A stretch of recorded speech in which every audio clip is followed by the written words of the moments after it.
Hello and welcome to the Sky Spirit channel. Would you believe it? It has been a full year since I started doing readings for Johnny Depp, and what a year it has been. So I decided as a celebration that I would do a compilation of all the videos from the full year, along with like a date stamp to tell you when those readings were made so you can correlate them with your own life events and what's gone on in Johnny's life over that time as well. So if you're not subscribed, please subscribe to the channel. It really helps me out. If you are a subscriber and you've been with me for a full year, then thank you so much for being here. I really appreciate you very much. So enjoy the readings and let me know what you think, and I will hopefully be here to do a full new year of readings as well. So we'll revisit this and have another compilation in another year's time. So I'll see you all soon. Thank you so much.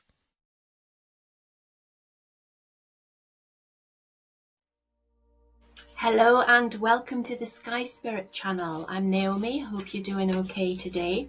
Right, so I've been watching the Sean Atwood channel and I saw a guy called Jonathan Hay being interviewed on there about Johnny Depp, and he came out with some rather shocking allegations about some behaviour between Johnny Depp and potentially his nephew, I believe it was, which were quite, I think, a shock to a lot of people. They certainly were to me. So I thought I'd use my tarot cards to have a little bit of a look at the Johnny Depp energy and situation.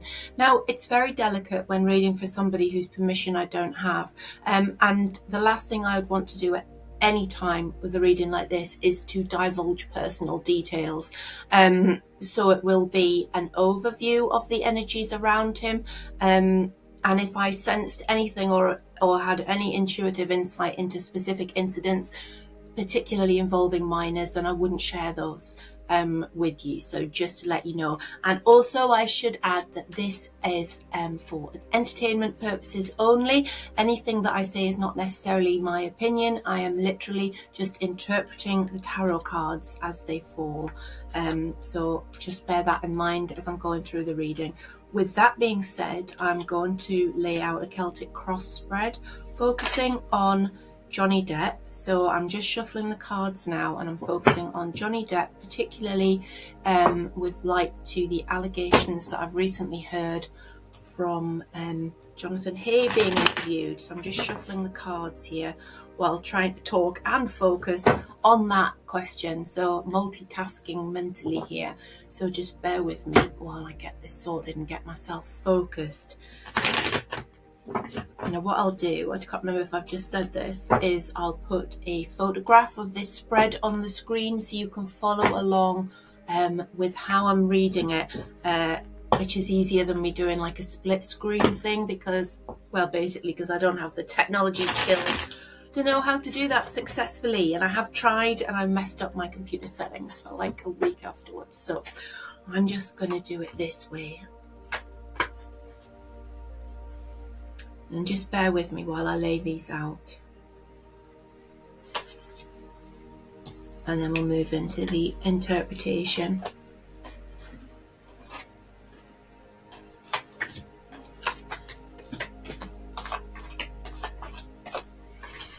Right. So my initial two cards, very interesting. That is the Eight of Swords reversed and the Ace of Cups. So I'm looking at this as the heart of the matter, and the heart of the matter seems to be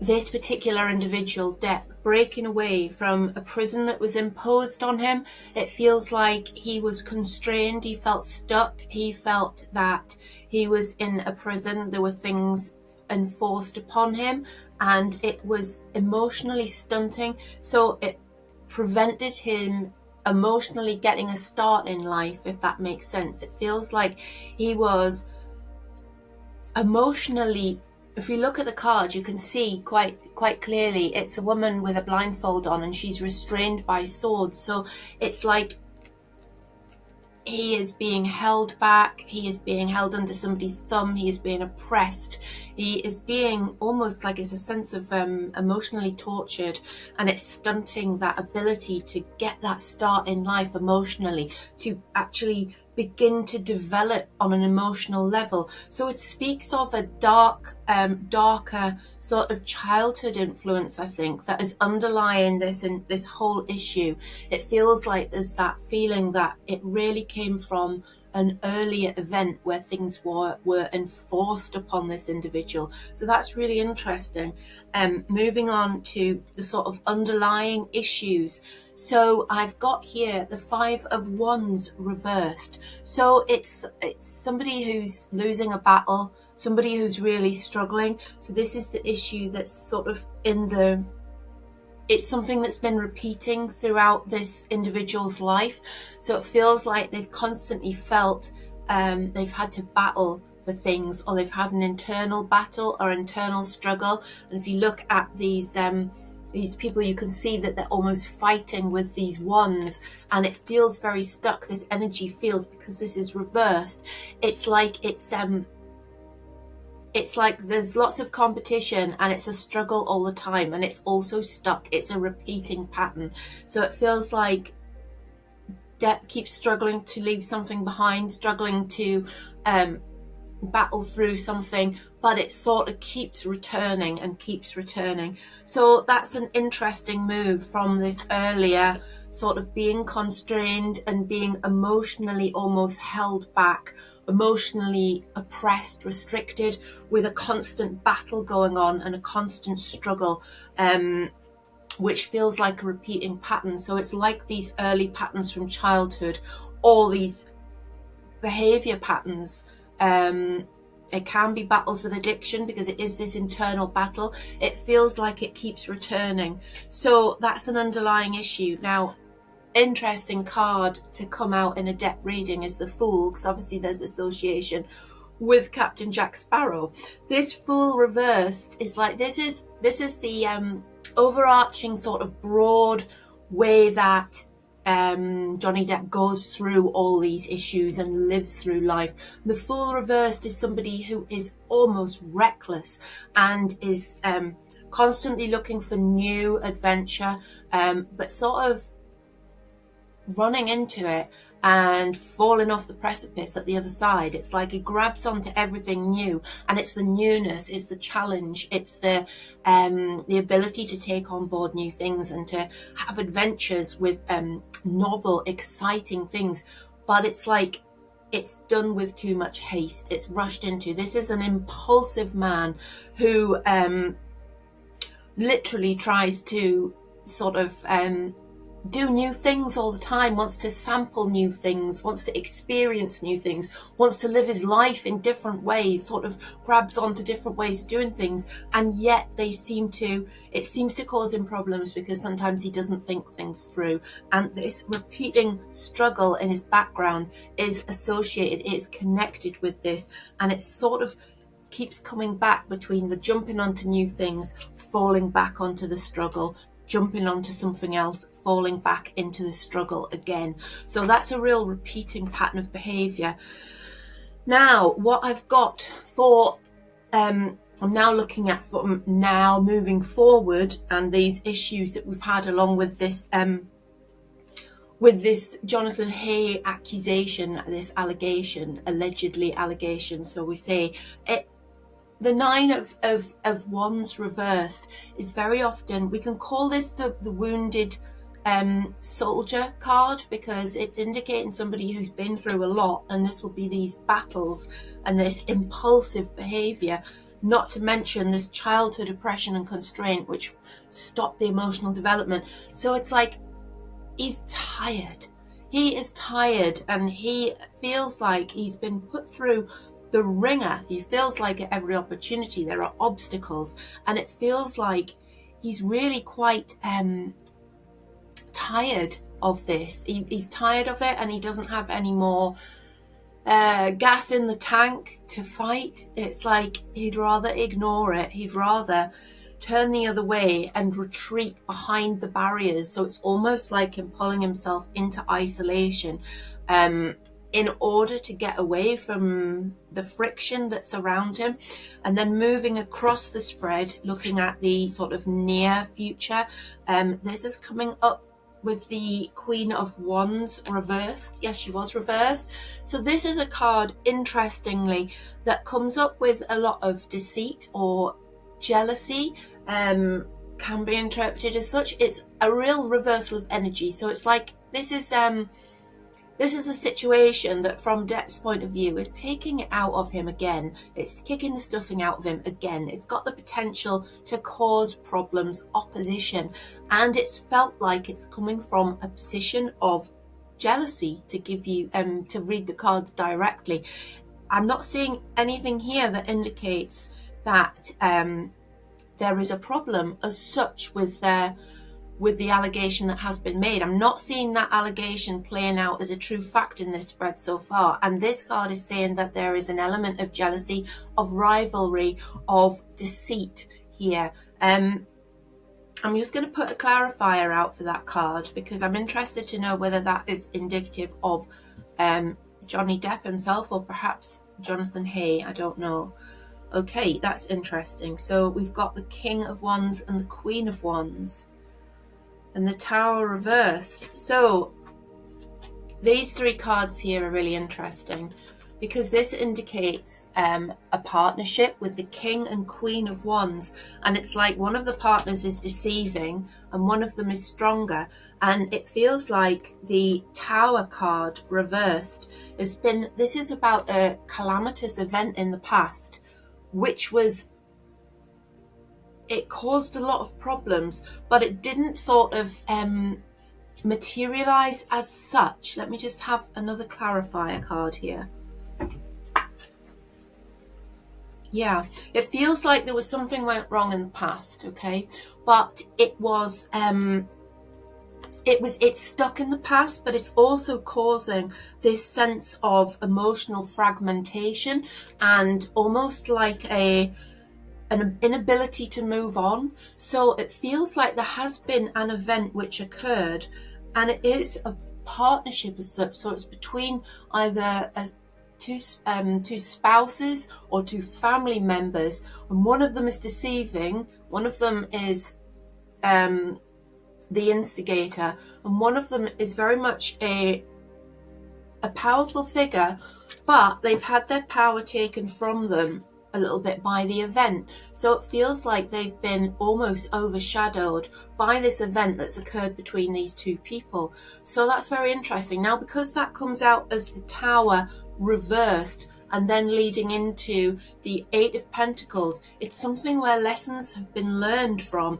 And I'm reading this as the Tower reversed, as it's the worst case scenario that we can imagine. This is not the case with this. So it's like it's a way of almost the card saying, okay, that worst thing that was in your head about what that event could have been, it's not that, okay? There is something else. There is some other beef going on here, some other issue that has caused this upset within that closer family unit. That lessons have been learned from it, and the people were able to move on from it and avoid the worst possible consequences. So I'm just putting these cards back down in the right order so that I can photograph them all and put them onto the recording later so you can have a look at them. Right, moving on further on. This is where the focus of the reading, so the focus of the reading being Johnny Depp, really, this is where he sees himself at the moment. And the Hermit is a card of self-isolation for sure, but he's also a spiritual leader. And what the Hermit is doing is he is withdrawing. He is going through a period of self-reflection, introspection, self-examination, and trying to illuminate a new path. So if you have a look on the Hermit card, he is holding a lamp, and what he's doing is he's illuminating the future path. So it feels very much, again, this is a card that links with the Nine of Wands reversed here, because it feels like Depp is withdrawing from the public as this sense of like, I am battle tired and sick of this hassle and sick of being dragged over the coals with allegations and things like that. So it feels like he's withdrawing, but he's withdrawing and not seething. He's not feeling bitter. He's going within to learn, and it could be a sense of self-improvement, and I'm just looking at the next card, which really does make sense now. So this sense of going within in order to find a new path forward, in order to enlighten, to light up the way forward. And then we've got moving on. This is the environment around this situation, and I see the Six of Swords. The Six of Swords is a lovely card, actually. It indicates moving away from troubles. So I'm looking at these two cards and I'm seeing somebody who's withdrawing from the mainstream in order to address some issues within and then move forward. So it's like recent troubles have really sort of become a tipping point. It's like the straw that's broke the camel's back in this respect, and so there's had to be this withdrawing in order to move forward. And I see somebody who's going to materialize as a better human being after this period of self-reflection, because they're able to move away from this negativity and to sort of reach a new phase of life, I would say. So this is a really interesting card, because it's swords is conflict as well often. So it's like there's having to be this withdrawal to move away from this conflict. So I don't think we're going to see Depp react in public to these particular allegations, or any allegations in fact at the moment, because it feels like he's just tired of it all, and he knows that to react is to feed the fire.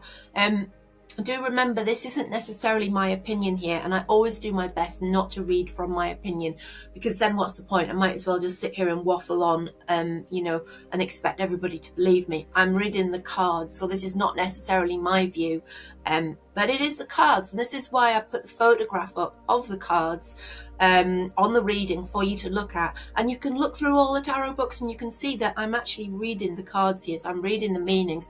Yes, I do use intuition to link the two of the cards together, especially when using clarifiers, but that's that narrative that you put into the reading in order to make sense of it. But the general meanings of the cards, you'll see that I'm not making it up, basically. Right, moving on, we've got the this is a position in the tarot which is called the hopes and fears, and interestingly, it's the hopes and fears in this spread of the Hierophant reversed.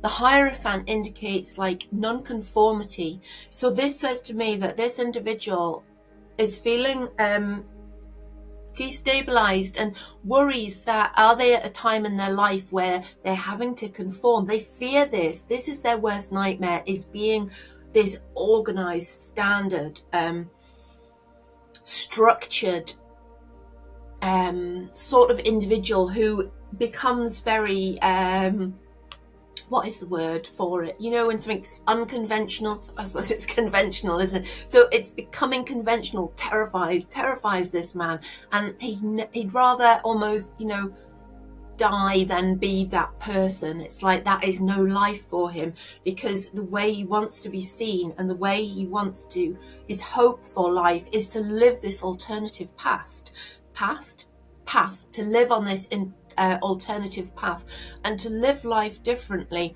and to be able to do the things that he wants without the intense negative judgment all the time, and without the allegations. I mean, I know that's pretty obvious because nobody wants to live in that type of environment, but it's really coming out clearly here, and especially when we consider the final card, which is your outcome card, which is the Magician. Now, the Magician's such a clear indication that this isn't a man who's going to go down without a fight either. So he might have withdrawn in order to leave his troubles behind, but he is going to come back stronger, and he is going to almost like,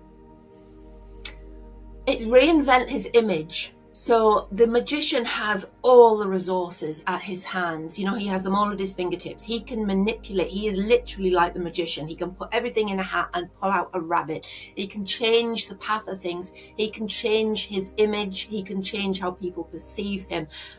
And if you see his arms are one up, one down, that's as above, so below. And it means that, you know, whatever magic he's working, he's affecting the physical world with the internal workings of the Magician. So This means that Depp is a manipulator, but it's not coming out that he's a manipulator for a negative reason.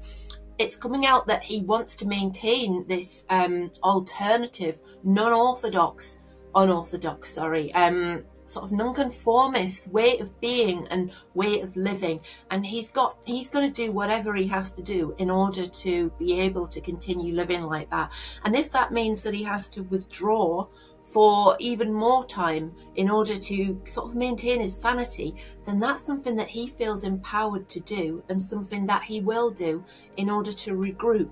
So all in all, looking at the spread, I'm just going to look at the associations one more time between the cards here and do some card counting potentially. So if you just bear with me.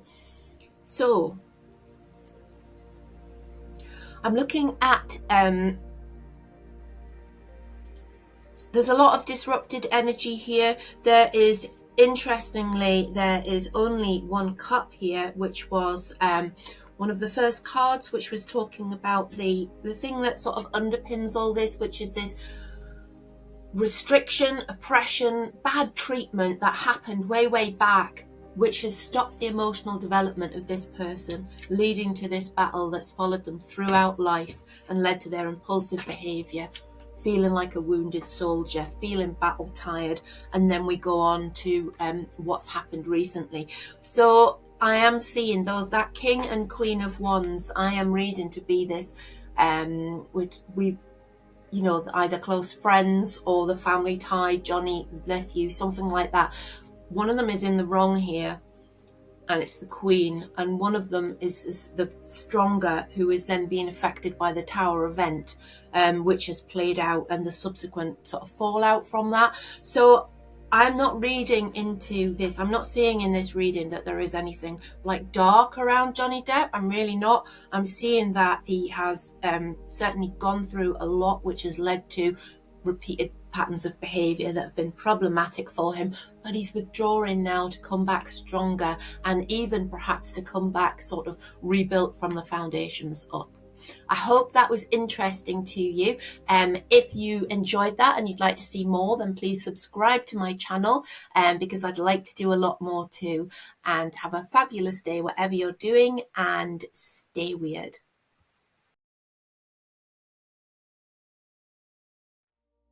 Hello and welcome to the Sky Spirit channel. Now, after being asked several times, I'm going back to look at Johnny Depp, but this time we're going to have a look specifically at Johnny Depp's love life. So if Johnny Depp is your thing and you'd be interested to know about future love interests of Johnny Depp or what might happen in that respect for him, stick around. If it's not your thing, I'll see you next time. So let's lay these cards out.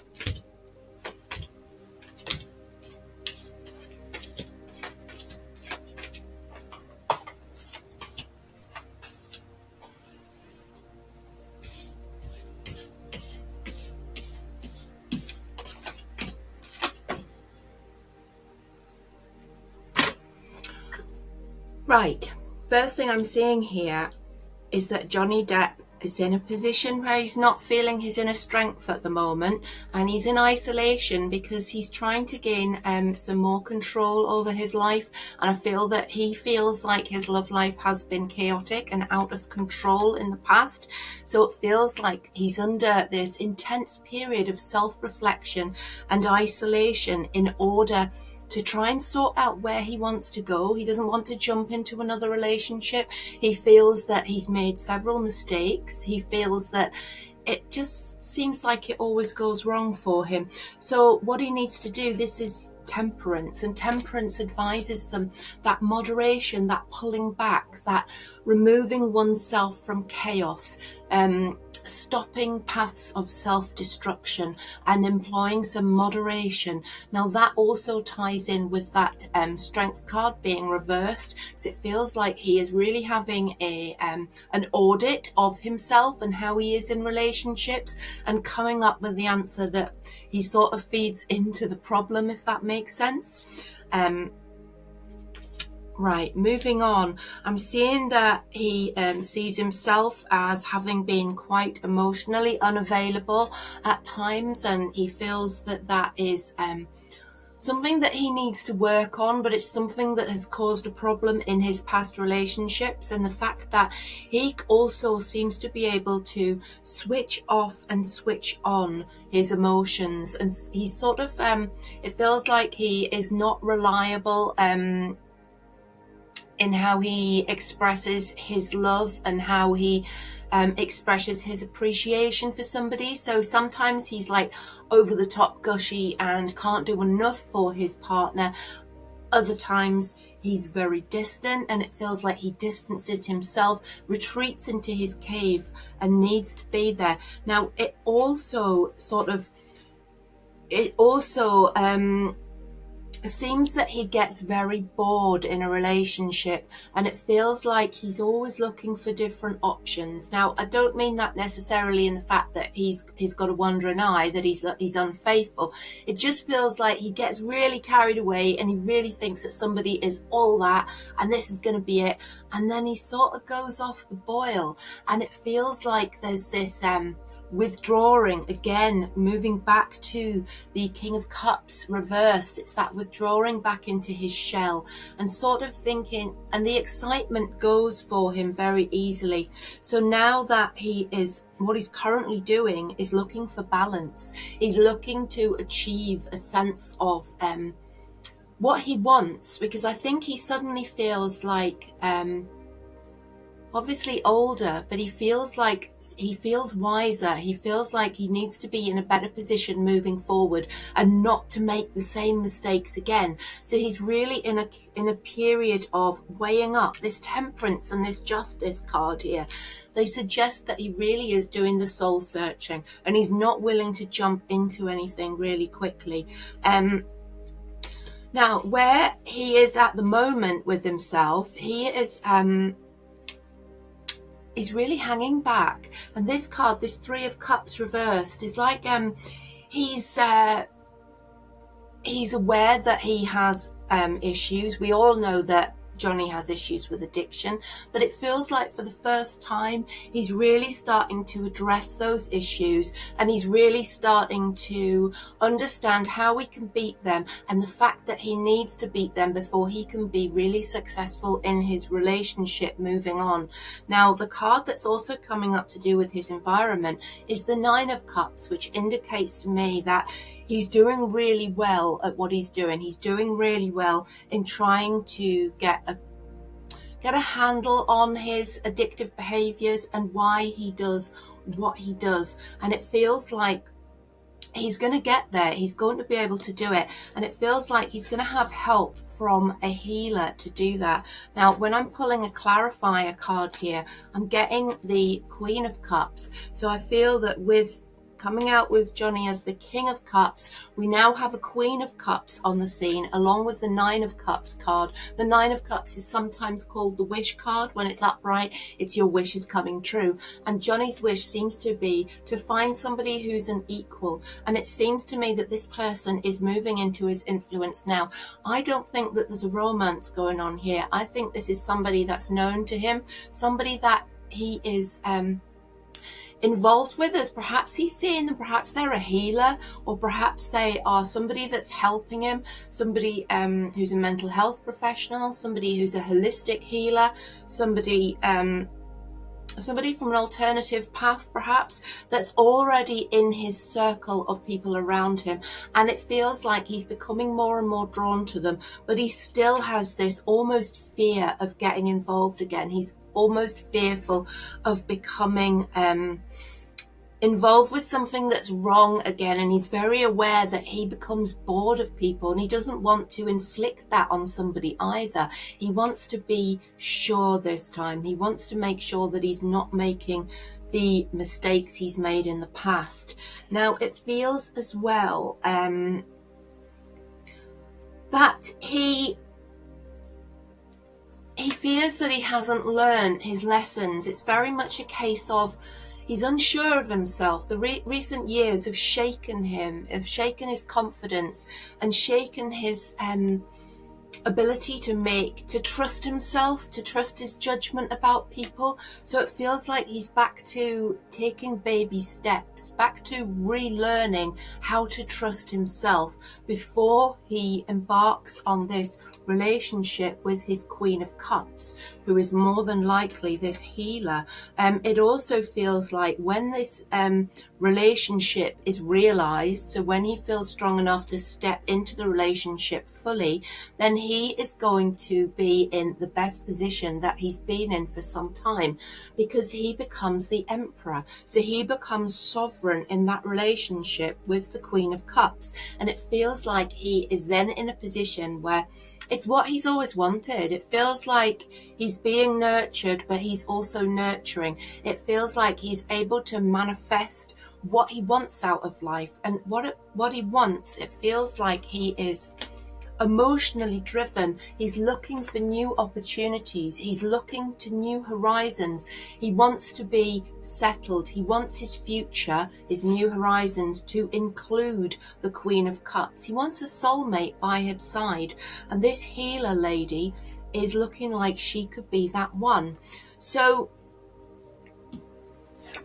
the fears coming out there, I think, the fears that he has about this relationship is the fact that he's battle weary, okay? He has been through so much that he's not willing to just sort of suddenly jump into something, which is why he's being so cautious, and we can hardly blame him. Now, the outcome that I'm getting from this short reading here, and it is just a short reading, just to dip our toes in and have a look at Johnny Depp's love life. The outcome is a beautiful card. It's the Nine of Pentacles. This is an independent lady. So it feels like Johnny's Queen of Cups, who's this healer, who's this emotional support for him already in his circle. She's independent. She lives a life where she has everything that she needs, and that's like not material things. It's like she's one of those people that's content. She's happy in her own skin, and she's independent. She doesn't want him for money, for fame. She wants him for who he is. And she also will always have her own views. She's always going to be this independent lady who is happy in her own skin. And I think that's why he's so attracted to her, because he feels like he has a lot to learn from her. And he feels like for once he's found somebody that isn't interested just in Mr. Johnny Depp, the film star. She has a deeper interest in him, and I feel that she already knows him sort of on a soul level, on an emotional level, and I feel that she may have been doing healing work with him, which is where their bond has probably grown. So I hope that was of interest to you. Please do let me know.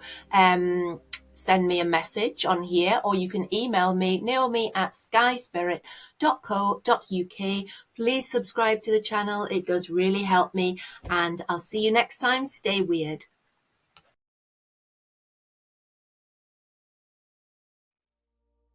Hello and welcome to the Sky Spirit channel. How are you doing? Right, today what I'm going to be doing is having another look at Johnny Depp, and specifically at Johnny Depp's love life. Now, if you've seen the previous video that I did on this, and if you haven't, I will put the link in the description so that you can have a look. What I found out was quite telling. So what we saw in the last video is that the cards said that Johnny was really sort of taking some time out and having you know, a little break from the pressures of life, and he was sort of having a period of self-reflection and trying to identify himself, where his problems came from in his relationships, whether that was his choices or the way that he acted in relationships. So if you haven't seen that video, then I would suggest that you go and watch that one now and then come back to this one, because in this one what I'm going to do is I've been asked to look further into Johnny Depp's sort of mind frame around his love life, around his relationships, and to possibly explore the theme of who the mystery lady is that keeps coming up in readings about Johnny Depp's love life. Last time I got that she was somebody who was close to him, who was they weren't actually romantically involved at that point. I think I did the video about a month and a half ago. You have to check that. But it was like they weren't romantically involved at that time, but it was certainly on both their minds. And she came across as like a healer, as somebody that could possibly have been working with him in a healing capacity. So yeah, so we're going to revisit that.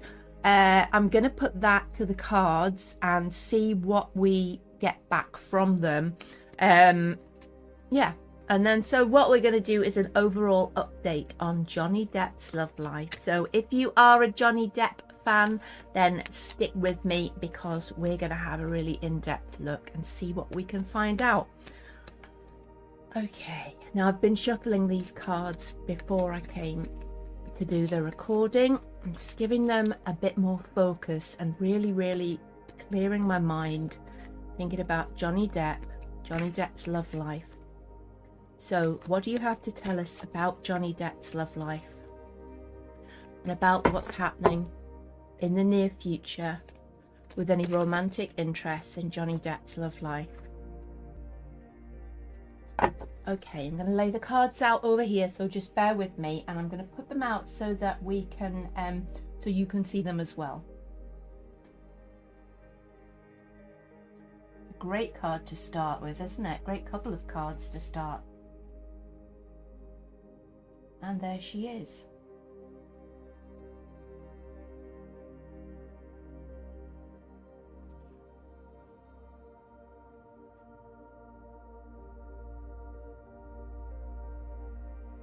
Checking that you can see everything that I'm doing on here.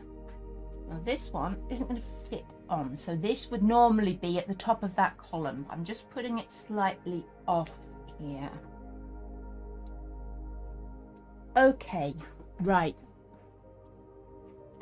Now, instantly, what I'm seeing here is I'm seeing that this new relationship that is brewing, shall we say, that is, looks like to me that it's got underway, but it's embryonic. Okay, so it's just started, and it feels to Depp like the opportunity has been handed to him out of the clouds. Sorry, that was that way up. Handed to him out of the clouds. So it feels like it's something that he's always wanted, and it feels like it's a new way of being to him. It's a new way of understanding himself, and it feels like he's at the start of something which is quite unlike anything he's experienced before when it comes to love and relationships. So it feels like this period of introspection, this time that he spent almost like a recluse. I think he came out last time as really spending time alone, and his confidence had been really knocked.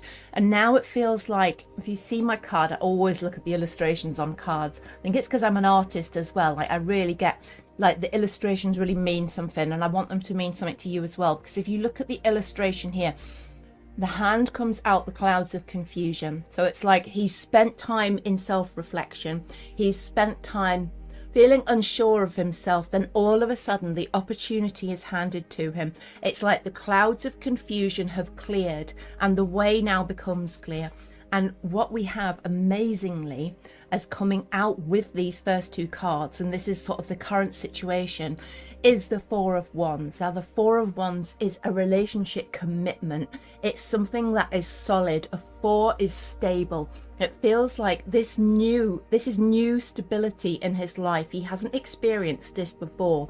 And like, if you look at the illustration on the Four of Wands, it's fantastic. It's a couple, and they are actually sort of sorting out some grapes. And when you see grapes with the tarot, grapes are hard to grow, and so in the tarot they symbolize something that's been a real challenge. But when you're actually now they're sort of sorting out the harvest, it's like he's spent time in reflection. Now he is harvesting what he has gained during that time of self-reflection. So it feels like he's at a stage now where He's reaping what he's sowed, and he's taken that time out, he's worked on himself, and now he's in a position where he can move forward for the first time feeling much more confident, much more sure of himself when it comes to his choices in romance and what he wants from his romantic relationship.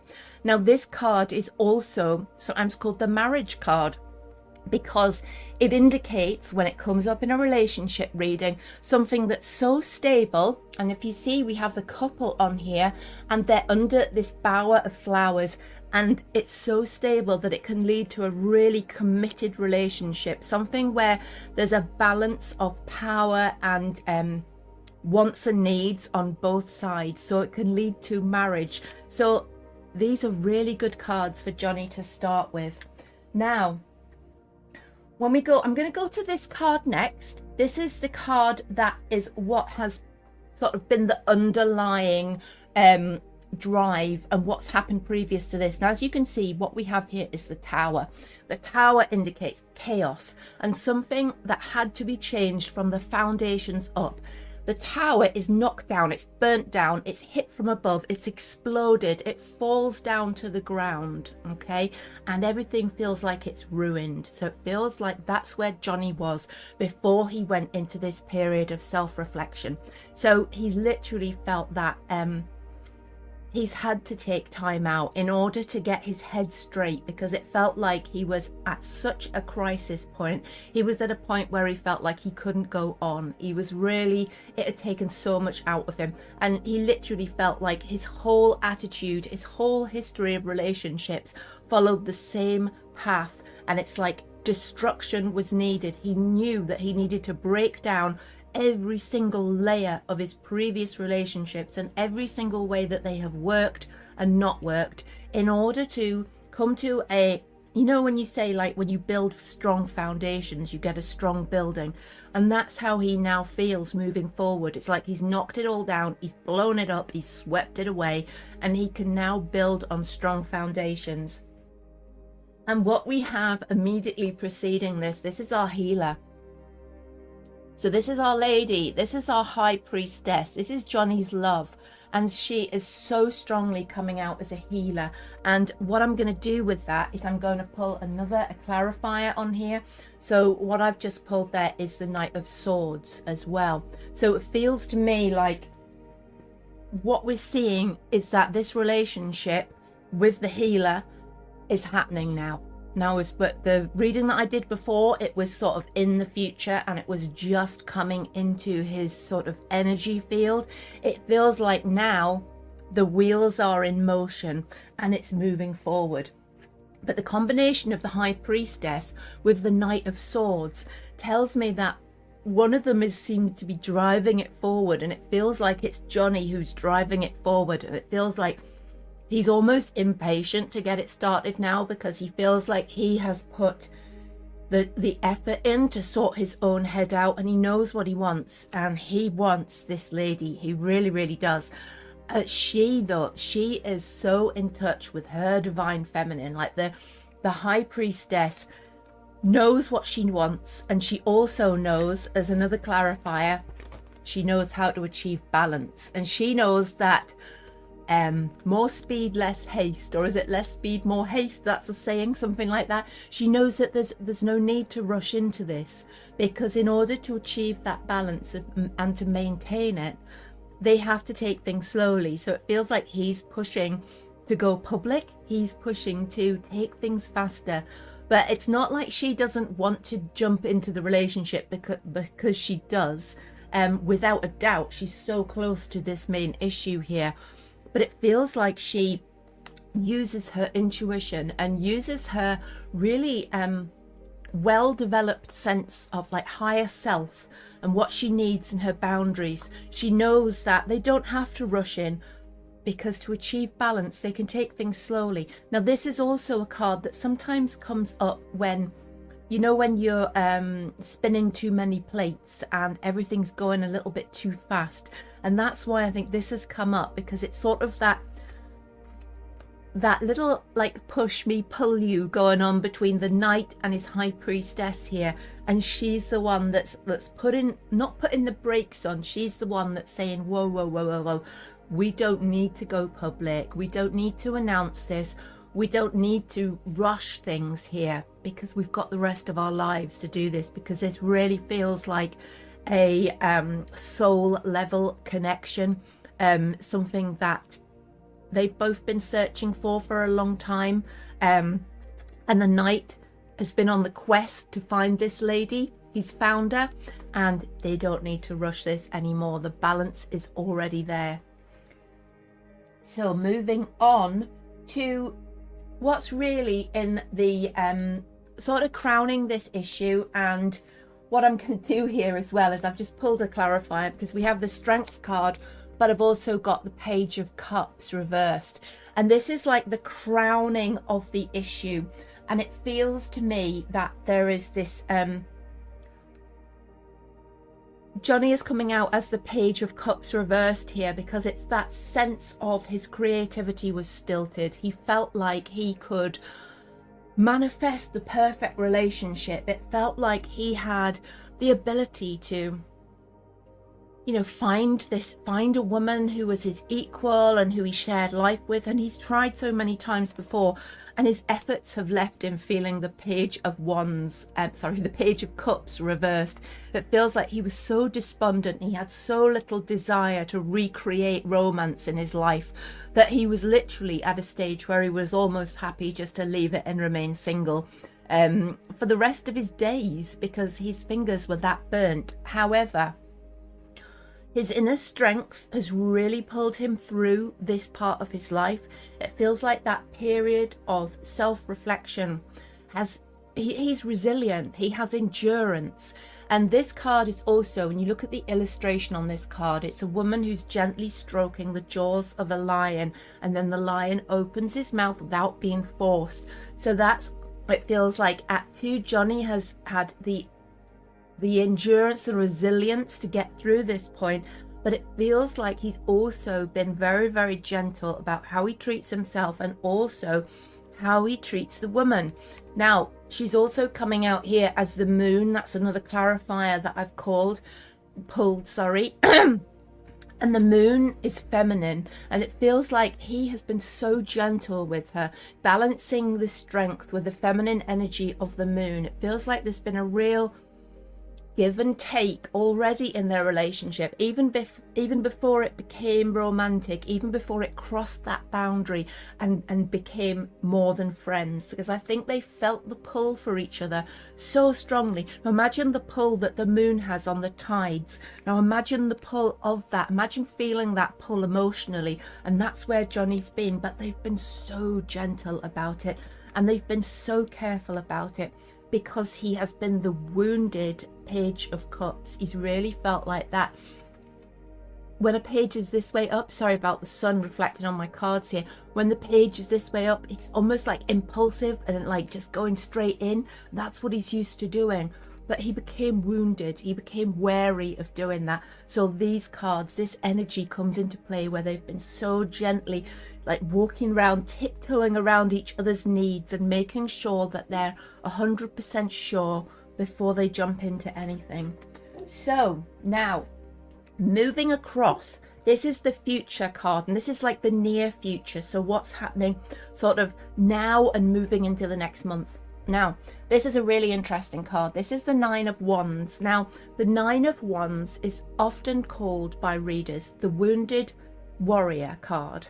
So with this card being reversed here, what we can read this as being is that, you know, I mentioned before when we have the Page of Cups, he was like the wounded Page of Cups. He's like that boy that's lost that creativity, that inspiration, that confidence in himself to step forward.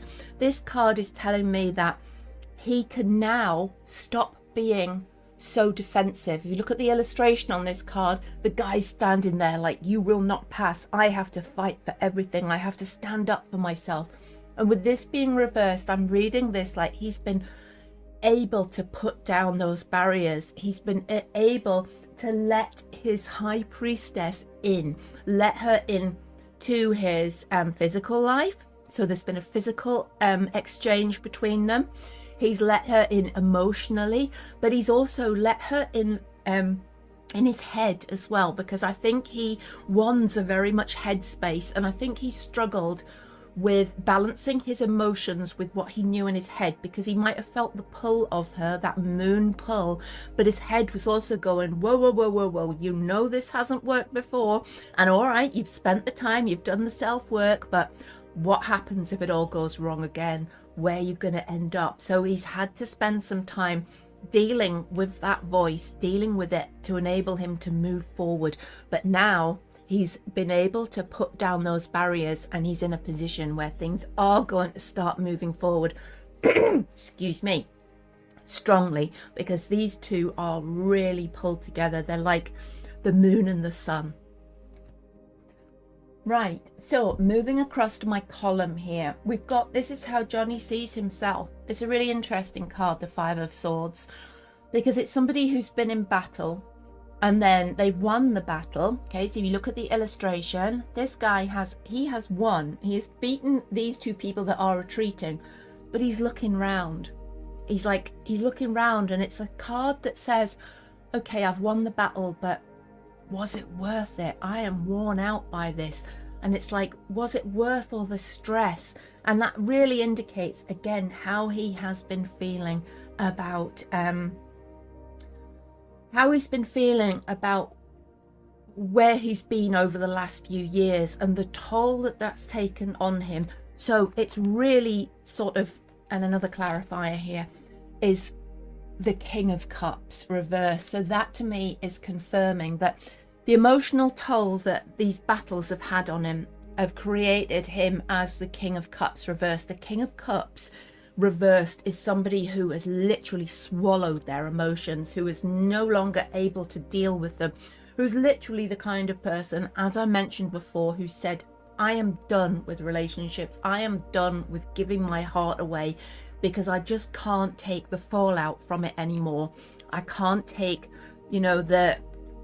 what's happened afterwards, the consequences of when it all goes wrong. So he's looking back on that time still, and he's not afraid, but he's wary still. He still feels that pain. And I think what we've got here, I'm going to pull another clarifier, which is my Seven of Cups.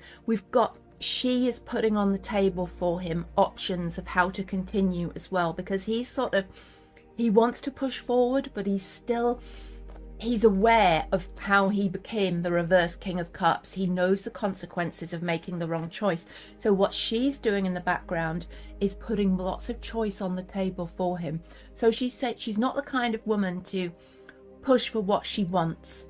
She sees it from his point of view as well, and she sees that there has to be compromise because of his position and because of what he's been through and because of really, I guess, the interest in his love life. So she is willing to compromise, and she is willing to, she's not pushing here. She's not the one pushing. He is. But she wants him to be sure, and she's still saying, hold back, hold back. You've got lots of other choices here. We can keep things sort of in the dark if that's what you'd like. So that's really interesting. That's him at the moment. Now, this is looking at people that are around him. And I've got a reversed Knight here. And I'm feeling that people who are around him aren't particularly, and I'm pulling a clarifier here, and we've got the Wheel of Fortune reversed. I feel that people that are around him don't have the confidence in him that she has and that he has. He has confidence in himself now, even though he's still wary and he's still that King of Cups reversed feeling. He knows what can go wrong, but he's confident to step forward. But the people around him feel like he needs to put the brakes on. They feel like history might repeat itself. They feel like this could be another turn of that Wheel of Fortune, another history repeats itself, the same story, him jumping in. And it feels like he's struggling to get people around him to understand and to, I'm pulling another clarifier here, and I feel that there may be an issue that the people around him or even his family are concerned about him holding on to his money. They feel like she might be after him for financial gain, but I'm not picking that up at all from this reading. It feels like she has got his best intentions at heart, but the people around him are concerned, and those concerns are about history repeating itself and about the balance of his finances and whether or not he's holding on to his money, if you see that person is holding on to their money there, or whether he's you know, it would come up if he was considering marriage, and he was considering marriage without a prenuptial agreement, for example. That would be a literal example of this feeling, although it might not be that literal, but it certainly feels like the people around him are more wary than he is, and that she is. But I don't pick up any bad intentions from her at all. Now, it may well be, now again, this is just another literal explanation. It could well be that, as we know, she's been working with him in a healing capacity, or in some kind of self-care or caring capacity. Has he been paying her for those services? And do people in his sort of close friends and family, are they concerned that she's nurturing the relationship in order to further that professional relationship and in order to secure that payment moving forward? That could well be, because I'm sure the people around him are very wary, especially considering what he's been through and the effect it's had on him, because really feeling him as this King of Cups reversed, and also as the Page of Cups reversed over here, the person who was used to be so keen to jump in and inspired and creative in his relationship, and then it comes to a point where he just feels that he can't take it anymore, and he feels like, you know, he can't share his heart anymore. So that's certainly why the people around him would be feeling sort of less confident than he himself is, because, you know, when it's somebody that we care about, we look at it through we are so wary for them, and we're so aware of what can go wrong. And that is reflected in this card here, this position. I don't know if you can still see all the cards that I've got out here, because I'm pulling clarifiers left, right and centre. But this is his hopes and fears card. And I'm going to pull another card here. And right, so I've got another clarifier on the go here. I do like my clarifiers. His hopes and fears card that came out is the Eight of Swords. And this is where he fears getting stuck in the same situation. If you have a look at the illustration on this card, that woman is blindfolded and she's in a prison of her own making made of swords. Okay, so that's conflict. And this could be reflective of the past relationships that he's had. For example, with Amber Heard, he was stuck in a prison of his own making and he couldn't see a way out. And the swords were conflict. There was that much conflict going on there. And it feels like he was stuck in it. He couldn't find his way out, and that terrifies him. So it does frighten him, this idea of being stuck. And he also knows that the period of contemplation is over. So not only does he fear being stuck back in a similar situation, he also fears being stuck where he is, because it feels like he is, at heart, he's such a romantic. And there we are, another clarifier. It feels like he wants to ride into battle and come back with that. See the bouquet of flowers on top of the wand there? That's somebody who's ridden into battle and has won, and who comes back with the spoils of battle. That's what they've won. So it feels like all at once he fears being stuck in the same situation, as in conflict with somebody. He also fears not moving forward, so being stuck where he is, where he feels like, yes, he's done the work, but he wants to move forward. He wants to take things forward. He doesn't want to stay as he is. But then what he wants, his hopes, these are his fears, his hopes are that he wins this battle. Let's do another one here. Brilliant, because because we're looking at hopes and fears, I thought, sorry, these are our fears. We'll have to have a balance here. We'll have to have two more. So he wants to win this battle. That's his hope, is that this one is the final time where things are going to work out. And then we have beautiful, beautiful card. We have Temperance.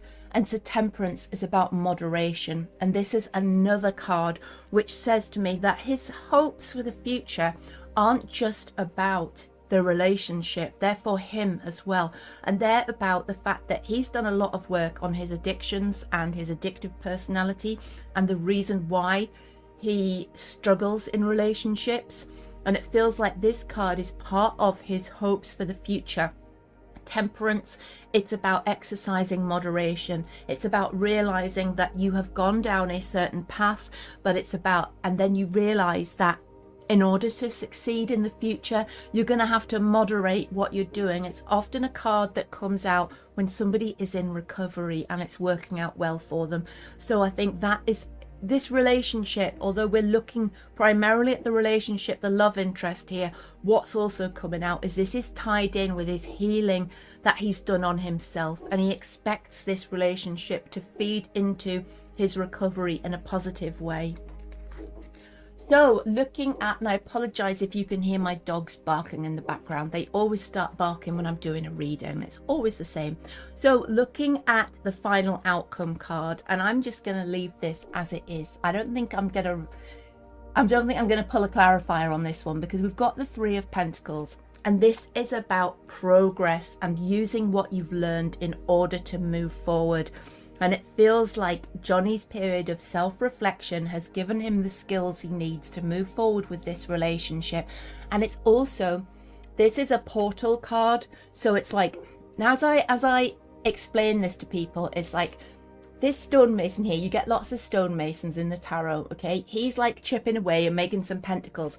And these two elders here are discussing his progress and saying, yeah, he's done really well. Let's give this guy a promotion. He can be a proper stonemason now and make his pentacles in the real world. So it feels like what's being underlined here is that Johnny's done the work on himself, on his reasons for failing in relationships, and also his reasons for failing himself with failing to moderate his intake of certain things.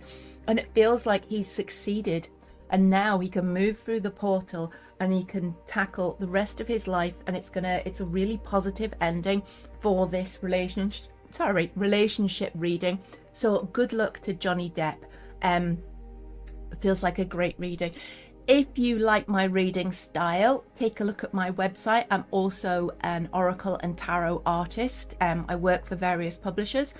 Have a look at my website, skyspirit.co.uk. You can also book a reading for yourself, a personal reading with me if you'd like on there. You can also find me on YouTube every weekday morning at 10:30 UK time, where I do a live tarot forecast for the day.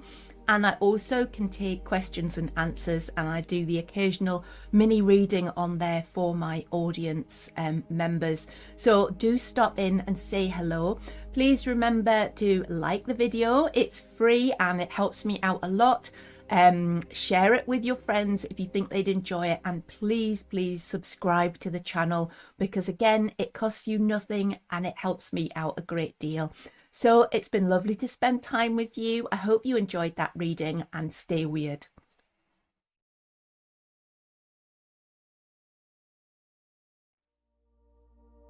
Hello and welcome to the Sky Spirit channel. How are you doing today? Today I'm going to have a look at Johnny Depp again, but this time we're going to be looking at Johnny Depp's career.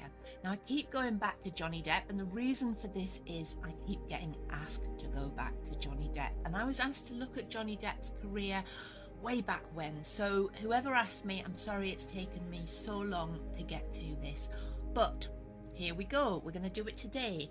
So also, just to add, you're right, I don't have permission, somebody pointed this out, to look at these people's lives or to look at somebody's life in particular.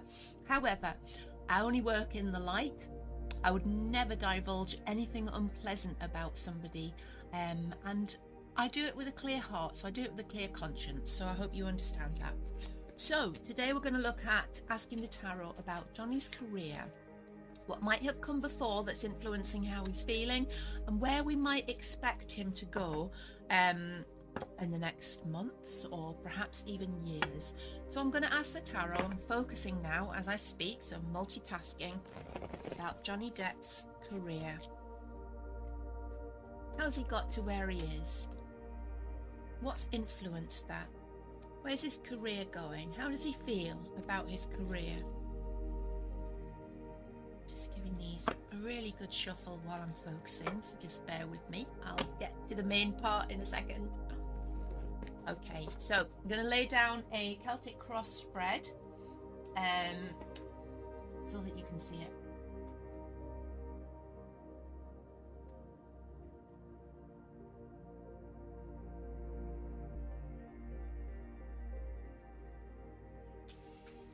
And apologies for being quiet, I'm just seeing what's happening as I'm moving forward.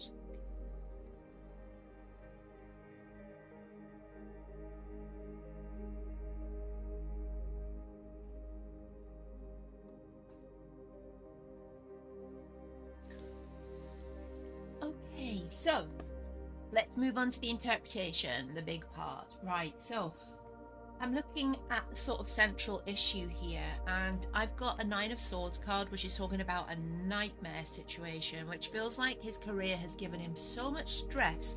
And because he's been always in pursuit of making it more practical, he wanted to be sovereign, he wanted it to balance, he wanted to feel that he was doing something because he wanted the money from it, of course, but he was also getting back from it spiritually as the Queen of Pentacles.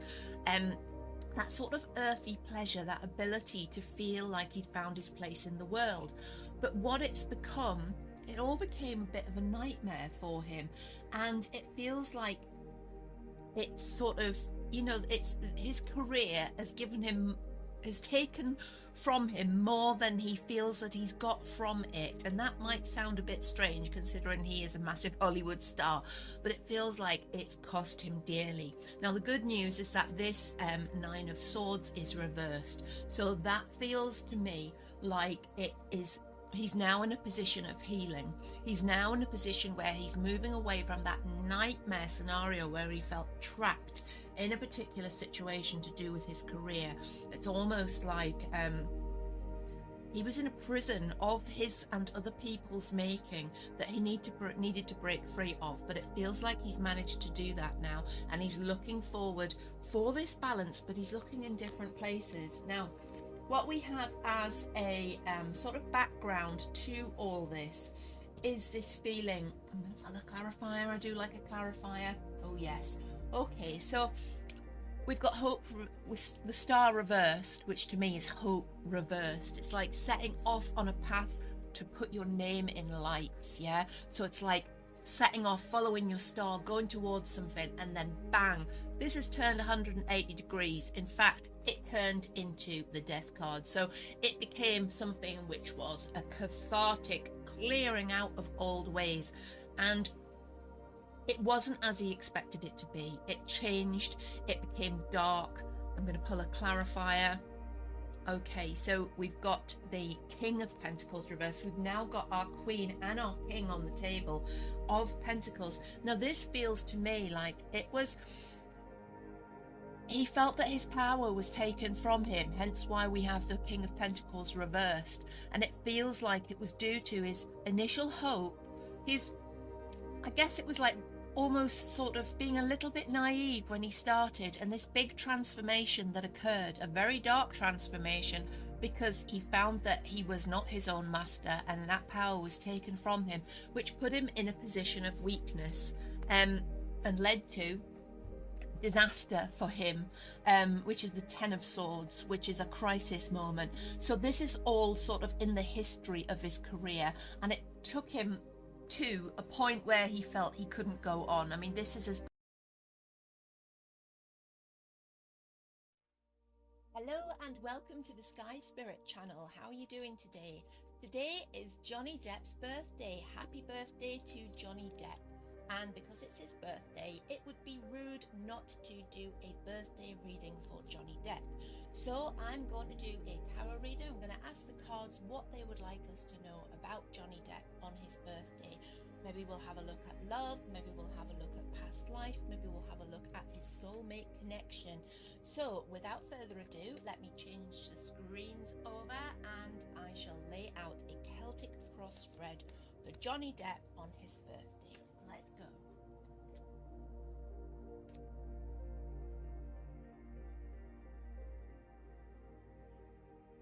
Really interesting cards so far, really interesting. And where we're going here. Straight away, brilliant cards. Right, so what we've got in the middle here is what's happening with Johnny at the moment, as well as challenges around that. So we've got the Ace of Cups, which is a new relationship, and it feels like he is absolutely in love at the moment with a new relationship, with starting to sort of find himself again, with him becoming that Ace of Cups moment, becoming somebody who's at the beginning of something rather than somebody who's sort of at the end of a cycle. It all feels new to him.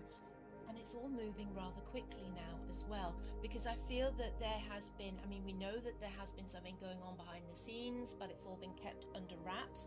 I'm going to pull a clarifier here. Absolutely.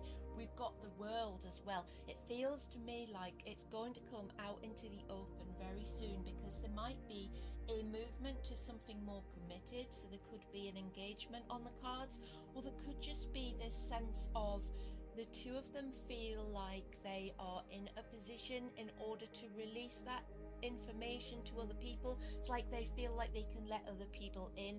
It's like that kind of place that you come to when you've got a lot of security, you're secure with each other, you know that whatever sort of ripples comes from that announcement, it isn't going to shake you. So I feel that we can quickly expect to hear something. That's my Eight of Wands here, which is a card of love. It's of Cupid's arrows, but it's also about speed as well. And this World card here as another clarifier would say to me that we can expect to hear about something committed, something complete, and we can expect to hear soon. So having a look at this area here, the 7, this is the past, and I think what we see is Johnny's plans have been scuppered about how he intended life to go, and I think, let's pull a clarifier. Yeah, so what he intended to happen, the 7 of Swords reversed, is talking about, okay, there was things that he intended to happen and things that he felt would be how his life would go, and he's had to change tact completely and move in an entirely different direction, because the 10 of Wands here, things became too much of a burden for him, and it feels like, I'm going to pull another clarifier here, it feels like the and another one, we've got, it feels like the burdens became too much. He was unable to keep the plate spinning. This is a card, the 2 of Pentacles, is always, when I pull this card, I see in my mind's eye those plates spinning that you have on sticks when somebody does it at the circus, and they get faster and faster, then all of a sudden they fall off. So it feels like he had to put down some burdens. He couldn't go on any further with his plans. He had to give up so much for his own sanity, almost, to achieve this balance, because he was becoming unbalanced. And what we've got there as well is a reversed Queen of Cups. The reversed Queen of Cups is a dishonest woman. She's disloyal. She turns everything on its head. She's manipulative. She uses things against you, things that you've said. It's like that sort of, Cups is emotions, and when we see the Queen reversed, think of that emotion becoming toxic. Think of that it's jealousy, it's being smothered, and this feels like part and the parcel of why he had to change his plans completely, change his plans entirely about what he was doing, and it's almost like he had to make a sharp exit. He had to leave that behind, and that's indicated by our 7 of Swords there, which is talking about, okay, sort of new plans having to be made, almost like that person that leaves in the night. I get that little saying in my head, the thief that leaves in the night, and it felt like he had to be almost, making a quick getaway, getting away in the night in order for his for him to put down those burdens and to regain his balance, because it feels like he almost lost his sanity and a lot more. I feel like he was at the darkest place he could have been, to be honest, and we'll say no more about that. So what we have in, actually, I'm going to look at the overarching, the crowning issue here is who Johnny is, and this is the 8 of Cups reversed, and this talks about somebody who stayed somewhere emotionally too long. I'm going to pull a clarifier on this. Okay, and we've got the Sun, and let's go for another one, and we've got the Wheel of Fortune. Okay, so Johnny believes in fate. And Johnny believes that the people that he meets and the people that he is romantic with, he believes that he's with them for a reason. And in fact, it feels like he feels a certain destiny or karmic tie with the big relationships in his life. It feels like he was attracted to those people based on almost a past life connection. That wheel of destiny, that sun, it's like, it feels to him, he can feel the depth of that connection with people. He connects so deeply, he connects on a soul level, and I feel like he might be really, really open psychically, but he's not very grounded with it. He hasn't learned how to close himself off a little bit.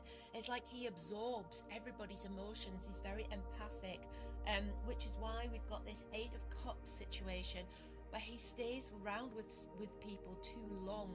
He gives them too many chances, he gives them too many opportunities. He fails to walk away. And when you look at the 8 of Cups, it's about somebody walking away and they don't even look back. And when it's reversed, it's like, it's the opposite of that. It's like an inability to walk away. And I think this can also be tied with childhood experience as well.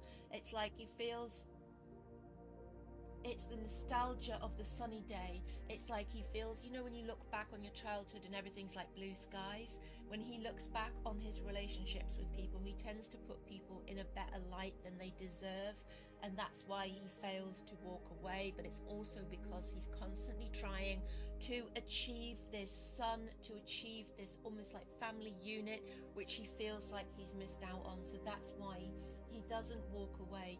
But it feels like now, okay, I've pulled another clarifier there. Now we have the 3 of Wands, which is talking about him expanding himself and what he's doing. It's like he's been able to work on himself, to look at why he is like he is, why he does what he does in relationships in particular, why his behavior is how it is, the problems, the open problems that he's talked about to do with addiction, and I feel like he's come to terms with that a lot, and it feels like it's to do with this new relationship that he has as well, because we have a 3 here, and when you get a 3, it's like 1 plus another, so 2 people create a 3rd state of mind. So we've got him looking for new horizons here, looking overseas, and I feel like he may be, with this new person in his life, it feels like he might be considering a move overseas, to somewhere where he feels it's quieter. He feels like he'll have a quieter, a slower life in order to manifest what he'd really like, which is our 3rd wand here, which is that, why am I hearing place in the country, like that sort of, like that typically idyllic, stereotypically British life, I guess, of like, you know, the rolling farmlands, and it just feels like he wants that sort of peace. He wants to escape somewhere. I'm not saying it is going to be Britain, but I feel like there may be a move overseas, and it's to do with this new part of his life where he feels quieter, more settled, like he's put behind him some of the things that drove his behavior in the first place. And it feels like this particular lady that he's with at the moment has been really instrumental in helping him to achieve that clarity of vision. So looking at the past here, I've got the 8 of Pentacles. I'm pulling another clarifier immediately on that one, because the 8 of Pentacles is a portal card, and it's about being incredibly skilled. Okay, it's a Freemason. It's not. It's a stonemason. A stone, and the tarot just loves stonemasons, and they're all about being very, very clever and talented at doing something. The stonemason on the 8 of Pentacles card is chipping away and making these beautiful pentacles, and then they go through the portal, so they achieve their promotion. It feels like Johnny has got so many skills. He's so talented at so many different things that he has been easily able to use those skills to manifest the place where he is today.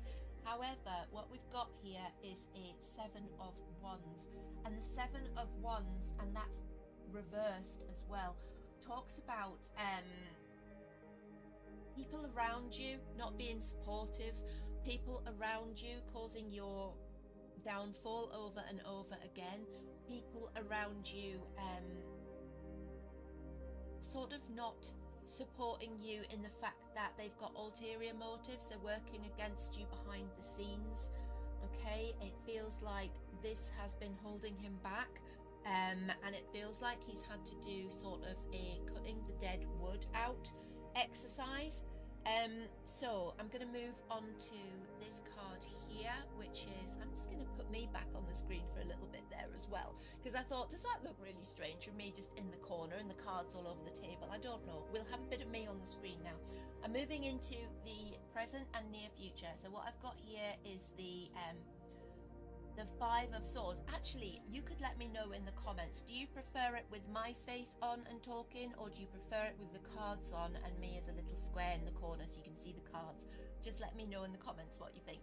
Back to the card. Okay, so this is like present and sort of future, but near future, and we've got the Five of Swords. So this is a card where he's won a lot of battles, okay, but he's left in that position where he's thinking, okay, my world feels a little bit empty now. And we see this when somebody, I'm going to pull a clarifier here, okay, and another, yes, because we see this when he's had to make a choice. He's had to make a choice and leave certain things behind, and he comes from a certain lifestyle of excess, shall we say, and lifestyle of substance use. And when he's made the decision to take a new path, made a judgment call, walked in a new direction, I feel like he is doing really well at sobriety. But it feels like he often looks back at it and almost looks back at it with rose-tinted glasses, thinking, well, it wasn't that bad. Well, you know, it's that typical addictive behaviour way of looking at things where you think, yeah, well, it wasn't that bad, was I? Maybe so I'll just go back to it a little bit. So it feels like he's still in the danger zone of doing this. He's still finding sober life can be challenging. And it feels like we've got the Ten of Pentacles here as well. It feels like he's disillusioned. It's like all the money that he could earn, having people around him, having support around him, and still he pines for that hedonistic feeling, because he thrives on it. He really does love it, and it inspires him artistically. It makes him feel creative, and he struggled to balance sobriety with creativity, and we can clearly see this in these cards. And he's really struggling to find that feet on the ground moment, although he is definitely being helped by, we've got the Page of Wands here, and again, this is somebody that is close to him that's really helping him with sorting out his sobriety and moving forward as well, keeping his feet on the ground, but driving forward with an energy, like driving forward to better things. I'm gonna pull another clarifier on there. Okay, so we have the Nine of Cups. Now what the Nine of Cups is the wish card. So what I have here is an indication that the path that he's moving into now, the position that he's moving into, and the new path that he's taking, shall we say, the decisions that he's making, this is going to see him in a better position than he's been in for years. The Nine of Cups is the wish come true card, so it feels like a project that he's working on. I'm going to pull a card here. It's a brilliant project. So we've got the Fool here. The Fool is about starting something new, and it's having massive new energy. Feels like he's really involved. You have to excuse my dogs barking in the background. They're like silent all day, do a reading, and they want to just start barking like the hounds of hell. So back to the reading. This Fool card combined with my Nine of Cups card here, in that with the Page of Wands and moving forward to the future, talks about this new venture being something which brings back his sort of creative drive, brings back that way that he wanted to feel.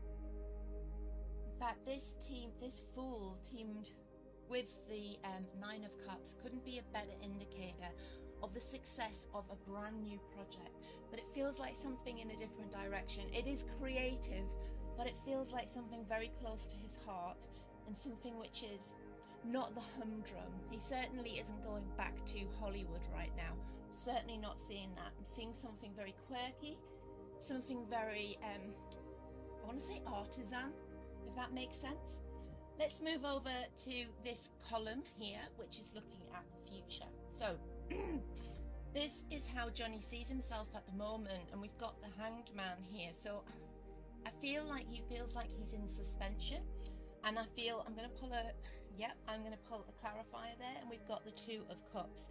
So I feel like he is very eager to move forward quite quickly with a particular relationship that he's in, and I feel that the other person, the lady that he's with, is much keener to keep things under wraps than he is. And I feel that she is reining it in. She is encouraging him to keep things quiet, but he is more impatient and wants to move things forward. Okay, now I feel that she is really, really strong in the relationship. It feels like she has helped him to remove his blindfold. That's my Two of Swords here, teamed with strength. It feels like she's enabled him to make some decisions about his future. She stands by him, but she also doesn't take any of his nonsense. Okay, it feels like they can be quite fiery, the two of them, because she will not give in to the fact that he can be quite petulant when bored. He's used to sort of high octane enjoyment as such. She's very calming. She's very water. I see her as very watery, and very sort of, she pours water and oil onto his troubled waters, I should say, and that's how it feels to me. Now I'm pulling a clarifier, and it's coming up as the Hierophant reverse. So I see her as a very, very alternative person, very spiritual. We've spoken before. I see her as a healer. I see her as working metaphysically. I see her as being somebody who you would find meditating on a daily basis, somebody like that. And he looks up to her on a spiritual basis. It feels like he is the pupil, she is the teacher. Yeah. So looking at the environment around Johnny. Okay. I'm just pulling two clarifiers here. Yeah, so we've got the Three of Swords, the Eight of Swords, and the Tower. So these three cards together, so Three of Swords, Eight of Swords, reverse, and the Tower, feels to me, and this is in the environment place, feels to me like there's been so much heartbreak around Johnny, and it feels like he's almost had to lose a part of himself. There's been a huge recovery. But it feels like he's breaking free of those chains. He's breaking free of addictions. He has averted. I feel like he could have averted his own end almost. This Tower reversed and this Eight of Swords combined with the Three of Swords here is very, very powerful. Feels like that broken heart almost led him to a place where he wasn't coming back. So this prison of his own making became, it was going to see the back of him almost. He was heading down a path of such self-destruction. However, it feels like this has been averted, hence my Tower is upside down here. And I feel like now he is winning the battle, so he's able to, for the first time in a long time, he's able to know where he's going forward and feel that joy coming back into his life, brought into his life by this romantic partner that's within his influence now.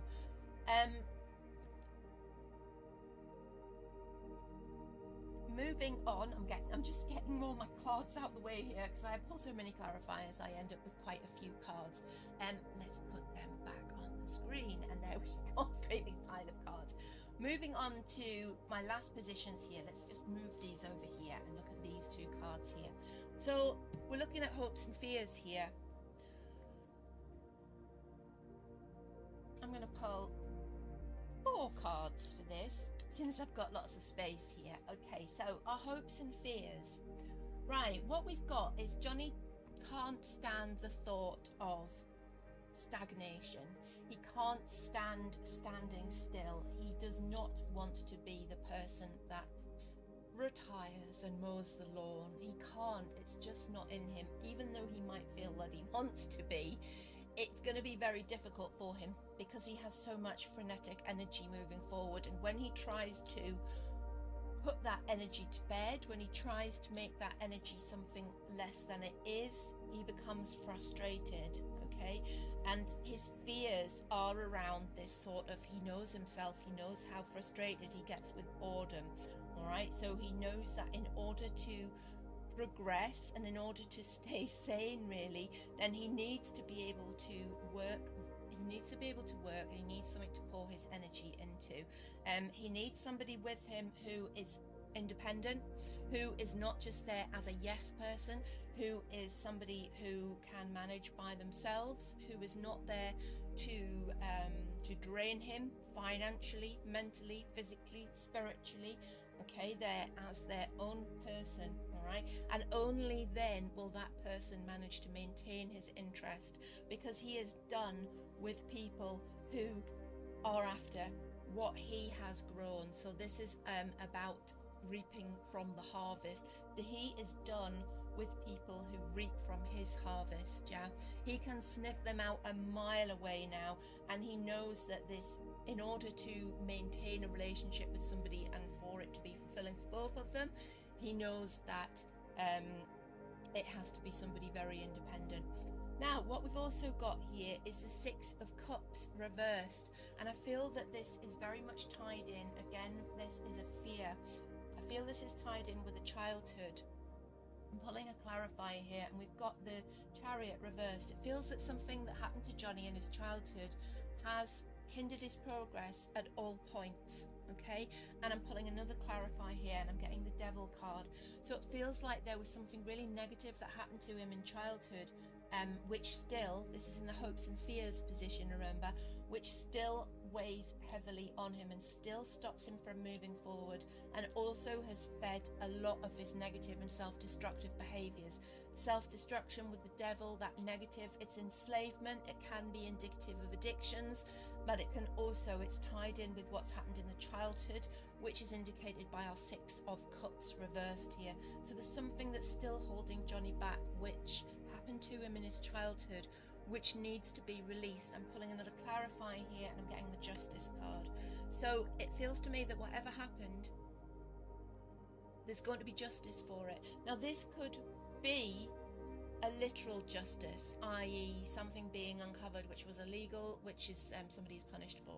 However, this can also be a justice when somebody achieves that balance in themselves and they're able to forgive, and that justice plays out, because at the moment it feels like he's not been able yet. It feels like he's addressing this issue, but it feels like this justice within himself is coming, whether that is a legal matter or whether he just manages to balance how he feels about that particular issue or issues from his childhood, which have been such a negative experience, indicated by the Devil here. So that's really strong. So as a final outcome for Johnny, what we've got here is the Five of Wands, and then we've got the Seven of Cups coming up here. So I still see that there's a lot of fighting around Johnny, isn't there? Yes, pulling another card to clarify here. So this card here would be about the team around him fighting. So there seems to be a lot of disruption around him, a lot of one-upmanship, a lot of competition, a lot of people around him that don't have his best interests at heart.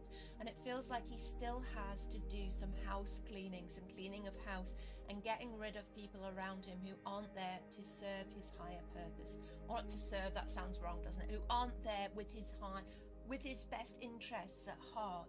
And it feels like he has to get rid of fantasy and illusion. It feels like he might have lied to himself a little bit about who these people are and why they're there. And it feels like there is this sense of battle around him as well. This night would be indicative of trouble that's going on around him quite often.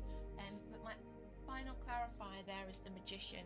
And what this to me feels like is, as he's rebuilding his strength, and particularly with this new relationship, which is so stabilizing around him, and is somebody who's independent and who isn't somebody who is after his harvest, as we had with this card, it feels like as he regains his strength, he becomes the Magician again. He becomes that person who's able to deal with this situation, to eliminate these people who seem to be freeloading around him or seem to be sort of working against him and keeping him.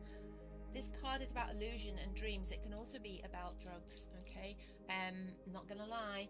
I feel like there might be people still that would like to keep him in a position of weakness, so in a place of addiction, and it feels like there is a battle going on, a spiritual battle that he's still trying to win as such, and as he regains his power, as he puts his crown back on, he's able to rise above it, and he's able to once and for all get rid of these people. But it still needs to be done right now. As I'm seeing it, there are still these frictions around him which come from other people, but definitely this soul connection with this female partner that seems to be around him, with this healer woman, seems so strong and so positive for him on his birthday. So happy birthday, Johnny. What I'm going to do now is I'm going to pull Johnny an Astral Angels Oracle card. Now, the Astral Angels Oracle is an oracle set that I have painted myself. I work as a tarot and oracle illustrator. I do work for companies like Hay House Publishing, as well as some independent authors, and this is the first deck that I created for myself, and this is of my artwork. It's the Astral Angels Oracle. I channeled this from my journeys in the astral plane using astral projection, which is something that I've done for many years, and where my interest in cards all comes from, because I am an artist of them. So I'm going to pull a Astral Angels Oracle card for Johnny for his birthday. So just bear with me, because these are actually they're a prototype deck, so they're literally just prints that I've laminated, like paper prints that I've laminated, so they're very difficult to shuffle, but I need to prototype a deck and then work with them and then I'll know if I have to tweak bits before I get them published. If you'd be interested in owning a deck of Astral Angels Oracle cards, then do let me know in the chat, and I shall let you know when they're published. So I'm going to pull a card for Johnny now.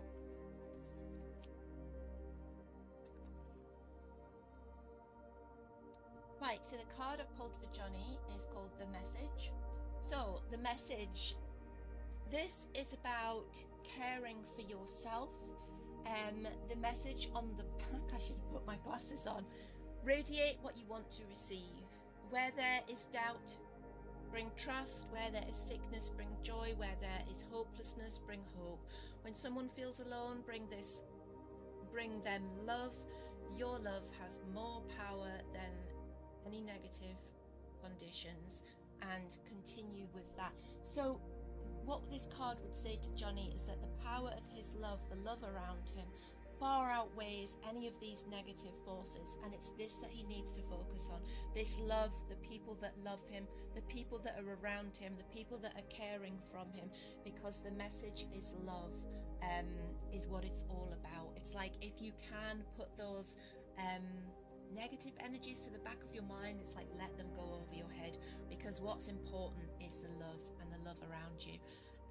So happy birthday, Johnny. I hope you're having a fantastic day, whatever you're doing and whoever you're doing it with. I hope you've enjoyed this reading. It's been a lot of fun for me to do. I love doing Johnny Depp readings. I find him incredibly easy to read for. I don't know why that is. And it's always, there's so many, he feels like such a deeply emotional person when you connect with him. It feels like he has such a deep soul. So it's always good to connect and try to do a reading for somebody like that. If you haven't subscribed to my channel, please do. If you've got any suggestions for any well-known people or celebs that you'd like me to cover, then just let me know in the comments. If you'd like to see more of me, you can come along to my lives, YouTube, Monday, Wednesday, Friday mornings at 10:30 a.m. UK time, where I do a forecast, but we also have a very lively and welcoming community in the chat, and you can also ask questions and even get a mini reading. So come along to that, and of course subscribe to the channel, like and share the video if you can, and of course always stay weird.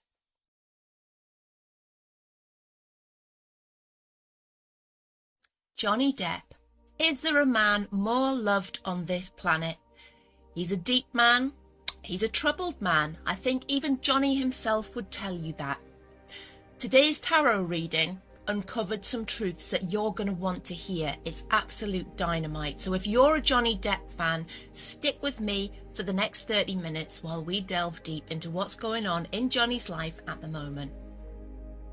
Hello and welcome to the Sky Spirit channel. Today I'm going to be looking at Johnny Depp again, and I've been requested or asked to do that, I should say. So we're going to have another look at Johnny. Now, we have done this before, but remember that each tarot reading gives you a snapshot in time about what's happening at that precise moment with somebody. So it's like we have a connection at that precise time. So there could be things that come up which are new, there could be changes, and things that are affecting him at the moment when we make that connection, when I make that connection with him, using the tarot cards as a conduit. So without further ado, I'm going to lay the cards down. You'll see me put the cards down, and I'm going to use a Celtic cross spread. So I'm going to switch screens, and I'm going to also, I should have done this, yes, you've got me in the corner there. So let's get these cards down, Celtic cross spread, and then we'll have a look at the interpretation. So just bear with me. I'm just going to shuffle them here so you can see what I'm doing. I have actually shuffled them really well before we actually started this, so it's just an extra shuffle, and I'll tell you why. Because somebody in the comments said, well, you didn't see her shuffle them, she could have just said which card, chose which cards she was going to put down, which would be absolutely pointless. But nonetheless, right, okay, let's get these cards down, and then I'm gonna go through them afterwards. So just bear with me at the moment. Now, I always put these down in a slightly wonky way, just trying to get as many of them as possible on the screen for you. But you'll know if you've seen me read before that I tend to use a lot of clarifiers. So we end up with cards pretty much all over the place. So I'm trying to make a semblance of order before we go on. So I'm going to put me back on the screen before I start the interpretation, and let's have the cards in the corner there so you can see, and you can even read along. If you're an aspiring tarot reader, the way that I read will probably be helpful to you, because I'm going to show you the card and I'm going to explain why I'm reading it like I'm reading it, and also give you some context, because obviously when you read cards, you're not reading those single meanings, you're reading them in context with other cards. So let's get to it. Okay, we've got a Page of Wands here, and we've got a King of Pentacles. Now, what have we got here? What we've got is somebody who's trying to stop Johnny going in a certain direction that he wants to move in, okay? He's got a new venture planned, or is starting something new, and it's something to do with work or something to do with his passion, okay? He wants to go in this direction, but somebody's trying to put the kibosh on it. Is that the word that I'm looking for? It's like kibosh, you know, when somebody's going to try to stop him, they're trying to scupper his plans. Now, the leverage that they're using is financial. So they're really trying to persuade him to do something that he doesn't want to do work-wise. It feels like he's really being not threatened, but it's that sort of manipulated. That's the word that I'm looking for. You know, I can find words the rest of the day. Put me on camera, my head just goes utterly blank. So I tend to just pull the first word that I can think of. Right, so it's something new, and somebody is trying to manipulate him to stop him from doing it, and they're using finances or status as leverage, okay? It feels like he's really having his back, he's having to keep his back to the wall, and he's having to be really strong and say no. It's like, and I feel that Johnny likes to make people happy. Johnny likes to say yes to people when he can. He's not a pushover, but it feels like he's really having to play hardball with somebody or an organisation, and they're trying to push him to do something that he doesn't want to do, because what he wants to do, he's the Page of Wands, he's inspired to go in a new direction, And with Johnny, you know that's a creative, that's an artistic direction. But he wants to start that. He wants to push further into that. He wants to expand. He wants to take on new projects, perhaps. But it feels like he's being dragged back into... Let's go for a clarifier. First clarifier of the reading. Okay, so we've got the 8 of Wands. So it feels like he's being dragged. This is all happening quite quickly. He's being dragged back into an organization or a way of performing or doing something. I've just pulled another clarifier that one while I've been talking, and that's our 7 of Pentacles reverse, which clarifies it for me. It feels like with these two cards, it feels like what he's worked hard for, which is like his independent creativity, it feels like it could quickly be taken from him unless he stands his ground, okay? Feels like he's worked really, really hard to get where he is, and he feels like he should be able to make his own creative decisions. But somebody or something is trying to stop that. Somebody or something is trying to be the person in control or the organization in control, okay? Now, this is all happening at the moment. This 8 of Wands here is about speed, haste at the moment. It's something that's hitting him now. But I feel that it will become, and I'm looking over this way because I always look at the other cards for some context. And I get the feeling there's some skullduggery going on here, and it's perhaps only just becoming apparent to him, hence the 8 of Wands, which is like a now card. You can see that. Look how these sort of wands appear like arrows. It's like it suddenly hits you, all right? So what he's worked hard from, it suddenly hit him that somebody or something is working against him and trying to force his hand to go in a different direction. Just going to try to put these cards back into a semblance of order before I put them down over here. So back to my cards here. Moving from that, so that basically, that position is talking about what's going on now, and the challenges that are around this. Now, what we've got here is what's happened in the past. Oh, that's a bit off screen. What's happened in the past?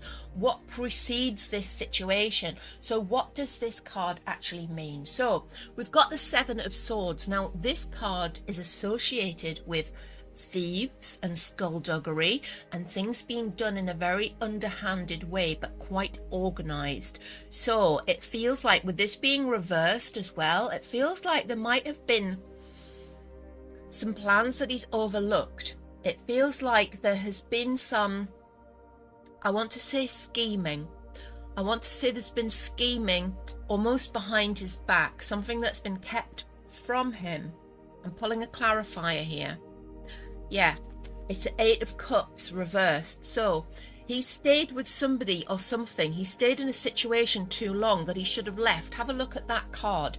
That card shows a man walking away towards the mountains and a beautiful sunset. Now, when you see the card up this way, it's like you need to walk away from something, or you've already done it. Yeah, you're going, you're moving, it's happening now.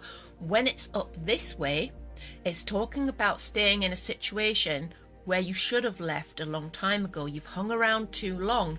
Tying it contextually with this card of thievery, I would say, we've got, I think perhaps he's been loyal and stayed in a situation with somebody, but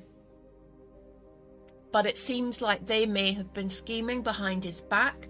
There may have been things going on that he wasn't aware of. Now, I'm going to pull another clarifier. And we've got the Devil. So the Devil can be about deceit. It can also be about oppression. Now, because this has come out in this reading, now I often get this card when I'm reading for Johnny, and it's also associated with addiction and addictive behaviours. Now, the way that I'm placing that with this card, I feel like somebody might be using his past behaviour or using his tendency to self-sabotage almost against him. Feels like they may have secrets, you know, like we've all done things that we're not proud of, haven't we? And I'm sure Johnny is no different. And if you have an issue, if you've had an issue in the past with addiction, substances, alcohol, there are things that we do in those states which we're not proud of. So potentially this sort of scheming could involve some blackmail. He could feel tied to this situation because this person is sort of, they have the receipts. Yeah, they've got something on him potentially, and that would make it even more difficult. I feel like he's loyal to them. I feel like I'm hearing he's very close to them. It feels like they have been part of an inner circle. I suppose that would make sense. They would know more about his sort of personal life or being close to him. I'm going to pull another clarifier. And we've got the Fool.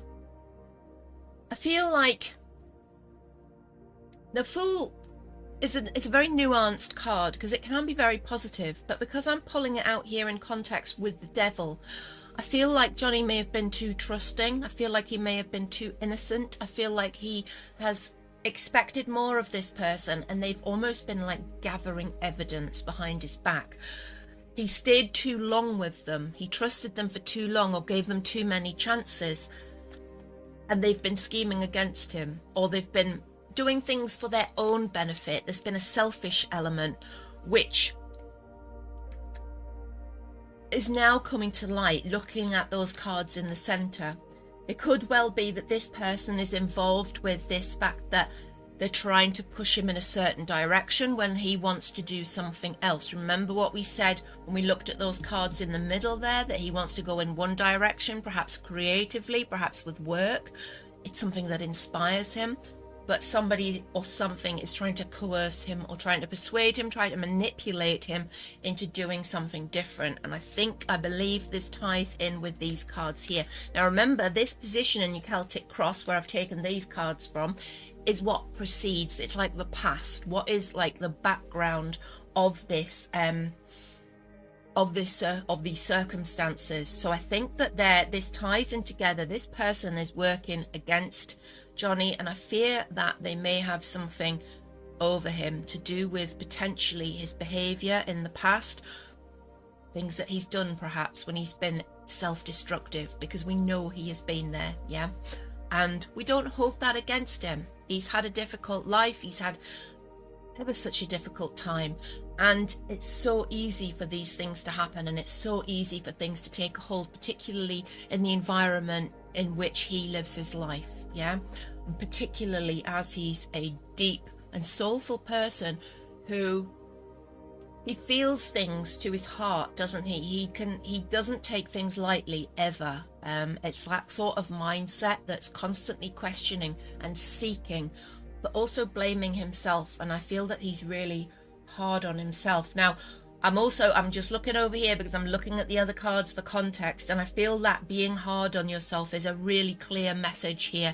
And it also feels like, I'm pulling another clarifier. I know I've got like 5 cards in my hand now, but I do like my clarifiers. It also feels this is a confirmation for me, because that 5 of Wands is about competition, and it's about people around you fighting with you, yeah? It clarifies to me that the person that we're talking about here is somebody who's quite close, somebody in not the inner circle, but potentially somebody that he works with, somebody that has control over part of his life, somebody that advises him, okay?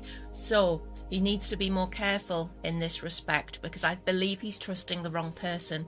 And then that 7 of Wands there, that's a really clear indication that they are working against him. It could be to do with the theft of money, it could be to do with embezzling money, it could be to do with just trying to manipulate him to do certain things that he doesn't want to do, and that ties in with those cards in the center. Now I'm going to put this screen back on here.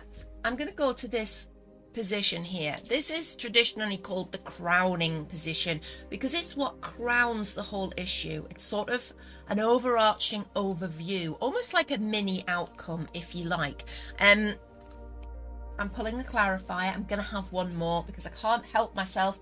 Right, very, very clear cards there. So we've got the Page of Swords, we've got the Hanged Man reversed, we've got Death reversed. So these are the crowning issue. This is the crowning issue for how this has come about. Basically, what we've got is there was a need for we're gonna go like this, okay? Because this, I feel, is the positive card in these three, okay? This is like the crowning issue is that Johnny is a truth seeker. You see that this is the Page of Swords. The Page of Swords embodies a childlike energy. I feel like Johnny has a beautiful childlike curiosity. He seeks knowledge, he seeks betterment, he seeks spiritual enlightenment. And I feel like he can really go on inner journeys, okay? Because he's seeking truth and clarity. Now that page, when you see clouds in the tarot, it's very often about clearing confusion and clearing clouds. And the page is this new beginning, and it's somebody who goes seeking the truth. So the page can be called a bit of a spiritual warrior, a bit of somebody who has had their, has tried a lot of spiritual things. They've experimented with a lot of different paths, looking for the truth, okay? But what we've got then, we've got the Hanged Man reversed, and we've got Death reversed. Now, Death reversed indicates that there's something that needs to be put to bed. Something should be dead to him, but it isn't, right? Something is still making him feel like he is not in control of his life. Something's still bugging him. There's still a devil on his back about something which should have been put to bed. I would have liked to have seen Death the right way up, because that would be transformation and change and things from the past being left behind. But when we see Death like this, particularly associating with the Hanged Man reversed, it's saying that there's something in the past which has not been left behind, okay? And it's causing this, when we look at the Hanged Man reversed, it's like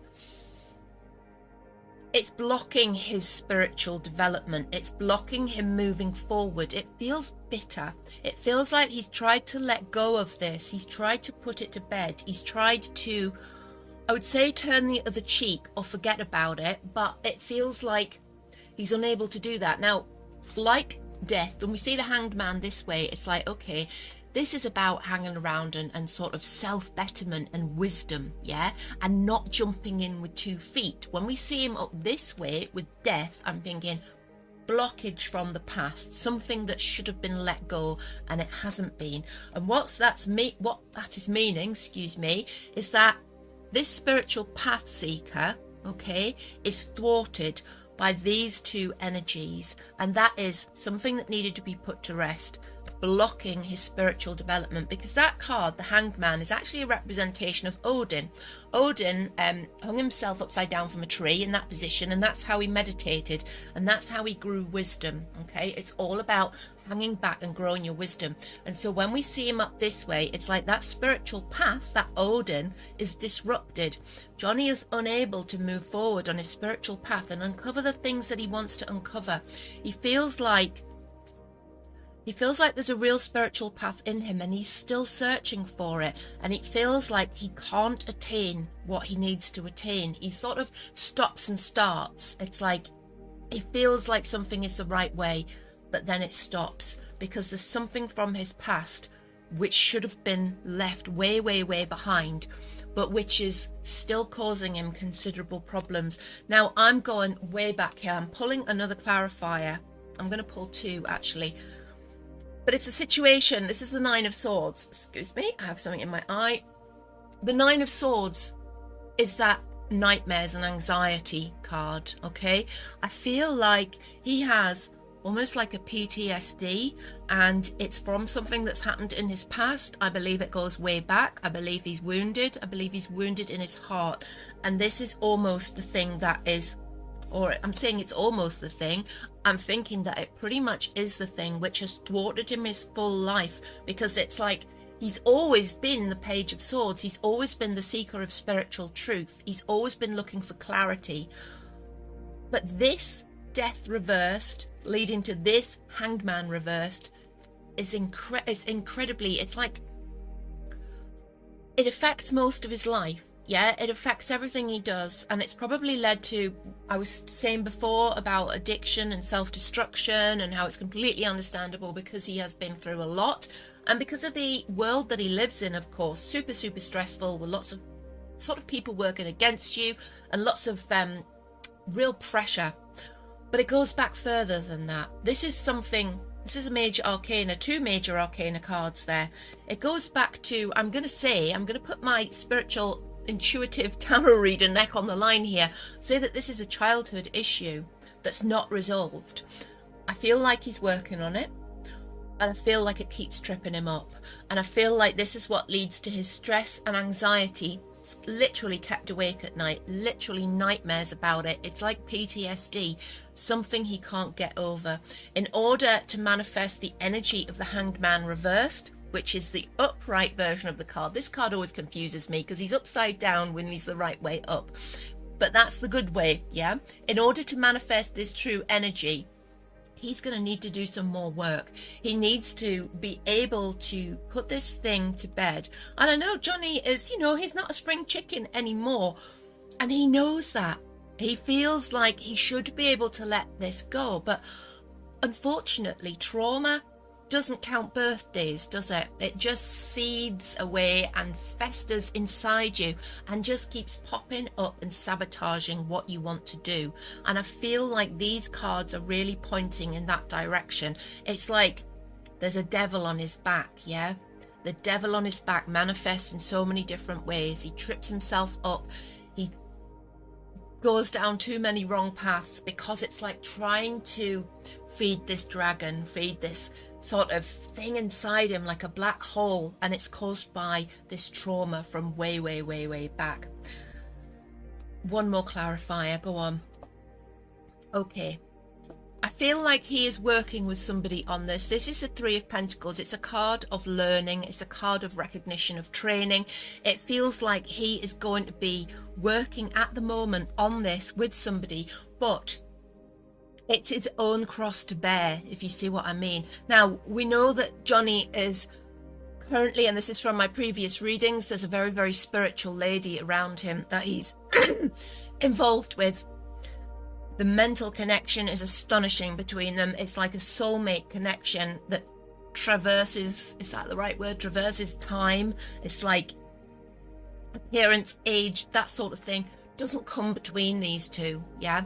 It's a real strong connection. And I feel like he is learning from this particular person at this time. However, the work is still his to do, and he still has a lot to learn, but he's making positive moves forward, okay? So I do feel like this issue, which we're also seeing with the skullduggery, for want of a better word. Is that a really UK way of saying things? Skullduggery. The skullduggery around him, the dishonesty around him, and somebody trying to manipulate him to do a certain thing couldn't come at a worse time for him, I think, because I'm sensing that he's super stressed. And the reason I'm saying that is because if we go back over to my spread here, what you'll see is that these are events which are sort of happening at the moment, but have led to this situation as well. It's a little bit confusing because this position, here is the past. Underneath is the past, but this is like the very recent past. So I say it's like recent past leading to now, right? And what we've got there is the 10 of Wands. Now, the 10 of Wands is all about that carrying burdens. And what I'm seeing from looking at the other cards in the spread here, this is emotional baggage that he's carrying, all right? I think what we've got here is a situation where Johnny was going in the right direction and is still in general going in the right direction, but I feel like the emotional baggage is still holding him back, okay? That situation which I've just discussed with his crowning issues here, that situation from his potentially childhood, from way back, it feels like this is a confirmation that that is something that needs to be put down. If you look at that card, it's a really clear illustration. This guy is carrying all these sticks on his back, okay? And he's like literally buckling under the weight of them. And it feels like this is Johnny at the moment. He's buckling under the weight of these burdens, and they're emotional burdens. Now, I'm pulling a clarifier here, and I've got the Queen of Wands reversed. So what I'm going to say is that I believe that somebody in his past, a Queen of Wands, so we're looking at fire sign, we're looking at Sagittarius, a Leo, an Aries, or somebody with a very fiery personality, has been somebody who's been involved in solidifying this trauma, but I don't think that it's somebody who's like a recent partner or somebody that's caused him harm in that way. Or if it is, now that's interesting. Yeah, if it is, it's like this person's been able to get under his skin so much because it's like it's triggered the trauma that's from way before that. Yeah, so somebody has unsettled his emotional apple cart to such an extent excuse me, that he's still carrying an emotional burden from the past, which has been weighed down by this queen who has worked against him. Okay, so she has added to this trauma, and I'm pulling another card here, and I've got the Magician reversed. Okay, he feels disempowered right now. It's like this trauma, this emotional baggage that he's carrying, and this woman that has triggered older trauma in him, he's still struggling to escape from that, and it feels like he doesn't feel in charge of his emotions at the moment. It feels very strongly like he feels like somebody's nicked his wand, right? Somebody's taken his like magical powers from him, metaphorically. Okay, it's like he feels that time is playing out, time is marching on, and there's things that he wants to do which he's not able to manifest. And I believe that's not things like career wise, because I think, you know, there's certain things he doesn't want to do again in his career. There's certain new directions that he wants to take. But I believe this is like, when we're talking about these challenges to him and somebody trying to persuade him to do something he doesn't want to do, I think that's irksome, and I think it's a problem for him. But I think on a soul level, I think there are more important things to Johnny Depp than his work and career, okay? And there's things that he wants to achieve on a personal development level, but he doesn't feel that he's able to achieve them. He's the Magician reversed, and it's all to do with this emotional baggage and this woman who triggered more of that pain, that he's still finding it difficult to forgive. And I think he wants to forgive. I think he really does, and he doesn't want to carry the hate in his heart, but we all know how difficult that can be. And sometimes even when we do forgive, it's like it still affects us. Forgiveness is powerful for sure, but it's difficult and it takes work. Yeah, and it takes continual work. One more clarifier. Okay, we've got the Tower reversed. So I think what we're looking at here is all this combines to be the situation that Johnny has come through has felt like his Tower moment. Now, a Tower moment is like, it happens and life is never the same afterwards. It's like it takes you to a point, right, where it's like it can feel really bad at the time, but things change after it. Now, with this being reversed, what I'm seeing here is that this woman potentially took him to a crisis point, which has left him feeling disempowered. Now, remember, this is all sort of connected back to this original trauma, but he feels like he doesn't have the power to change that. So it feels like this Tower moment hasn't been that catharsis where it's all knocked to the ground and then we rebuild from the foundations, which would be the Tower up that way. Yeah, not always the bad card that people think it is, because sometimes we need to burn things down to start again. Yeah, and then we build things better. But with this being upside down, two major arcana cards here, both reversed, it feels like he's stuck. It feels like there's a stale situation. It feels like he is unable to change at the moment, and he is getting frustrated with himself because in his mind and his heart, he keeps going back to this. And I feel like there may be a little bit of a health issue there. And I think it's something to do with stress and emotions, okay? Because when we see the 10 of Wands there, that emotional baggage combined with that previous trauma, I think that on a psychological level, I think that he is struggling a little bit at the moment, which isn't going to be helped by this potential person working against him in the background, okay? Now, we have better news, I promise you, because what we've got moving forward, let's go across to the card screen here. First of all, we've got the Lovers reversed. Now, I would have liked to have seen that the right way up, I'm not gonna lie, okay? But it is reversed. But what we've also got, I'm pulling a clarifier here, we've also got the Ace of Wands, which is upright. So what do these cards mean when they're combined? Okay, I feel like he's struggling with a relationship decision at the moment. It feels like there is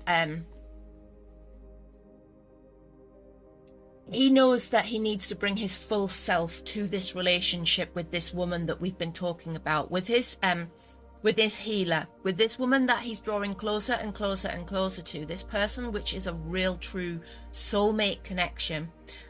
And I feel like he has been pulling back a little bit, and it's not because he doesn't appreciate her, it's not because he suddenly has gone off her, it's literally because he doesn't trust himself. And I mean that as in he doesn't trust himself not to mess it up. It's like he wants to move forward, he wants to go on with this relationship, but it feels like he keeps drawing back from it. He's unsure, there's an issue, there's a decision to be made, and he needs to either fully commit to it, or he needs to draw back from it. He doesn't want to draw back from it, but he feels almost like he's terrified of making the same mistakes again. He's terrified with the things that have happened in his past. He's terrified of that breakdown in the relationship because he's fragile, yeah, and because of his self-destructive behaviors, he knows how low things can go. He knows what it feels like at the bottom and how his behavior changes when he's at the bottom by means of his health will suffer, his patterns of addiction might rear their head again.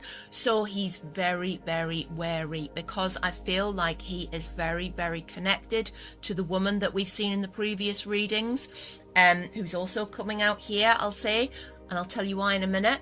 But it's this card and the next one. But he's worried that he's going to mess it up again, okay? He's worried because all he wants to do is take this wand moment. That wand is about virility, moving forward as a new person, and that would be that tied into that new relationship. It's like, we all know that looks rather phallic, doesn't it? Which is why it's often associated with a really physical relationship. When it's contextually seen with this Lover's reversed card, it's like there's a real gosh, what's the word that I'm looking for? It's a juxtaposition, isn't it? It's a juxtaposition. He wants to be moving forward strongly, okay? But the Lover's reversed is like, but he's unsure about being in a relationship, and not because of this woman, it's because of himself. It's like he doesn't trust himself because of what's happened in the past and where he's ended up. And it's also because he spent a long time in self-reflection, and he spent a long time rebuilding himself, because he felt let down by everybody. He felt like, I've just pulled another clarifier, we've got the heartbreak card. He felt broken-hearted for a long time, and it was almost like it's not just to do with his relationship. He felt betrayed by those around him. He felt betrayed by those he works with, people who said he was friends with, yeah, who were people that were close to him. He felt betrayed in the past, and so it really makes him struggle to commit to this relationship. And I don't mean like commit as in, you know, are they going to get married, are they not? I feel it's beyond that. It's so much stronger than that. It's so much stronger than a piece of paper. That's why he's so frightened, yeah, because he knows it has the power to bring him really down to this level again, this Three of Swords, this heartbreak, okay? So we've got him struggling between these two. These are almost like opposites, that heartbreak and being very afraid to sort of go forward, hence our Lover's reversed, and that Ace of Wands, which is like thrusting forward, moving forward, starting new things, okay? I'm going to pull one more clarifier. I'm going to say what would be how we would deal with that. Okay, we've got the Nine of Pentacles, which is the independent lady. So I think what Johnny has to learn to trust, and Johnny has to learn that the lady that he is involved with, his healer, is independent, isn't relying on him for emotional strength, isn't relying on him for money, doesn't want something from him. She is, if you take a look at her, she is in her own garden. She's even got a lovely little bird on her hand. She owns her property. She owns herself. She owns her emotions. She's self-assured. She doesn't need an emotional crutch. He needs to realize that he's not going to hurt her, yeah, because she's almost impenetrable. She doesn't want from him what he can't give her. Okay, and she's almost like she would be the stronger one in this relationship because he's coming from such a traumatized place, and it feels like this. When I see that 9 of Swords in the position where it was, I'm always going to say PTSD. I'm always going to say this real trauma which comes way back from the cards that we saw in the crowning issue here. So he needs to trust that she's the bigger man, if that makes sense. Right.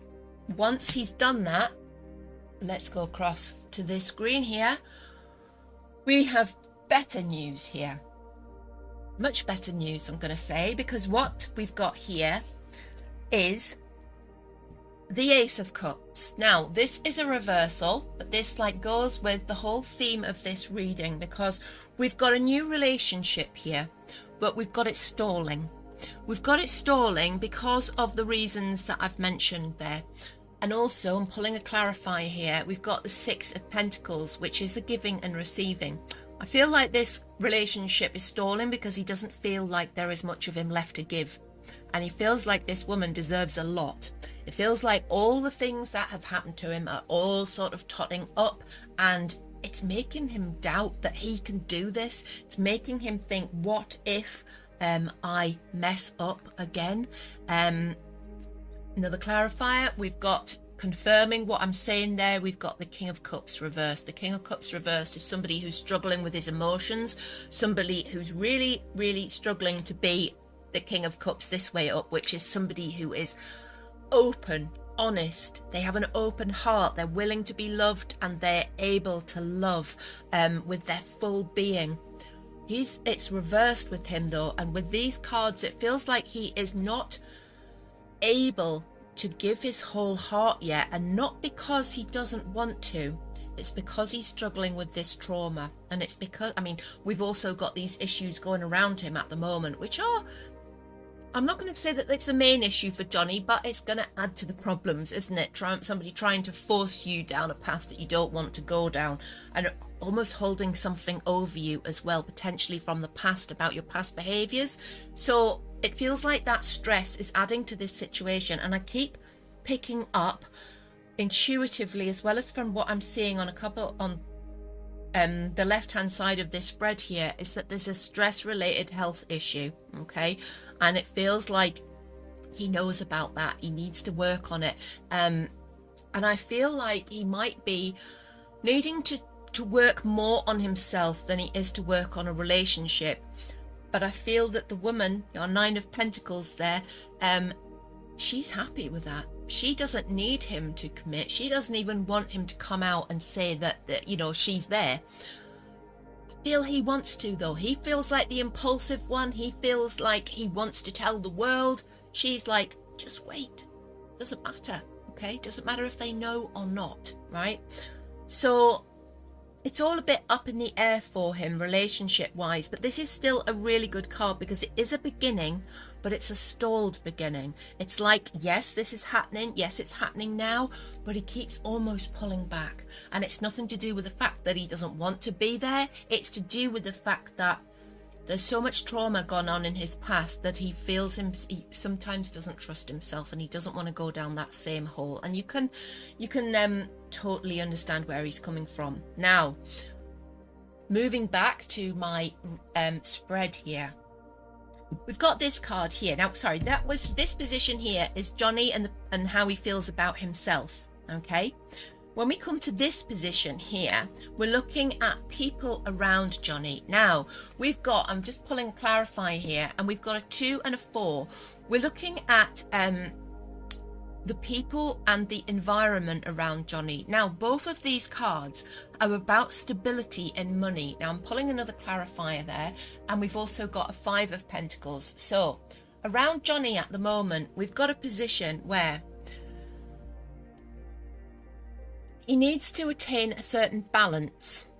And it's something that that 2 and that 4 are about balance, and they're about achieving stability.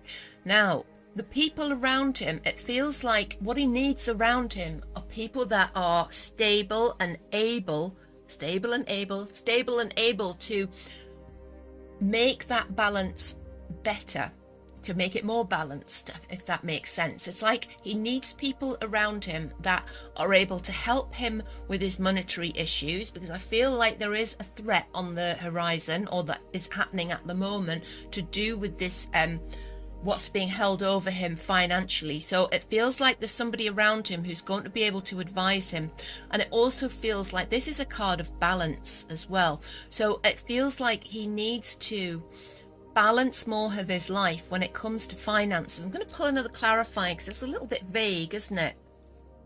Okay, we've got the 8 of Pentacles, so the tarot isn't giving up here. We're getting pentacle after pentacle after pentacle. So I'm seeing people around him that are involved with money and are involved with the balance and sort of advising him as to what to do about financial issues and sort of achieving a better balance. Now, this card here, this is not my only reversed card, and this is the 8 of Pentacles, and this is about, it's called a portal card because we've got the doorway on it there, which indicates that there's a new level to be achieved, but it's up this way. And I believe that this is relating to our financial issue that we saw earlier in the spread, because we've also got the 5 of Pentacles there, and this is about a loss. Now, because this is reversed, it feels like, tying that with those 2 cards, it feels like he needs to take note of the people around him and what he's being told, okay?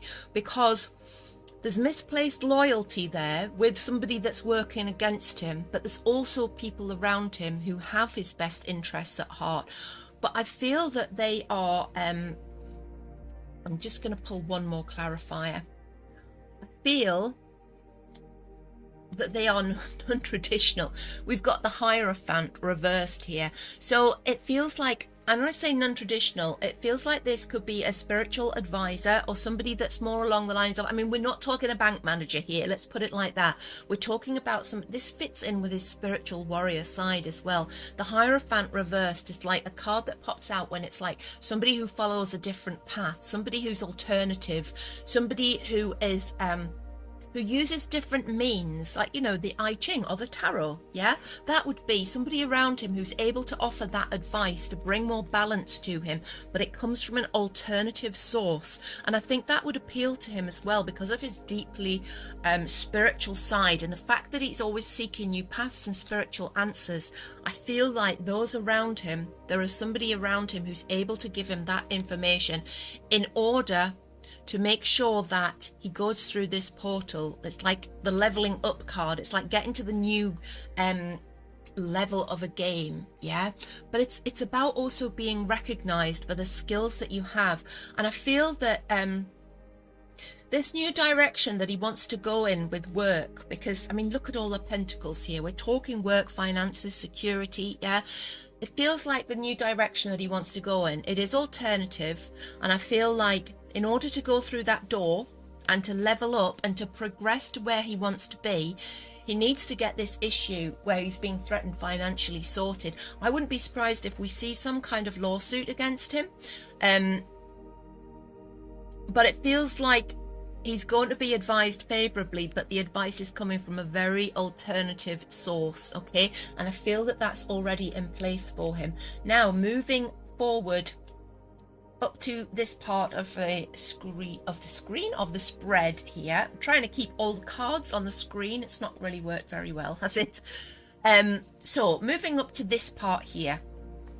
This is called your hopes and fears, okay? So first of all, we've got the 5 of Cups. I'm going to pull another card. In fact, I'm going to pull another 2 on top of that as well. Right. That gives me more scope because this is very interesting. Let me get these cards into the order that they came out in. Right, so first of all, we've got the Five of Cups reversed and we've got the Page of Pentacles. I feel that when Johnny has been, oh, and put me back on the screen there.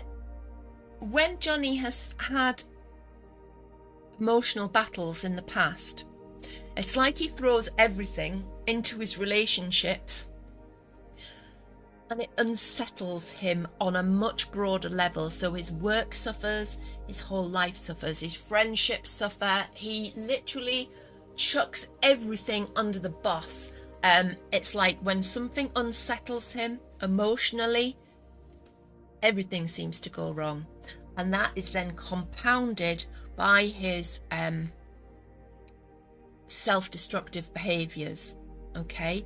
And that can be very off-putting to people that he works with because he becomes very unreliable. However, there's a bridge going on here between these cards and these cards.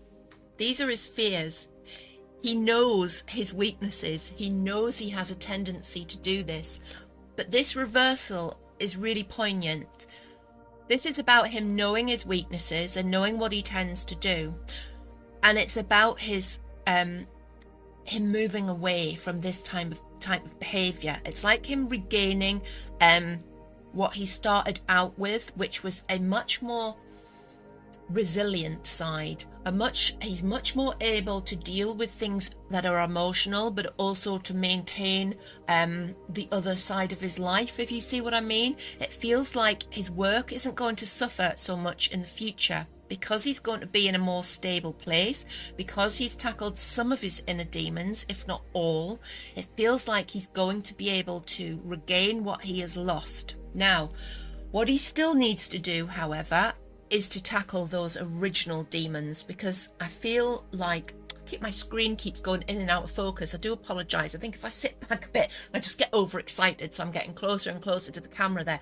I feel like he still needs to tackle the original root of this trauma. Okay, all right, he's being helped by this independent lady that he's with, but he needs to let down his barriers. He needs to trust in her a little bit more in order that she can move forward with him, you know, by his side.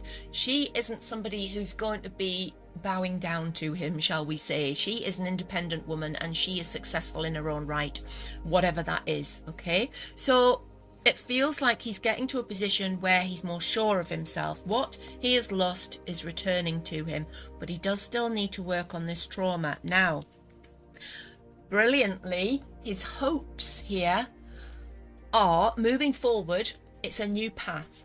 This Ace of Swords, I love to see the Ace of Swords and the Page of Swords in a spread because they're both about new beginnings and seeking truth and clarity. If you look at that card, it's like the hand holding the sword is coming through the clouds of confusion and suddenly the way is clear. Yeah, and this card here relates to that because that's a Three of Wands and it's about new horizons, but it's also about going overseas as well. So I feel like we've got Johnny's hoping for a new start and he's hoping to change. This isn't about a planning, it's about changing, growing and progressing. Okay, so there's a new start on the cards, literally, for him. And it feels like a lot of change and a lot of progression. And this is what he hopes for. This is what he's aiming for. It feels like he's really jaded about where he's been and where he is physically at the moment and who he's with physically. And I don't mean in a relationship, I mean work-wise there. The people around him, the crowd around him. It's like he sees through them now. He sees through them so much more easily, yeah? So he hopes to move away from him. And the great thing with these cards is that it feels like this is going to manifest for him. And I'm pulling another clarifier, and I just love it when a clarifier works out because we've got the Six of Swords. And you can see for yourself, the Six of Swords is all about leaving things behind, because the guy on the boat here is leaving the troubled water and making for the calmer waters. So he is, this is Johnny. What he hopes to achieve is a new start and an expansion into different things, potentially overseas or potentially just moving far away from the situation mentally, perhaps, that he's been in for a long time. Okay, but that energy is there. That's what he hopes for, and that's what he's going to get, because we see this as an action card. He's being taken. He's actually supposed to be this figure here on this card, so he's being taken by a second person. Yeah, so this could well be our healer lady, or somebody that is the alternative. That alternative advisor could also be that healer lady as well, but taking him away from troubles. That's what he hopes for, and that's what he's going to get. Now, we're then moving on to the final card in my spread here, and what I've got is a Knight of Swords. Okay, and what we also have, pulling a clarifier, is we have got Justice. Now, what are these cards saying? I'm going to pull one more clarifier, and then I promise that'll be it. Okay, we've got the Wheel of Fortune. Lovely card to finish on. Now, here's Johnny. He is the Knight of Swords. He is really going to recover his energy. He's going to get the spark back. He's going to be, look how this Knight of Swords rushes in. He picks up his sword. He doesn't worry about the past. He doesn't worry about what might happen or what has happened. Gets on his horse and gallops into beautiful sunset. Okay, so it feels like this is a really good card as an outcome card, because it shows him as being fearless. It shows him as being ready to get back on his horse and get back on with his life after going through some very difficult times. Okay, I feel like all of that is like triggering and building on this earlier trauma which he's working on. And I feel like, you know, because some people can work on a trauma all their lives and they never quite get over it, but I think that he's committed to getting over it, and I think that he's going to, because what we've got here, these two cards, the Wheel of Fortune and Justice, this is a karmic, an end of a cycle. It's the end of a karmic cycle, and the Wheel of Fortune is playing out, so it's turning. He's actually, the changes that he's made have changed his destiny. Yeah, this is a card of destiny. And what we've got here is justice. So destiny has changed because justice is going to be served. Somebody who's done him wrong in the past is going to come a cropper. Feels like karma is going to play out in that situation. While he, look at these cards, he like gallops off into a better future with a lot of changes. When we looked at those hopes and fears, there's a lot of changes there. He makes them, he tackles them. He's not afraid of owning his mistakes and owning his past behaviors. Okay, I feel like we're going to have something coming out into the open, which is he's going to admit something. Okay, and that might be to head off. You know, I said that somebody might have something on him. Perhaps he's going to come out and tell us what that is anyway. That would be really interesting to see. But I feel like destiny changes for him. Karma plays out. Somebody gets justice and he moves forward. Okay, when we see this card, it's always a good card when you're talking about a essentially good person, because when they receive justice, it's like good things happen. If it's like a bad person and you get this card, it's like, okay, they're going to get what they deserve. But we know that Johnny deserves a new destiny and a new future, and that's what he's heading towards. If you have enjoyed that reading, then please subscribe to my channel. It doesn't cost you anything. It takes a second, and it means the world to me and means that I can spend more time doing these readings for you. If you'd like to see me read for any particular person or event, please put it in the comments. I always read the comments and reply to everybody, and I'll be more than happy to look at people that are suggested. If you'd like a reading for yourself, head to my website, skyspirit.co.uk, where you can book a reading with me. So it's been wonderful to spend time with you, and stay weird. We love Johnny Depp on this channel, and thank you so much to everybody who's asked me to have another look at Johnny and look at the motivations and his soul path, because I absolutely love reading for Johnny Depp because he's such a fabulously deep and multifaceted personality. So stick with me for the next half an hour and we'll have a deep dive into Johnny's motivations and soul path. And you won't believe what I actually see in this reading. Hello and welcome to the Sky Spirit channel. Today we are looking at a channel favorite, and that is Johnny Depp. We love Johnny Depp. Today I'm using a system called Pythastro. Pythastro Tarot combines Pythagorean numerology, it combines astrology, and then it uses tarot to present the narrative. Now the work with Pythastro goes on behind the scenes, because it's like taken me about a day to put this together, because I have to do all the calculations using planetary positions, astrological time and things like that, combined with numerology calculations based on birth name and time of birth and place of birth, to come up with the cards that match the particular areas of a person's characteristics. Now this system is based pretty much on significators. So if you know about tarot, you know a significator in tarot is like that card that represents that person in the spread. When we use Pythastro, we look at all the facets of that person, and so we get a spread of significators which represent various elements of the life. Like the sun is the identity and the ego, the moon is more about the emotions, the rising sign is about how that person might present outwardly, and we've got Venus, which is about love and relationships, and also Mars, which is how that person deals with conflict and how they deal with challenges. So it's all very interesting, and I've already done the spread for Johnny, and I can tell you that there are depths here to be investigated. So I can't wait to get started. So I'm going to talk you through the spread and we'll see where we get to with it. So let me know what you think in the chat. I'm going to change screen here, I think, so we can look at the cards more closely. Now, as I've told you there, we actually calculate. There's no sort of putting down the cards randomly here with Pythastro. These cards have all been calculated using the specific calculations that I've achieved through the Pythagorean numerology. I struggle with that word, and the astrological aspects. So let's dive into it. What we have here is, first of all, we've got Johnny's soul number. This is his core number as calculated, his core card. So what do we have with Johnny represented by the Three of Wands? Now, the Three of Wands as his soul number, the soul card represents the eternal soul. So you'll see the rest of the cards are what we called incarnates, which is this lifetime.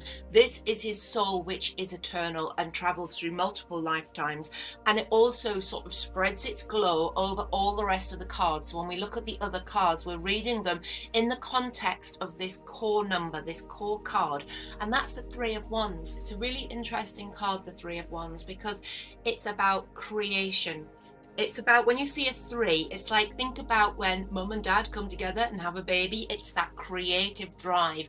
Wands is about creativity, fire, inspiration. Now, when somebody is represented by the Three of Wands as their core card, their core significator, they are somebody who is deeply, deeply creative, inspired throughout life to achieve different things, and it's somebody who doesn't stand still. It's somebody who, if you give them a pile of bricks, they build a house. If you give them a crayon, they will draw you a masterpiece on the pavement. You know, it's somebody who can take something and make it into something which is beautiful, which is inspiring. It's the ultimate root of creativity. The three, that number three, is about change. It's about forward motion. It's somebody who finds it difficult to sit still. It's somebody who's always planning, forward planning, always thinking about what the next move is, where they're going to progress to, where they're going to go. You'll see, if you have a look at the illustration on this card, I use the Rider-Waite deck for Pythastro Tarot.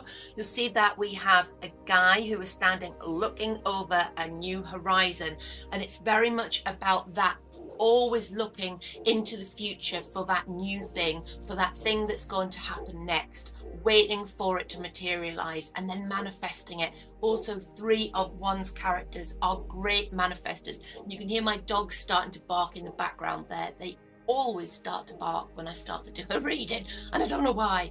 So This is Johnny's core card, his core number, the core significator. Now bear that in mind. It casts its glow over all the rest of the cards as we move on. So I'll take you back over to this screen here. Let's move on by looking at the card that Johnny has as his strength card. So this is the strength in his incarnate life. So in this lifetime, what is the strength that pervades through the sort of influences of his life? Now this, if you know about tarot, the sun is one of the best cards in the deck, and it's such a positive card to have in a position of strength, because as the name suggests, it's sunny, it's warm, it casts a glow. It's about confidence.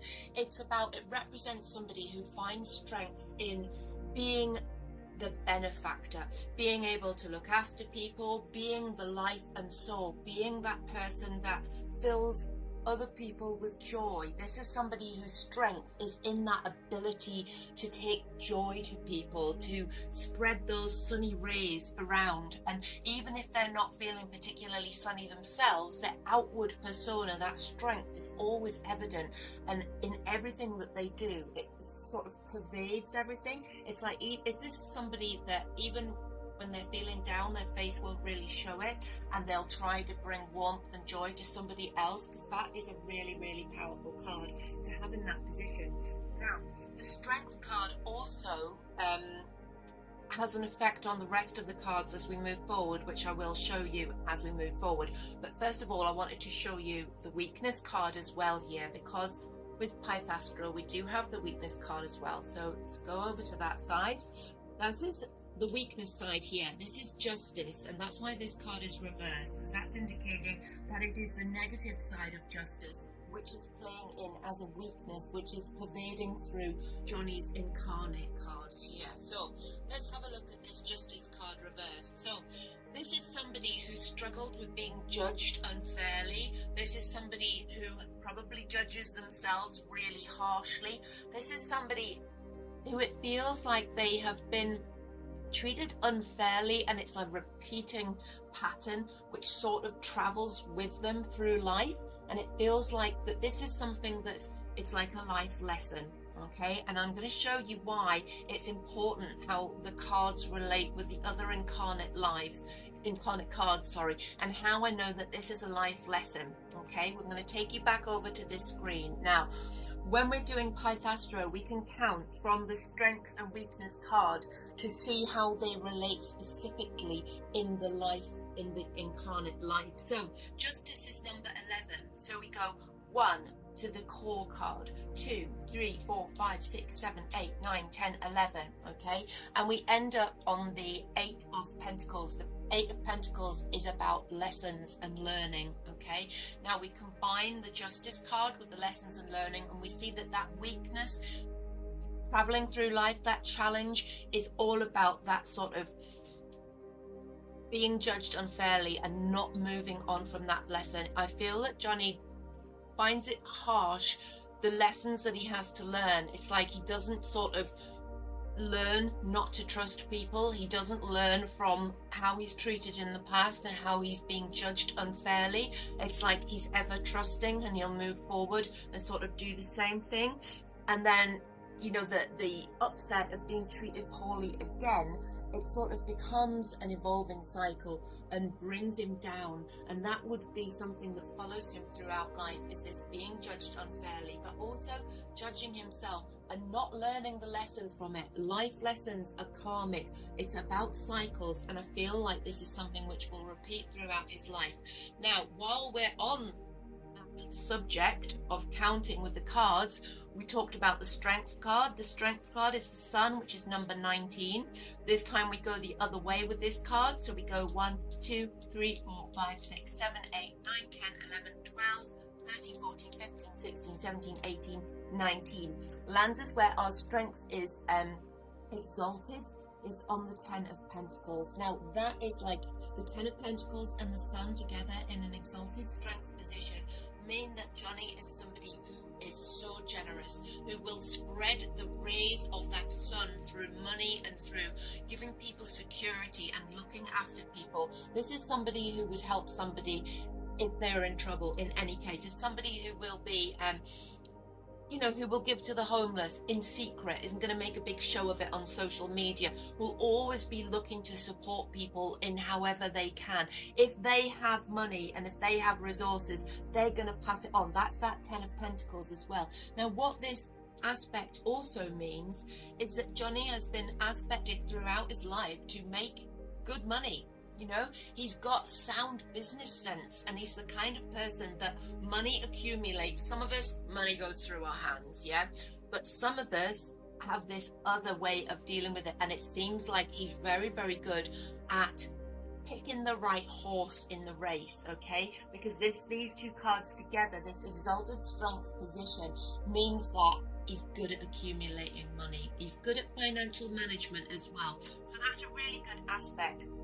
So let's move on with the rest of the cards here. So we're going to have a look now at Sun, Moon, and Rising. Now, the Sun cards are about somebody's ego and how they are, their conscious self, how they identify. So let's have a look at these two cards together for Johnny. So what we've got here, really interesting cards in a Sun position, because what we have is the Six of Swords and we have the Knight of Swords. Now, in this spread, interestingly, we have a lot of Pentacles who've got a lot of practicality, okay? A lot of down-to-earthness about Johnny. And we've only got, like, this is the only appearance of the Swords in the spread, which is in his ego, his conscious self. So, he's intellectual, and he's more intellectual than we perhaps think, because he comes across very fiery and you know, sort of, he's fun, he's got that sunny personality, he comes across quite deep, sort of created a deep person emotionally. But these swords in this position also tell us a little secret, is that he is a thinker, and he's a deep thinker.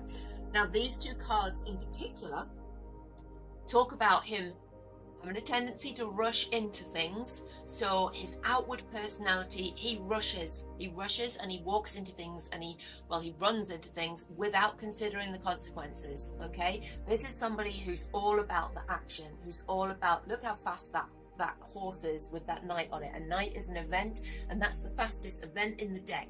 This is somebody who gallops into action, okay? Often to their detriment. So it feels like perhaps he doesn't think things through too much, okay? Because the negative side of this card would be rushing in too quickly without thinking, okay? Now, interestingly, this is teamed with another Swords card, which is about the ability to leave a situation as well and move away from trouble to smoother times. So what we have here is another repeated pattern for Johnny, and it feels like he has a tendency to rush into things, but he's just as quick to withdraw. Like, he can go into something and go, oh, put the brakes on, get off the horse, turn around, and let's go. Let's get on the boat. Let's row out of this trouble, because he can get himself into trouble quickly. He can also get himself out of trouble quickly. So he's not afraid to do an about turn and just like chuck the towel in and move away from something. He's not one of those people that would be sort of more, okay, well, I've started this, I'm going to have to stick with this. He's like, okay, right, this isn't working. I need to get out of here, yeah? And that's indicated by his Six of Swords there. So this is a really interesting pairing for the Sun aspect, because it's all about movement. And it's all about the intellect behind that as well. He's a deep thinker, and I think sometimes he becomes exasperated with himself for this sort of rushing into stuff, but he can't help it, because it's his incarnate nature is to like go for it, hell for leather, into new situations, into new relationships, into new, I mean, not perhaps intimate relationships, but trusting people, moving forward. Remember, we're reading this in context with the Three of Wands as well, the core card, which is about expansion, progression, creativity. So it's somebody who rushes into new projects to create things, but if the shit hits the fan, he's just as quick to move away. And he's also very adept, because he uses that creativity in getting himself out of trouble as well. So he's able to initiate a process which pulls him back from any situations that become a bit sticky, okay? Now, this emotionally can be difficult to deal with, all right? And one thing that I would pick up on here is that with this Three of Wands again working as an influence over these two cards, this could indicate somebody who uses escapism when they're trying to avoid problems that they've rushed into. Okay, so this boat that he's on, getting away to calmer waters, could be a little bit of escapism, and that might hark to his substance use and things like that, because it seems like a solution to calm those waters, to alleviate the pressure that's been caused by perhaps a little bit of rash action, perhaps a little bit of not thinking things through. Okay, but that's to do, look how that Three of Wands works with that Knight of Swords. It's all about the drive, it's all about the forward motion for him. So that is Johnny's Sun cards. I'm going to move across to his Moon cards. Now, this is about his emotional instincts. Oh, let's have a look at the actual cards rather than me. This is about his emotional instincts and his inner being. Now, interestingly, we've got two very stable cards here. Okay. Now, let's have a look at what these cards mean. We've got 4 of Pentacles and we've got a 10 of Pentacles. Now, both very stable numbers. So inside all that bluster and rushing into things and sort of quick thinking and fire, we've got somebody who emotionally is actually stable, more stable than people would imagine. I think some of Johnny's emotional problems come from that fire and rushing into things, but his inner self, he's quite aware of who he is and what he wants. Yeah, again, we've got this focus on Pentacles, which is earthy. It's about having your feet on the ground. Okay, 4 and a 10, both very, very stable numbers, and they're both about the ability to accumulate and hold on to wealth as well. Now, when we're looking at these cards in relation to the Moon, which is about our emotions, we're looking at somebody who knows how to look after their emotional health. Okay, he knows how to do it, but at times he slips into sort of that complete opposite, because when we spin these cards upside down and look at the shadow part of them, we've got the destabilizing effect of them as well, because 4 of Pentacles, very stable, able to hold on to things. When we tip that upside down, we find that it all becomes unstable. Okay, so deep in his core, he's aware of how to look after his emotions, but there is that opposite side of the coin, because when you're looking at tarot, you've always got both the positive and the negative sides of a particular energy. Okay, now I read reversals as blockages, so we're looking at somebody who has the ability and the capacity to stabilize themselves, but also because these cards represent such strong sort of stabilizing effect, they're also conversely very destabilizing when they're upset.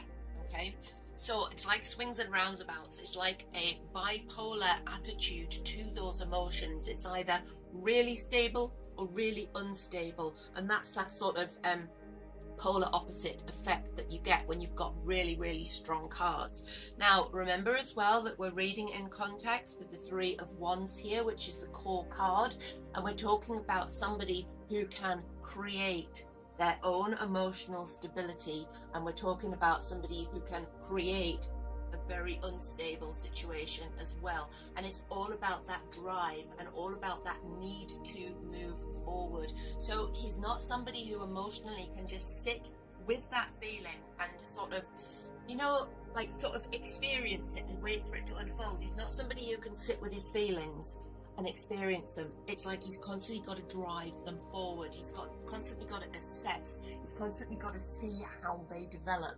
He's not able to just wait and sort of, you know, hang back and observe. He's not an observer, he's a driver. And I think this is why we get him rocking backwards and forwards with these two very, very strong influences here, which could be incredibly destabilizing for anybody, and particularly somebody who's in a high stress position and who has had a lot to deal with emotionally in the past. So let's put these cards down for a moment and go on to looking at the rising cards. Now, the rising cards are very interesting because they are wands, and they're really, really powerful wands. So what we've got here are the rising cards are the Knight of Wands and the Six of Wands. So what do these cards mean in this position? So the rising cards are about the outward, how Johnny projects himself. Okay, so how does he come across to people? What is his mask? Okay, he's a winner and he is a player of energies. Okay, he is driven, he is forward moving. This is like really in relation to the Three of Wands as well. Let's pull that card up as well. So we've got the creative driver. We've also got somebody who likes to win and who often does win. He's very good at, if he goes into a meeting, he knows what he wants when he goes into it, and he doesn't want to compromise. Okay, he's not a pushover in any respect, because he's a knight, and the Knight of Wands is like somebody who is very adept at moving things forward. They're inspired, they're creative. Team that with a six and you've got such a winning combination. But what we have here with the three sets of wands, three cards of wands here, is we've got so much fire. And in a rising sign position, we've got somebody who can pretty much get almost carried away with the energy of something. He's very, very focused on energy and how he feels it and how he experiences it and how the people around him are working with that energy too. He's very sensitive to it, and if he feels like there's somebody around him who isn't aligning with that energy, I feel that it could unsettle him, and that moves us back to our moon cards there, that ability to destabilize. I feel like energy and people around him can be the thing that tips the scales, with that 10 and that 4 of Pentacles being so balanced or conversely so unbalanced. Yeah, and it's to do with potentially this clump of fire that we have in the rising position. Now the rising is really strong in somebody's personality, and it's really about their drive and their forward facing mask. And we've got somebody who can come across as not wanting to compromise. Yeah, and they're very good at getting their own way. Now, remember that this is a mask. It's not necessarily Johnny inside, because inside we have a different person. But this is somebody who, I guess if you're on the wrong side of them, they could be quite a strong adversary, okay? And remember, always, we've got this Three of Wands, which is constantly creating new situations, new ideas, new events. It's like driving forward, always looking for the new thing. And this rising personality is somebody who will constantly be doing this, who will constantly be in the winning position, who will constantly be the Knight of Wands stepping out. It's about travel as well. It's about somebody who is going to constantly move physically from one place to the next to the next. This is somebody who can't sit still. They've got a fire underneath them which is burning, and they just have to keep moving. Okay, I feel that if Johnny felt like he was stagnated, if he felt like he had stopped moving forward, he would feel like he was moving backwards. Okay, some of us are happy just to stay at the same level. This is not somebody who can do that. These wands combined with this core card mean that his personality constantly seeks to be moving forward. So that's his rising cards. So moving back to the spread here, and what we're going to have a look at now is his Venus cards. Now, Venus is about how Johnny relates in relationships, how he deals with relationships, how he is with love, with harmony with others, but also in harmony with himself. Now, remember that we have his weakness associating with this Eight of Pentacles here. So we've got a weakness with relationships straight away. We've got a weakness, and this is sort of one of those areas in his life that will keep tripping him up. And it's one of the areas where I feel that he's going to be judged unfairly, because we've got the association with the weakness there when we count through.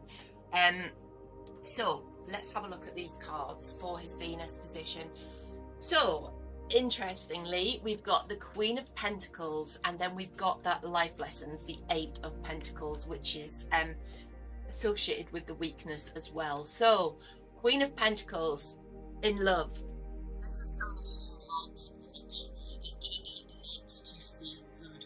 He has got he likes to spoil the people that he's with, and at the same time he likes to be spoiled. It feels like quite an indulgent tone here. It feels like he is somebody who likes the finer things in life, likes to live in a little bit of luxury.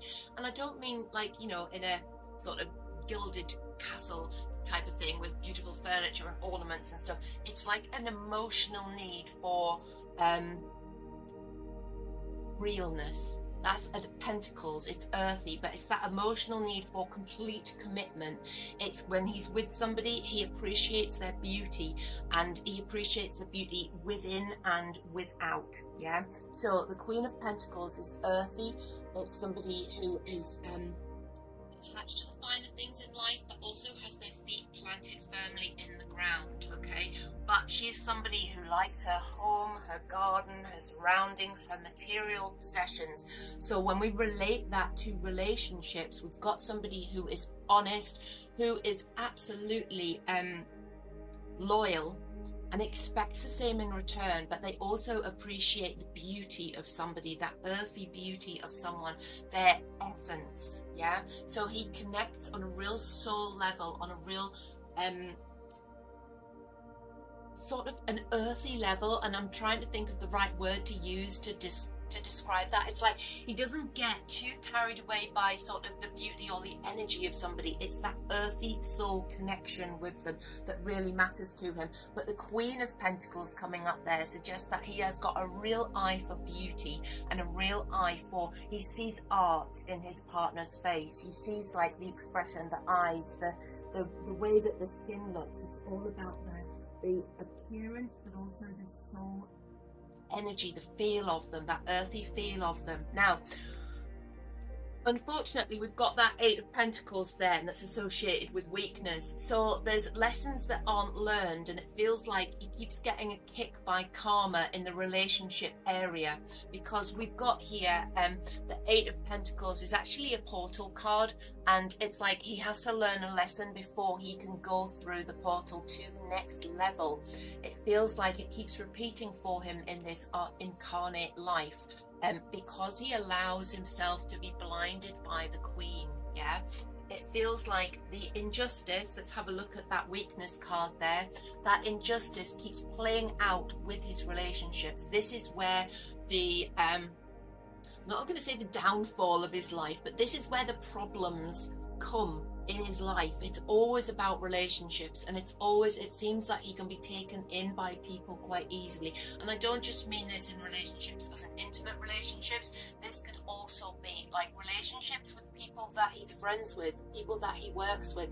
It feels like he trusts and he admires people. He looks and he admires and he sees their good points, but sometimes to the detriment of himself. Sometimes he doesn't see the other side to them, and that's the lesson that needs to be learned. He needs to learn how to be more astute about people and how to look beyond the initial impression, look beyond the sort of sparkle of their personality, the way that they look, the way that they come across, to sort of look in a more jaded way. I get the feeling that there's a very youthful appreciation of the people around him. He sees the good in people, and sometimes he fails to see that other side, and that's where we get the injustice playing in here.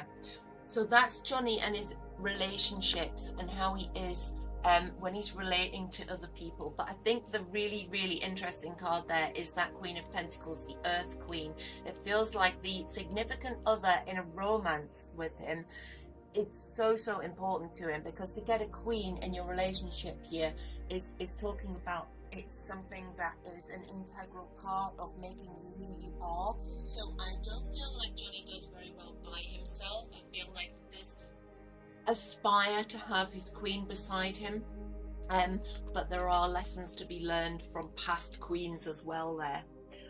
Interesting cards given what we actually know about Johnny as well. So moving on to Johnny's Mars cards here. So what do we have here? This is how Johnny reacts in conflict and challenges, okay, and what challenges might befall him as well. So let's have a look at these cards. What we've got here is we've got the Seven of Pentacles and we've got the Knight of Pentacles. Now these are really, really clear cards about how Johnny reacts with challenges and conflicts. He isn't quick to anger, okay? There is a lot of fire in his rising sign, okay? But I feel that he is very controlled about how he expresses that. He doesn't fly off the handle with people, although we know that he can rush into situations. That's more of a creative drive. Going back to our Three of Wands, always remember we've got this power of creation, this inspiration, creativity, drive to make new things all the time. But when we look at conflict, it's a drive that is associated with an ability to control in order to get what he wants, okay? Because this card, the Seven of Pentacles, is somebody who plants seeds and then waits to take the harvest, right? So if you're going to come up against Johnny in a challenge, be prepared for the fact that he is going to know where he wants this to develop to, okay? He's already got a plan and he knows what he's trying to achieve. But he's not going to rush into that. That's the Knight of Pentacles energy. He isn't going to fly off the handle. He is going to accumulate facts. He is going to put things together. He is going to think very long and hard about what's going on in any conflict, okay? It may well be that he needs to withdraw at times in order to do that because of the destabilizing factors in his moon area here. It feels like if he follows his rising and rushes into things when it's conflict, he knows that he'll destabilize himself. So when it comes to conflict, he is able to be that person who isn't quick to anger. They have a long burning fuse, and he can lay the foundations of conflict for a long time. So he's somebody who keeps receipts, and he's somebody that has the patience to wait things out and keep gathering those facts before they move forward and progress with something. So if you were involved in a legal battle with Johnny, expect him to have dotted the I's and crossed the T's and to have all the evidence that he needs before he gets to court, yeah? He's gonna know what's gonna happen. There's no surprising him when it comes to conflicts. Now, this is also of interest when you look how this relates to his relationship cards as well, his Venus cards, because I feel like in a relationship, it means that he can take a back seat and allow somebody else to be that sort of emotional live wire and driving things and sort of flying off the handle, but he's keeping a score, yeah? He's keeping a score and thinking, okay, I'll write this down metaphorically, yeah? Moving forward. So he sort of gradually will become more and more disillusioned with the relationship as it progresses because he's keeping track of things. He's keeping receipts as we move along and dealing with the conflict in the relationship in this way. He's not somebody that's going to just like go mad and start chugging things around and screaming and shouting. I feel like he's much more able to maintain his calmness.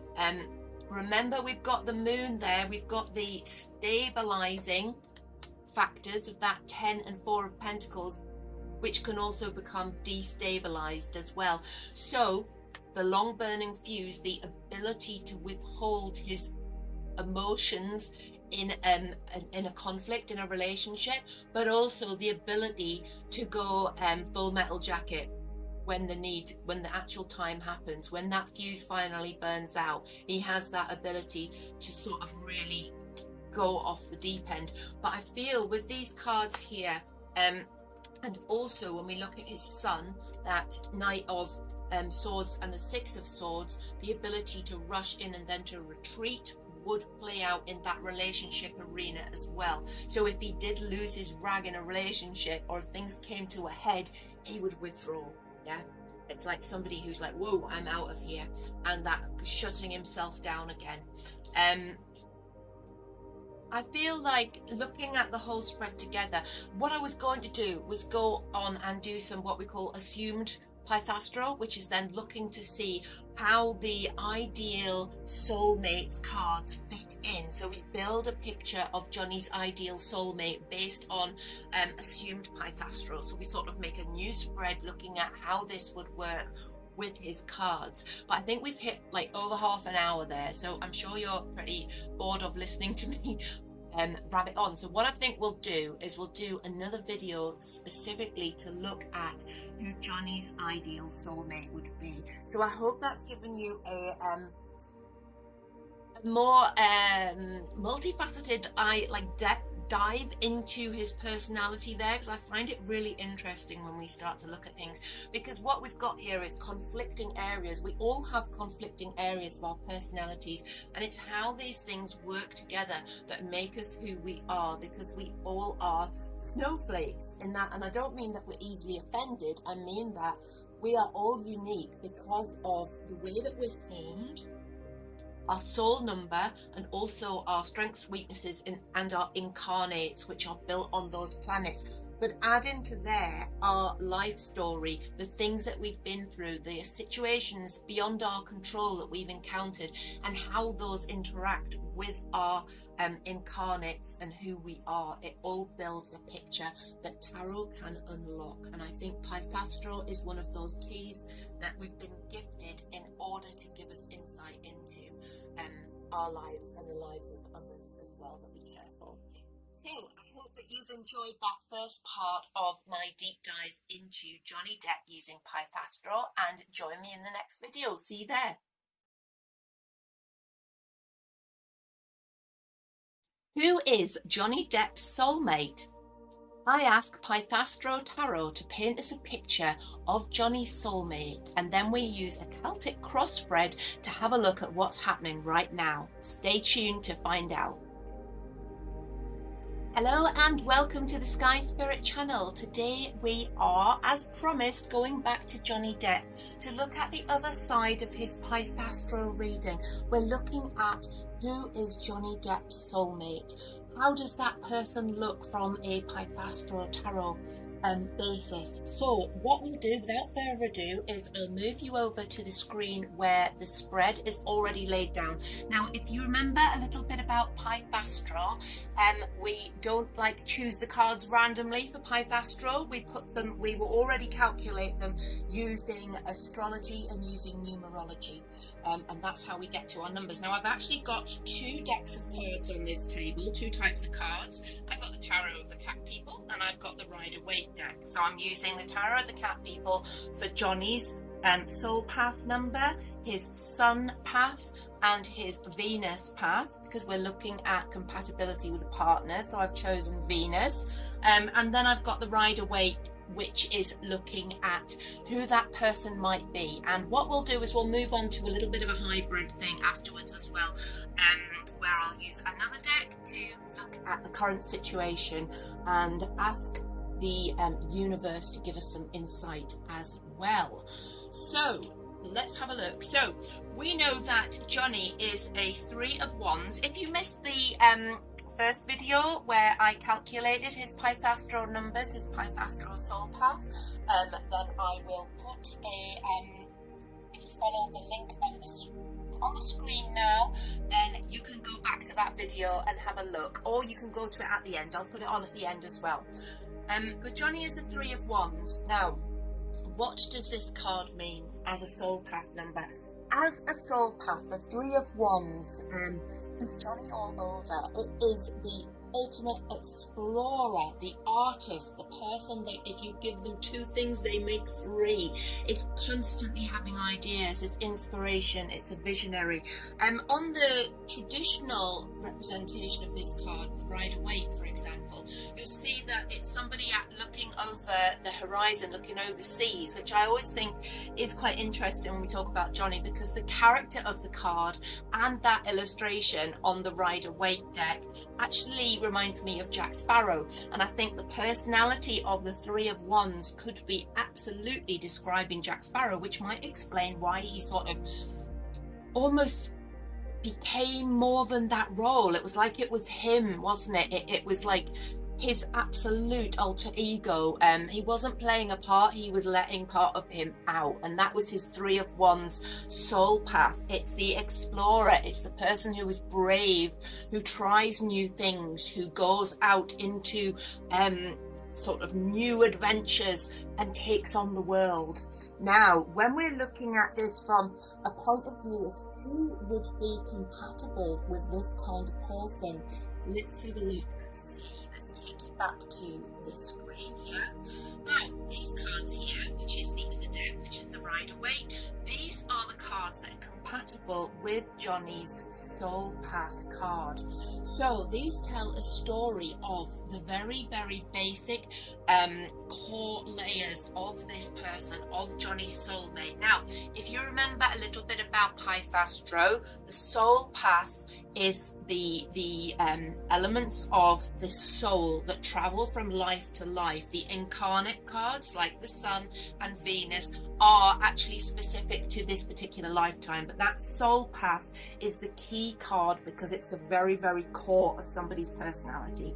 So who is Johnny compatible with? Let's have a look. Right, so we've got some really interesting cards here. These are all representations of the energies that Johnny is compatible with, and it tells a very interesting story because, first of all, I'm going to point out that we have the star here. Now, the star is Johnny's healer, is showing up again in this spread.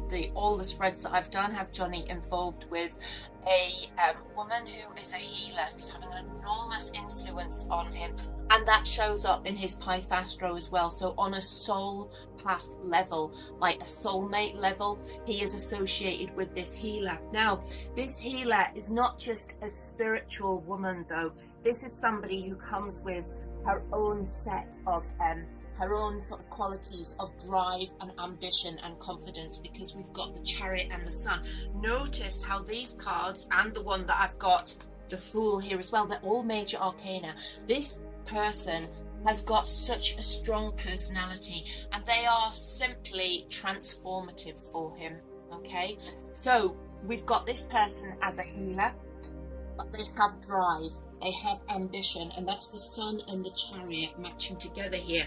However, this isn't that sort of one-upmanship drive. It's not that ruthless ambition to succeed at something.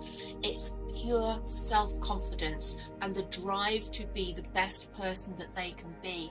Now, I feel that is deeply linked to their spiritual being, if you like, because this is the kind of energies that you'd see with somebody who was committed to being on the spiritual path, and it was as if they aren't particularly bothered about the fame and glory and what people might say they should be doing. It's like they have always had their goal, their aim, their ambition in mind, and it's something very spiritual. I wouldn't be surprised to find out that this particular woman has a long lineage of perhaps witchcraft, or good witchcraft, or something along those lines, like medicine woman, that sort of thing, because it feels generational, and it feels like it's something which is repeated in all her incarnations, because this is the soul path that we're talking about of this particular woman. So her soul path is to do with healing and drive and ambition. So that's going to play out in many lifetimes for her. So it's a deep calling. It's not like she suddenly woke up one morning and picked up some crystals and decided this is my calling. It's like she was born doing this. She was born doing this healing work.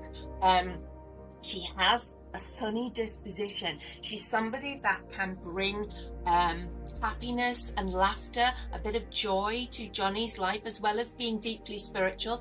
If you're spiritual, it doesn't necessarily mean that you're always serious. I get the feeling that this is somebody who enjoys laughter, who enjoys the sun on her face, who enjoys that happy-go-lucky feeling, who appreciates the fact that, life is fleeting, incarnations are fleeting, and we're here to be happy and to make other people happy. I don't think she dwells. This Chariot card shows somebody who's quite driven, but almost monofocus. She doesn't dwell on picking up the pieces or seeing what's gone wrong and stopping to sort that out before she moves on. It's like, don't spare the horses. She'll just keep going forward and carrying other people along with her. She doesn't dwell, she doesn't wallow. She's got this amazing ability to sail through life. Now, that brings us to the other card here, which forms part of this little soul path of his soulmate, which is the Fool. Now, the Fool is a beautiful card, especially teamed with these cards, because what you've got here is somebody that is optimistic, somebody who is childlike in their appreciation of the adventures of life, somebody who feels inspired when they step out on a new journey, somebody who doesn't listen to naysayers, isn't going to listen to stories about Johnny's past, isn't going to hold any sort of negative ideas about him or expectations of him. This Fool card suggests somebody that takes him at face value on a day-to-day basis. So if they get on day one, brilliant. If they have an argument on day two, it's not remembered by day three. It's like every day is a new adventure. But this is the kind of woman who is going to be difficult to sort of fall out with on a long-term basis, because it feels like she just wipes the slate clean every single morning and rises with the sun. Now, remember that she's a healer as well, and that's not just healing him. Healers are always healing themselves as well. So it's like she can refresh constantly because she's able to do that. She's able to heal herself on an ongoing basis. Now, these cards work so beautifully with that Three of Wands because he's got so much drive, so much inspiration and creativity, and then we have the healer who's able to move forward, who's able to drive forward, who has that Fool energy of inspiration and creation. And the Fool, the number for the Fool is 0, and the 0 represents the egg, which is it's about sort of endless possibilities. Anything can come from an egg. So it's like the beginning of everything. And that's what she can experience on a cyclic basis. And with his drive for adventure, that could mean that this pair go all over the world, literally and metaphorically. I mean, they will travel, they will experience new things. They are the kind of people that are going to thrive off trying something new every week. They don't want to settle. They want to keep moving, to keep growing, to keep changing, and most of all, to keep healing themselves and each other, because together that power between them is quite intense. Let's put these cards down. So, moving on. What we've got here are Johnny's Sun cards, which are the Knight of Swords and the Six of Swords. Now, what that indicates is somebody who is really quite good at rushing into things, all right? They've got a lot of intellect and a lot of sort of, right, okay, let's move to it. Think Jack Sparrow, all right? Sort of that sort of, right, rushing in and getting things sorted and just being really, really good with words, really good at communicating, really witty. The downside of that is that they can rush in a little bit too quickly at times and speak without thinking. Now, that's also reflected, that Six of Swords there in the Sun path also shows that in this incarnation, because remember the soul path is about what carries from one life to the other into eternity. Then your incarnates are in this lifetime. So in this lifetime, that Six of Swords suggests a lot of having to leave things behind, and it could have been in some cases caused by this tendency to rush in guns blazing, to get stuck into arguments, to fight back. But then there's that need to get away. The Six of Swords is leaving things behind, moving away, the ability to reimagine yourself as something completely different and walk away from it. And because we're looking at swords here, we're looking at air, we're looking at conflict and intellect, we're looking at somebody in Johnny who lives by his intellect. He's much more intellectual than you would imagine. He thrives, he loves the written word, he loves verse, he loves the way that words sound. And this is the Knight energy as well, is that youthful vigor for that communication and for music and for words. But again, I'll say it's a tendency to rush in and then to have to sort of hot foot it out of there. Now, the reason that this space here is blank is that some of these cards that referred to his soul path actually also are compatible with his sun path, and those are the Fool, the Sun, and the Star. So we're going to move these up here now. So these are super compatible with him on a soul path level and an incarnate level. So from a personality point of view, remember when we're talking about the sun, we're talking about the personality. So what is the personality of Johnny's soulmate?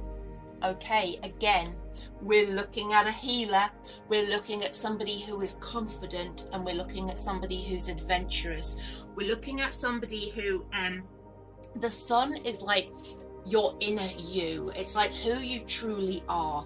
And this person is somebody who doesn't hide their light behind a bushel. Is it under a bushel, behind a bushel?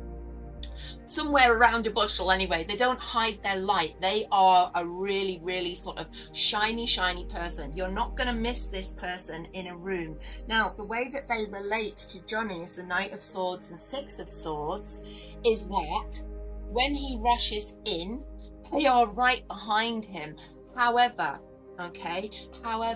because they are the healer, because they are the star, they're able to pour sort of oil onto that troubled waters. When this gets too much and when he rushes in too much, they are going to be a calming influence, okay? And when he feels the need to off-ski out of a situation, to sort of walk away and leave it all behind, sort of throw the towel in, they're also going to be able to bring more clarity to that and to invite him to stay around a bit longer in whatever situation it is. I mean, I don't just mean in the personal relationship. It feels like he could be, fly off the handle and then go, right, no more of this project. Let's just leave it where it stands. But his soulmate will be able to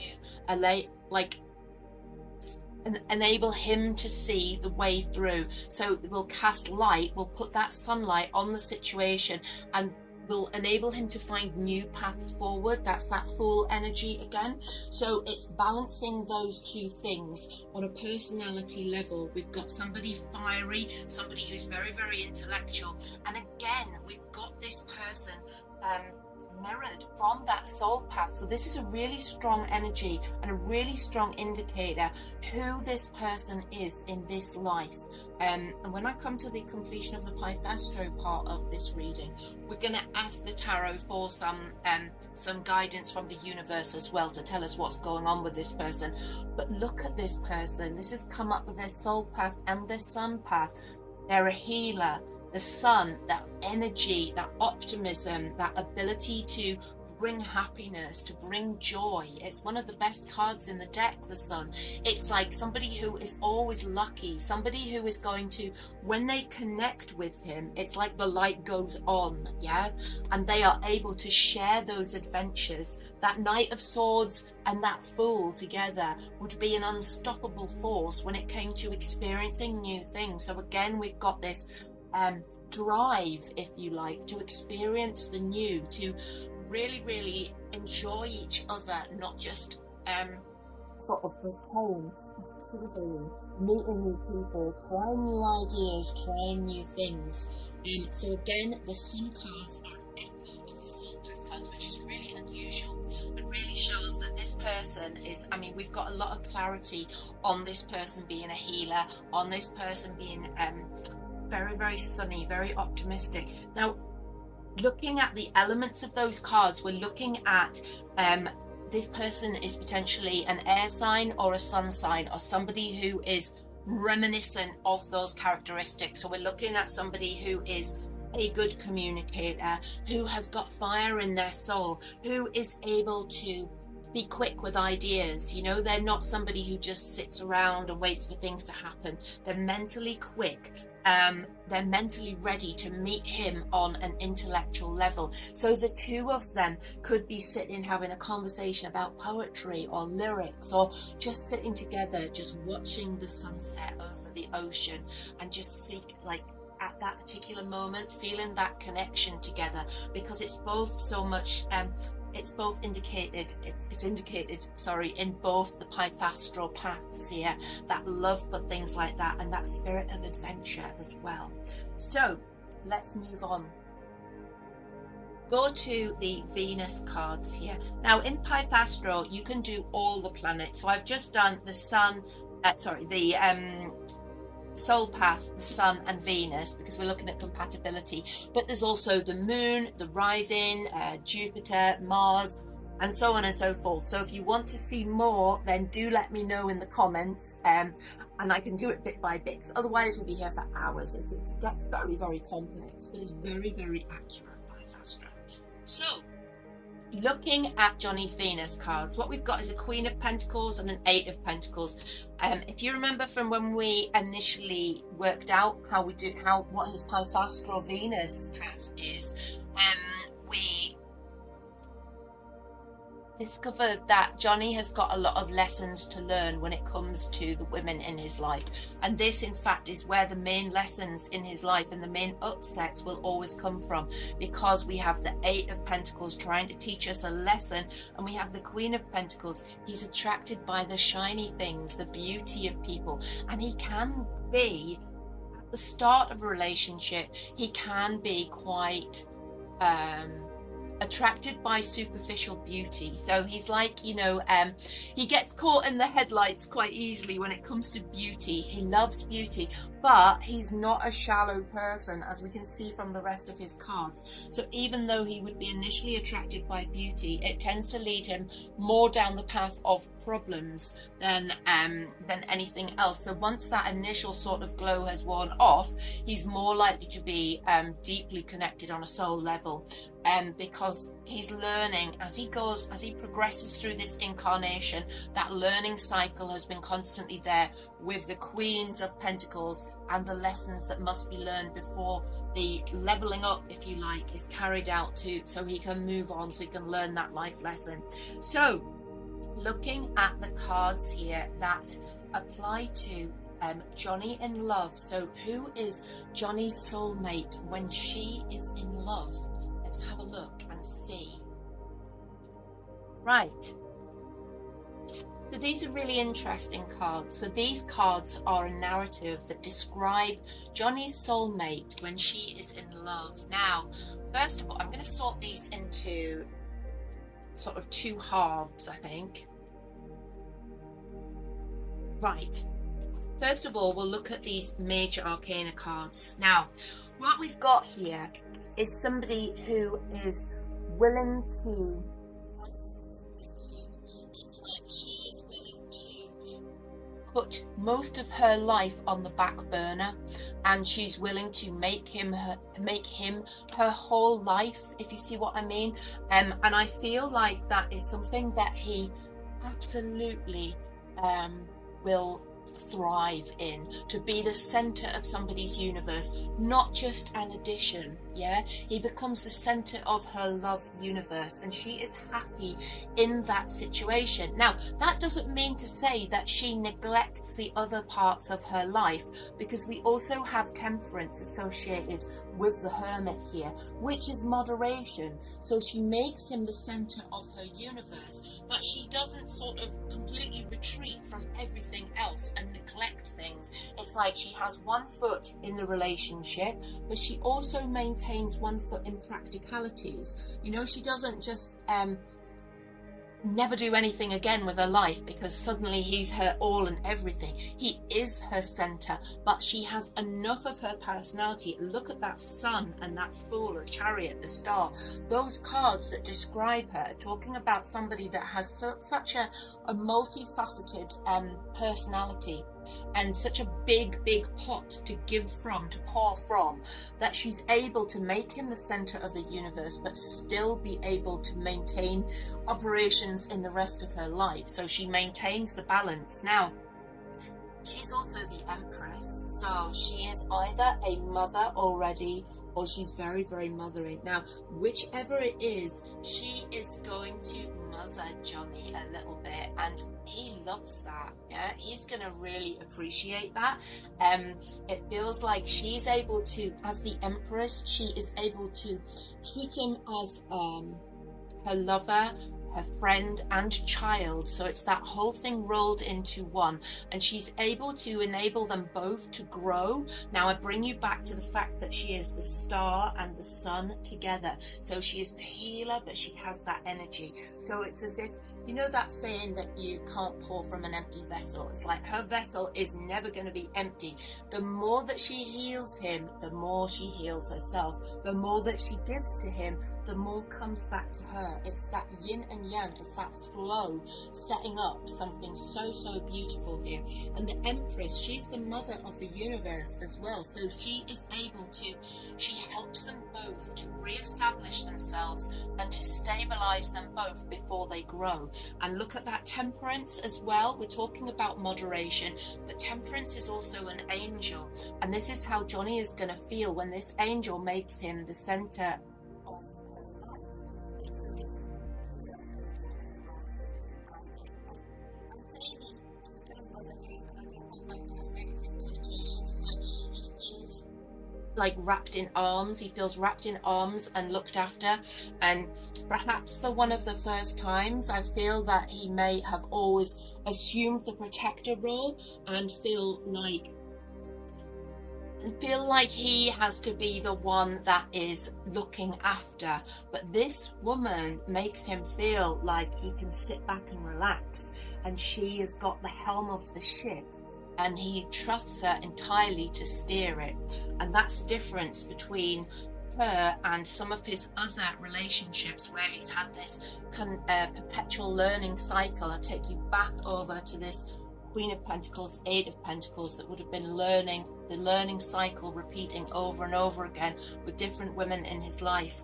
So it could well be that he's looking at something entirely new in this woman that is his soulmate that we're seeing here and that we're describing. Now, that I would split those cards into two halves, because what we've also got is the Pentacles side of things. Now, this is really interesting because this talks about, this is addressing money and material things between them, okay?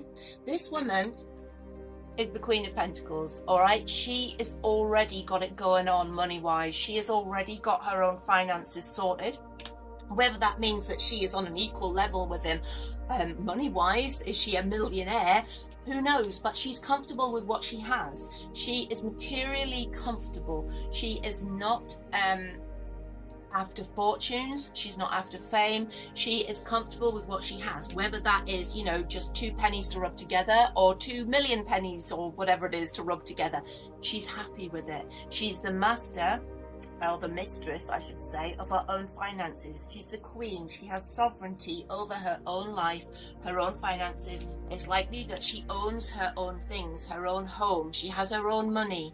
Now, this is also reflected with the Ten of Pentacles card that comes out with her as well. So it means that she is financially stable. There's also the potential here that she comes from a family that's potentially quite stable financially or materially.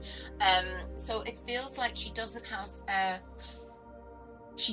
sort of financial scarcity in her background. It feels like she might be already quite why do I want to use the word minted? It feels like she's already got it going on, yeah? But some people feel like that as long as they're just comfortable, yeah? It doesn't have to mean that she's an absolute millionaire. It's just she's financially comfortable. But there is that feeling that we could have generational wealth, because that Ten of Pentacles comes in there as well. Now, it also means that she's got a really steady and balanced outlook about material things. She isn't greedy.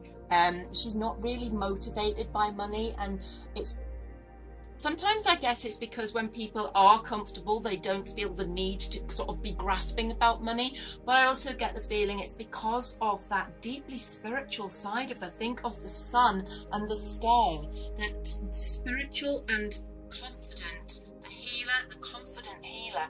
It's like her joy in life doesn't come from the money side of things. It comes from the star and the sun. It comes from the spiritual side of things, and the confidence in that is what she needs to feel fulfilled, yeah? So even though she's got material possessions, it's like it's not something that she would list in her top 10, put it like that. If she had to write a top 10 thing, like list of things that make her happy, money wouldn't be there. Now, what we've also got here, quite interestingly, is the Knight of Pentacles. And what I interpret this to mean in this position is that she's not rushing into this relationship. Yeah, she is so happy to sit back and let things unfold as slowly as they need to, and she's the one that is putting the brakes on at some point here, because Johnny, remember, is the Three of Wands at his core, which is about change, progression, making things, adventure, new things all the time. So he likes things to develop, he likes things to change, he likes things to move. And sure enough, I mean, there is movement. We have the Chariot with this lady. She is driven.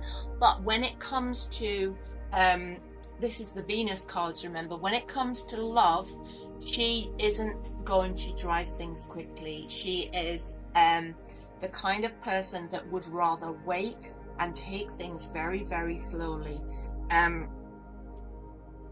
So that's really interesting, because what we've got with those Venus cards is a really quite a, we've got, first of all, let's put that screen back on, excuse me.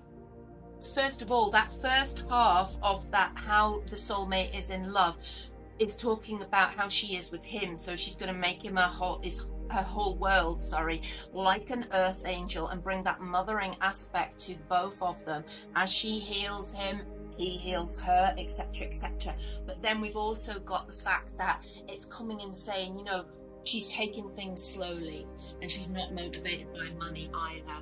But it's that key thing is that Knight of Pentacles, I believe, and the fact that she's not pushing this relationship forward. And the reason for that is, if you look at these cards here, the Sun, the Star, even the Fool, it's that she has this optimism. It's like she realizes she doesn't have to like rush into this, or it's suddenly going to go away. She has the confidence of the Sun to know that they're starting the adventure together, and each healing each other here as well. So these are really interesting cards. Now I'm going to leave these down on the table, and what I'm going to do is I'm going to do a Celtic cross spread. So now we're doing a bit of a combination. So I'm using a bit of hybrid tarot here, and what I'm going to do is a quick Celtic cross to give us a snapshot in time as to what's actually happening with this soulmate of Johnny's right now.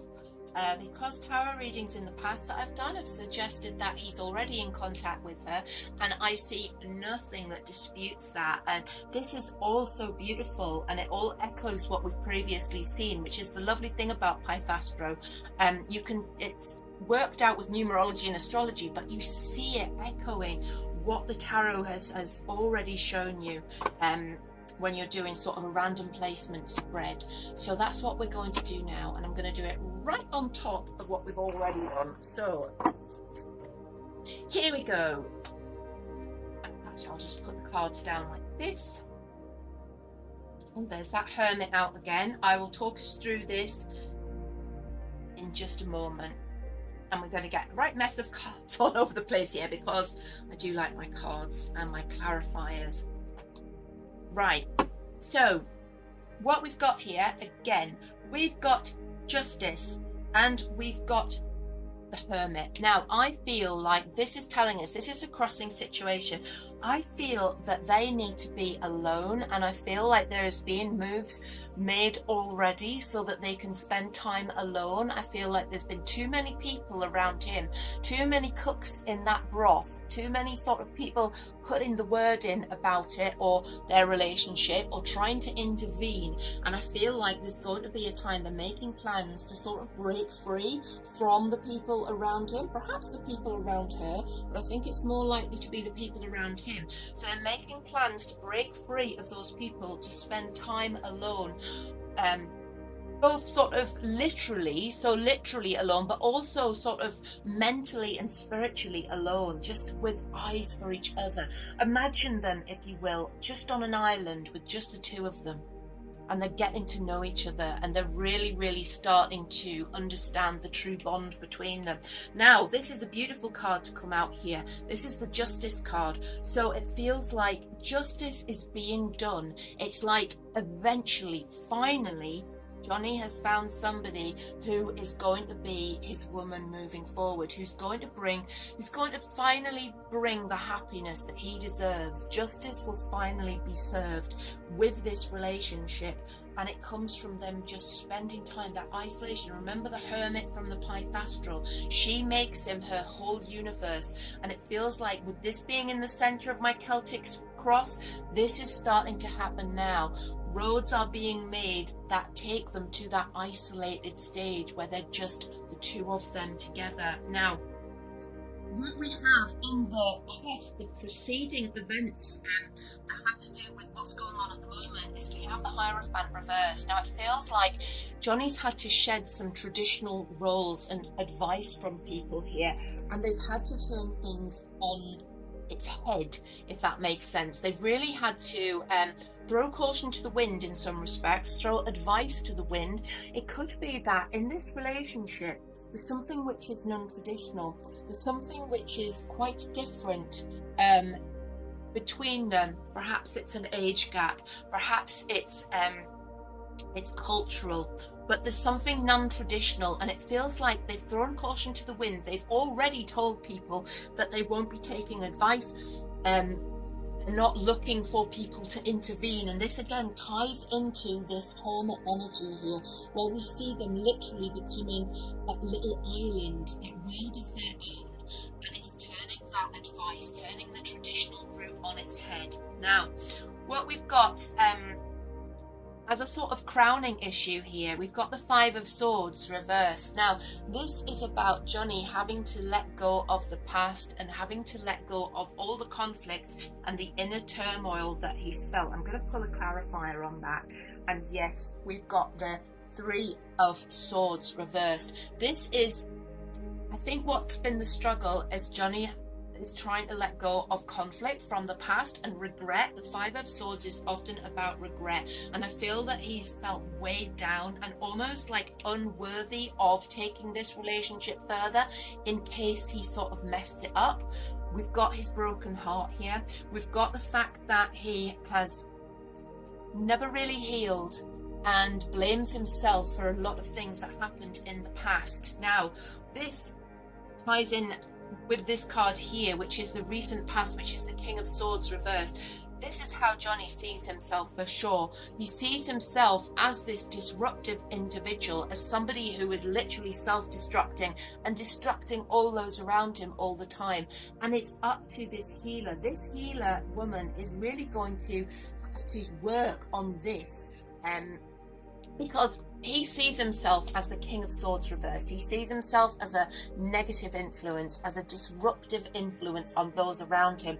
Now, her job is going to have to be, let's just get these cards here too.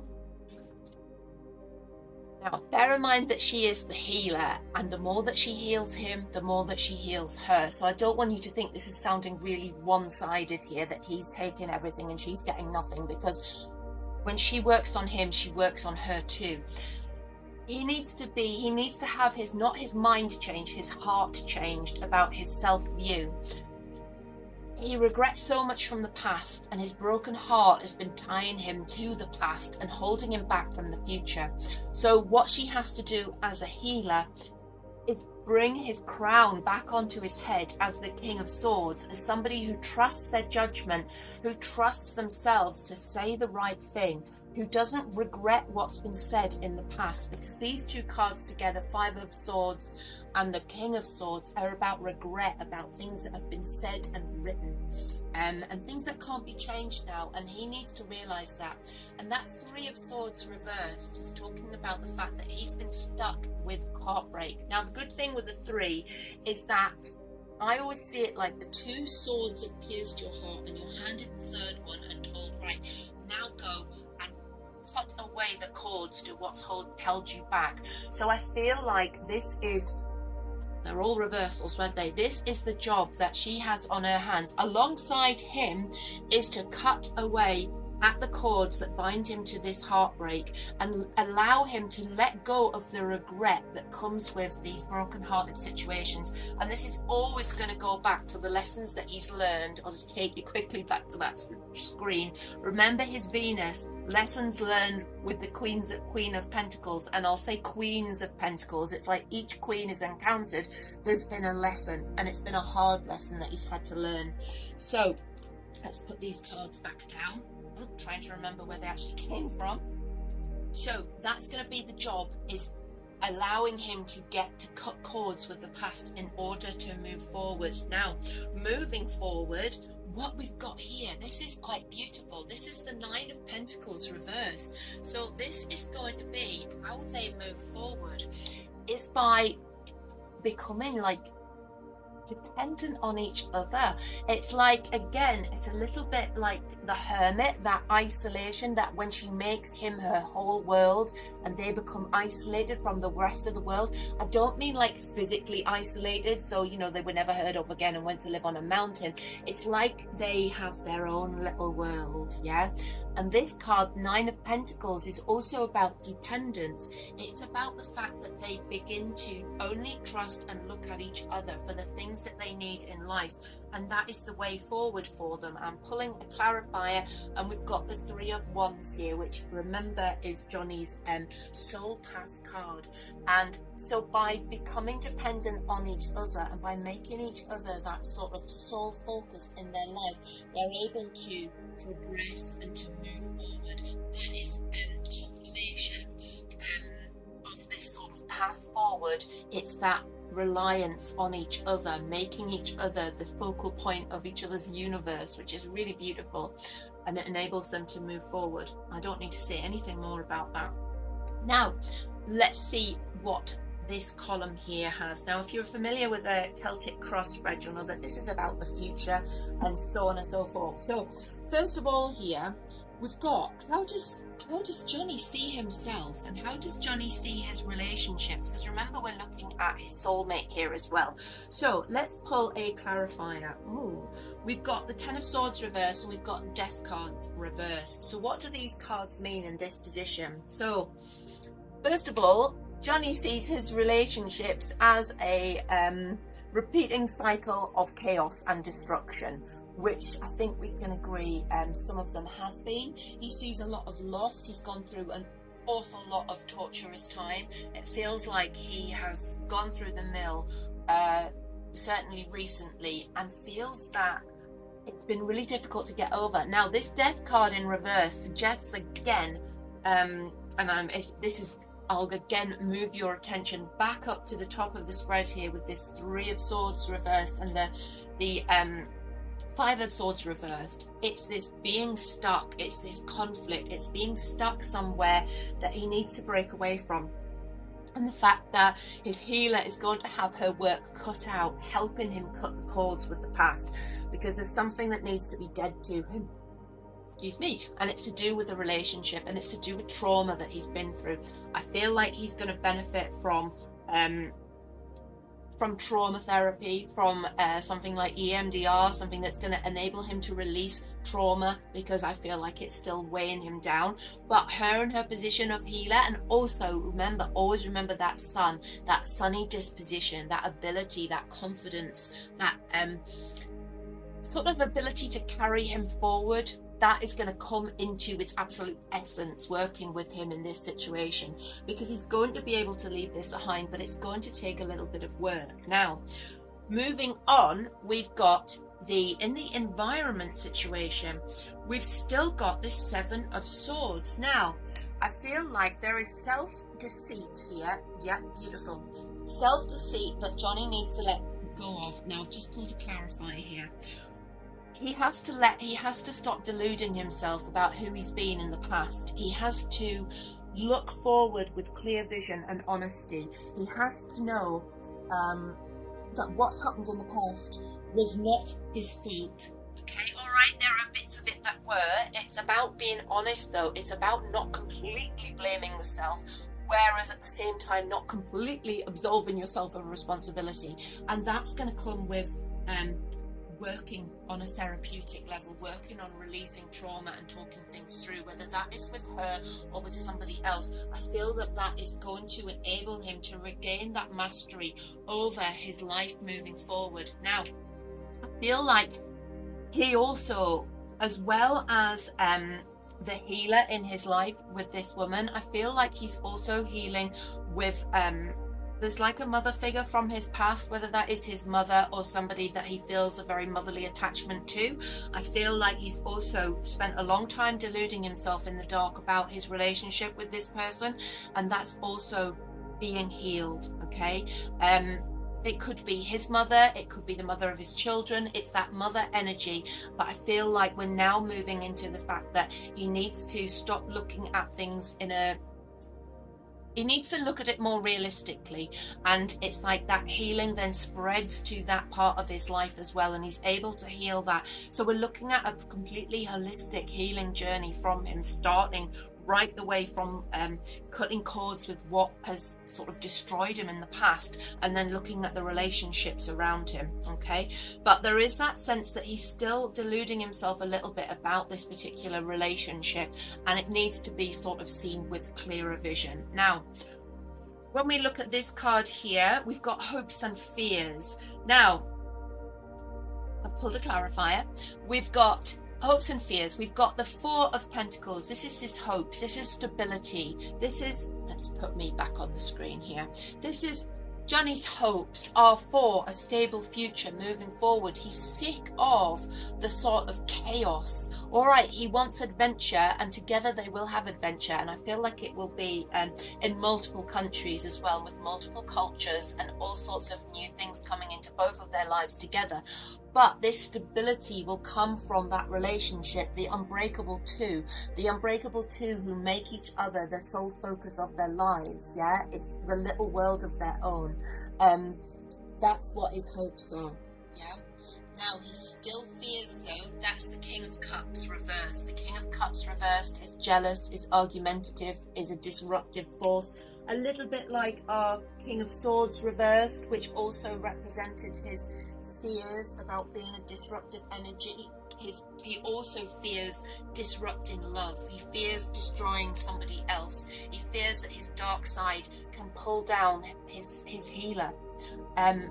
But what Johnny needs to realize is that this woman is stronger than your average woman. Yeah, she might be a healer, which some might think might be quite delicate, but oh no. This is a lion. This is a lion-hearted healer with that Leo sun really shining that confident light and bringing fire to her powers. She is not for the faint-hearted, and she's got broad shoulders, but she isn't going to take any shit from him either. Yeah, she's not going to allow him to run away with himself and to go too far off the path. She's going to keep dragging it back. So whereas his fears are about going back to being that destroyer and causing problems, she won't allow that. Okay, so the hopes will manifest that stability for the two of them in their own little world together, because he will feel like he can lean back into her, and I don't think she needs to lean back into him, but he will be there if it's needed. Now, looking at the outcome card here, what we've got is a beautiful card for an outcome. We've got the Emperor. Now, the Emperor in this particular spread, and there's cards all over the place now, isn't there? But the Emperor in this Celtic cross couldn't be in a better place, because we're talking about somebody who once again regains their throne. I see Johnny getting back to the pinnacle of his health, his vigor, his in this relationship. He feels like he is complete. It brings him right to the zenith. If he thinks that he had experienced the best of his life up till now, he hasn't. It's yet to come, because that is the Emperor energy. And so that is the outcome. And I'm not even going to pull a clarifier on that, because it's wonderful. So we've got a lot of cards out there, and that was an amazing journey, and I hope that you enjoyed the way that I combined the Pythastro, which are cards calculated with astrology and numerology to describe a person's soul, which is the soul that continues through multiple lifetimes, but also the different incarnate energies that affect them in this lifetime. So we looked at the compatibility, who that soulmate is likely to be, and then I did the Celtic cross right on top of those Pythastro cards, just so we could see how sort of fate is now playing out, how that is happening now, and how that's pulling those two souls together and how that will work for them. So I hope you've enjoyed that reading, and if you'd like to know more about Pythastro, then let me know in the comments. I'm intending to do a video quite soon which will show you how to do your own Pythastro numbers. And I'll also be giving away a free book which will act as a companion, so you'll be able to look at the interpretations of each soul path card as well. So if you haven't subscribed to the channel, then please do, and I'll see you next time. Stay weird. Hello and welcome to the Sky Spirit channel. How are you doing today? It is wonderful to be here. Good to see you if you're a Johnny Depp fan, and good to see you if you're not. Now, a couple of days ago, I did my first video recording, well, the first proper one for a while, because I haven't been very well. So I came back. The comeback video was Keanu Reeves's top 9 traits he would find attractive in a partner. And I thought, do you know what? There are as many Johnny Depp fans on this channel as there are Keanu Reeves fans, so I thought, you know, it would be really unfair not to give Johnny Depp the same treatment, so to speak. So hello, if you watched the Keanu Reeves video as well. I don't know if there are people on this channel that watch the Keanu Reeves and the Johnny Depp videos. I don't know. Let me know in the chat if you are watching both of them. That would be really cool. But I sort of assume that some people watch one and some people watch the other, and I know that they're my most popular videos because I get the most requests for those two people, those two celebrities. So if you do have any requests for any other people that you'd like a reading done on, you'd like me to do a reading for, then do let me know in the chat, because I'm always open to suggestions and I'm just sort of following what's being requested. So it does seem that I do a lot of Johnny Depp and a lot of Keanu Reeves, but if that's what you want, then that's what we're going to have. Now, I'd also like to say that I'm planning some different content, and if you're watching these videos and you just watch it, for example, if you're just watching this for Johnny Depp stuff, then please subscribe to the channel and do give some of my other videos that I'm going to that I have in the planning a go, because I'm going to do things like how to read your own cards and how the cards work and the different spreads, as well as some I'm really interested in this, some Pythastro tarot. I don't know if you've seen me do Pythastro before. It's like a merge of astrology, numerology and tarot. So I'm going to do some Pythastro tarot spreads for really infamous characters, serial killers and stuff like that. So we're gonna take a walk on the dark side for Halloween, and why not, why not? So at risk of repeating myself, if you watch both the Johnny Depp stuff and the Keanu Reeves stuff, then I have been away for a little while, as I said, because I haven't been very well. So I'm just getting back into the swing of things, and I'm going to ask the cards today. I keep doing this with my earrings because they keep turning round like that. I'm going to ask the cards today, what are the 9 traits that Johnny Depp finds most attractive in a partner? Now, you might think, what kind of ridiculous thing is that to ask the tarot cards? And I'll say, I'll just give you my little sort of explanation first before we do this, and I'll try not to blether on for too long. In my opinion, I can ask the cards what I like, what I want, and I get accurate answers. Now, how does that work? there are lots of different explanations for how the tarot cards work, and I think I'm actually going to do a video just looking at that.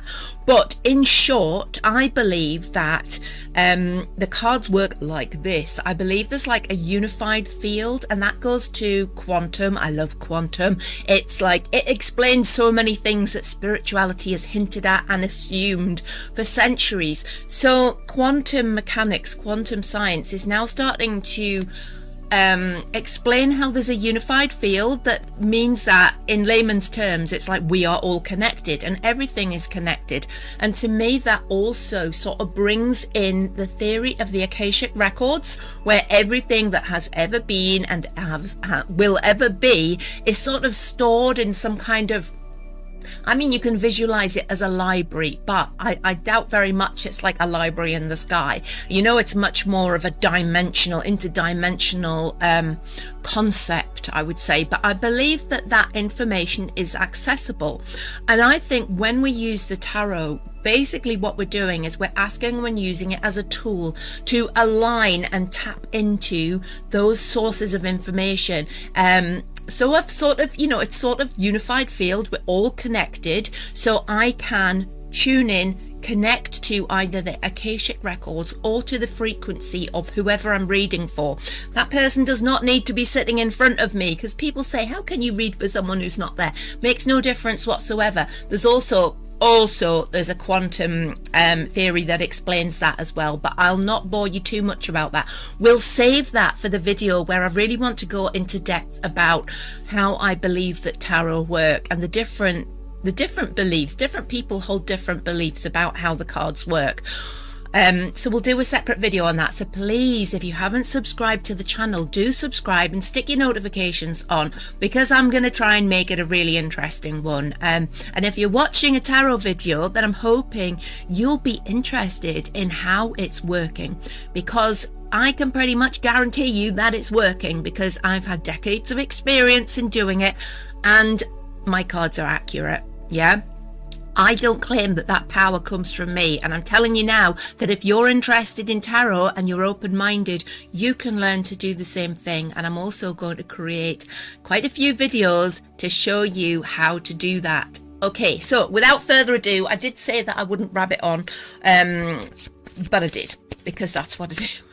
So we are 6 minutes in and we still haven't looked at a single trait that Johnny Depp will find attractive. But what I am doing, I am moving forward, I am shuffling the cards, and I'm holding that intent in my mind. So what are the 9 traits that Johnny Depp would find attractive, or does find attractive, in a partner? What does he really look for? What are the 9 things that Johnny Depp finds attractive? What are the 9 things? Just bear with me. I'm just going to give these cards an extra shuffle. What are the 9 things that Johnny Depp finds attractive? Now, we're going to lay out 9 pairs of cards, and then I'm going to interpret them for you. The 9 things that Johnny Depp finds attractive. Now, remember, I'm tapping into unified field, Johnny Depp's energy, Akashic records. Let's have a look. I'm going to switch this screen on so you can see the cards go out. Now I'm going to lay these down intuitively.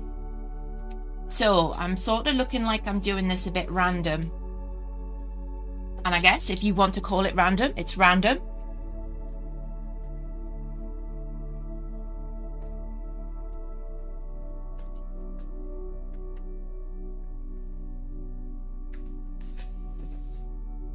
We've got, I'm just checking I haven't done that one, have I?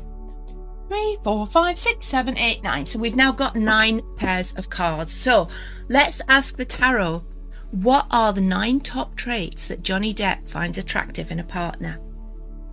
Let's start here. Okay. All right, so we've got the 3 of Pentacles and we've got the Knight of Cups. So how can these cards be read in the context of, because remember, when you read tarot, you're always asking a question. So you read in context of that question. So we've got a 3 of Pentacles.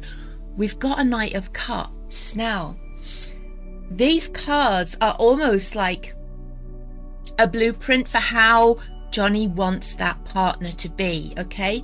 First of all, he wants to be the knight in shining armor. I get the feeling that there's quite a traditional slant to how he is in romance. He feels like a gentleman, and he wants his partner to be accepting of that, because sometimes people, women and men, can find it difficult to accept that chivalry. It can feel a little bit outdated, or it can feel like somebody's almost patronizing you. But when it's taken in the right way and given in the right way, it's a truly beautiful thing. And I feel that Johnny wants to woo, and he wants to be almost the knight in shining armor. He wants to be the protector. He wants to be somebody that you rely on. He wants to be somebody who you look to for advice and almost trust to help you and sort things out. So he's got quite a traditional viewpoint when it comes to his role in a relationship, and I think what he needs from a partner is this acceptance of that. Now we're teaming that with that 3 of Pentacles, and what I see here as well is teamwork. Okay, so the person that he's with has to be willing to learn with him, to learn about how to improve your lives as a whole together. It's about that journey that you go on with somebody where, you start from point A and together you traverse the ups and downs and all those things that make a relationship so unique. And I think in a relationship, you get bumpy bits. You always get bumpy bits, but it's how you choose to deal with them. And I think there's either you cut and run, don't you, or you learn from it. And I think this 3 of Pentacles, especially teamed with this knight here, is about being brave enough, being that knight in order to sort of go on that journey, traverse those obstacles, learn from them, and most of all, being a team together, sticking together whilst accepting. I'm not saying that he wants to wear the trousers here, okay? But I am saying I feel like he sort of assumes the traditional gentleman's role, yeah? I feel like I see him, in my mind's eye, I see him encasing you in arms, so it's like that protective arms around feeling that I get from him. Okay, so even though you're a team, even though you're tackling things together, he would like to feel like he is the protector and he is the one that can sort out issues as they arise. This is not to say that he's gonna put you in the corner and do everything for you and expect to be in charge and you just have to look pretty and sit there.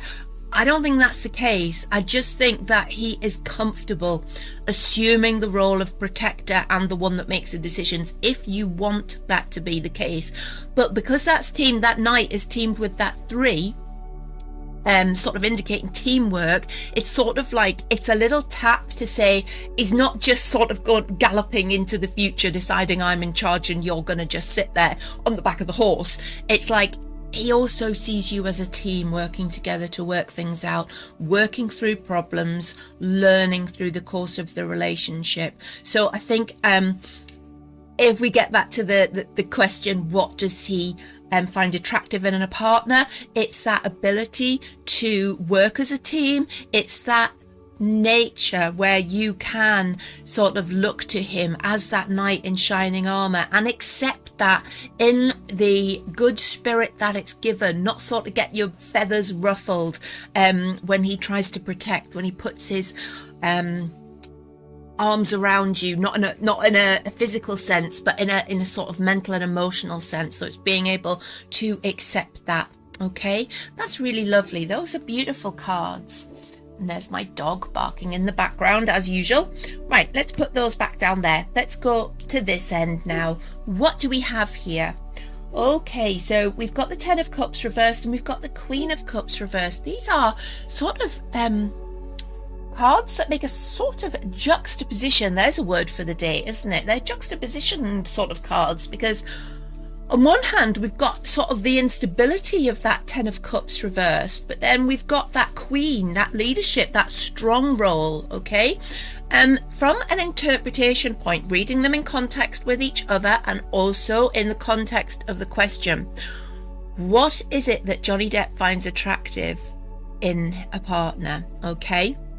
Now, what I see here is the fact that you have to be the queen. The Queen of Cups is an emotional person, somebody who wears their heart on their sleeve, okay? Somebody who is open, who can share, who is able to make people feel at home, who is able to accept change, okay? She isn't selfish with her love, and that means that she's not just gonna like say, I just don't want Johnny to see anybody else. I think this is indicated by this Ten of Cups reversed, because this is about the domestic life, okay? And I think Johnny needs somebody who's able to accept, I always say accept, which is wrong, who's able to accept his non-traditional family setup, the non-traditional way that he deals with family members, friends, and those close to him, a non-traditional way that his day-to-day life is set up, and the way that he runs his life, okay? I think what we're looking at is Johnny's need for a queen who is able to not feel threatened by the things that happen around him, which you wouldn't sort of see if you were, I want to say, in a relationship with a normal person, but I'm sure Johnny Depp is a normal person. But I mean somebody, I mean, it must be a very peculiar life having that sort of celebrity. I can only guess at how weird it must be. And I guess that there are certain things that he can't do, certain things that happen which are unusual and which aren't the norm for somebody who isn't living a life in the limelight and at the very top of that pile of people living in the limelight. So I think he's looking for that trait in his partner, somebody who doesn't get their feathers ruffled, who doesn't feel threatened by the things around him, by sort of, I mean, we all know that Johnny is the subject of a lot of women's fantasies, let's put it bluntly. And I can imagine, like, I'm just surmising this, out and about with Johnny must be quite a peculiar experience. You can imagine that there are approaches wherever he goes. And we know that he's quite a quiet person, not really wanting to be out there in the limelight. But still, I'm imagining that there is that sort of chaos around him when he's in public and things like that, and attention, all that constant attention. And I'm sure that he gets a lot of online attention as well. So I think the queen in his life needs to be somebody who is 100% secure, 100% happy to accept that, okay? Also accepting a non-traditional setup with his close family. And the fact that his life is unusual. He is never the Ten of Cups this way up. It's not that traditional, settled, everything is completed, everything is in its place. It feels like his life is constant flux. There's change. You might find that exciting. You might find it frustrating. But as the Queen of Cups, what you would need to do would be, you'd have to take it in your stride. You'd have to be accepting of it, and you'd have to be willing to extend. This is why I started saying about the Queen of Cups being so open with her love and open to sharing it, heart on her sleeve. I think you'd have to be able to extend that care to more than Johnny. He wants somebody who sees him as a package, who sees him as the friends and the close ones to him. He needs you to accept them as well. And I feel like some of those connections for him are quite non-traditional, quite unusual. And you would, it feels like he would appreciate it if the person that he was with just went with the flow of those things and even enjoyed them for themselves, even found them stimulating, unusual, and thrived on that sort of vibe, rather than thinking, my God, this is just mad, you know? So again, these are really fascinating, insightful cards into what goes on around Johnny, and also, I guess, the stress and the pressure that would be put on his Queen of Cups. Remember, the Queen of Cups is emotional, she's water, so I feel like he needs to have that close connection, but he also needs to know that she's secure enough to put up with his connection with other people, because I feel like he has a close connection with friends and family, and they're very important to him. So it's important to him that his queen finds it in herself to make space for those people. Those are wonderful cards. I like those. Okay, let's put those down. Let's go to these ones. So, what does Johnny Depp find attractive? And I'm laughing here because my tarot cards have a sense of humour, because we've almost got a similar little setup here as the cards that I've just explained, and let me tell you why. Okay, so we've got another queen in the house. This time we've got the Queen of Wands. We've got a fire queen. So we've got somebody who, Queen of Cups is water and emotional, okay? Queen of Wands is more fiery, often fire signs, Leo, Sagittarius, Aries, or somebody with that nature, okay? Somebody who's not afraid to speak their mind, who can hold their own, who is exciting, who is full of energy. Whereas the Queen of Cups is a softer person. The Queen of Wands is more fiery. And I'm looking at, you know, how can you say that it's the Queen of Cups and the Queen of Wands? And I think what we have there is Johnny needs his queen, or the significant other in his life. He needs you to have various sides, okay? I don't want to say like he's going to get bored if you're always the same, but I feel like he appreciates somebody that has that emotional side and can be calm and can be soft and can be that nurturer, but can also turn it on and be a bit of a firecracker as well. Isn't afraid to say to him, hang on a minute, no, that's absolute crap, you know, or challenge him. I feel like perhaps people around him don't challenge him, and perhaps he needs that challenge. He needs to be told when he's out of line, okay? And the Queen of Wands will have no worry about doing that whatsoever.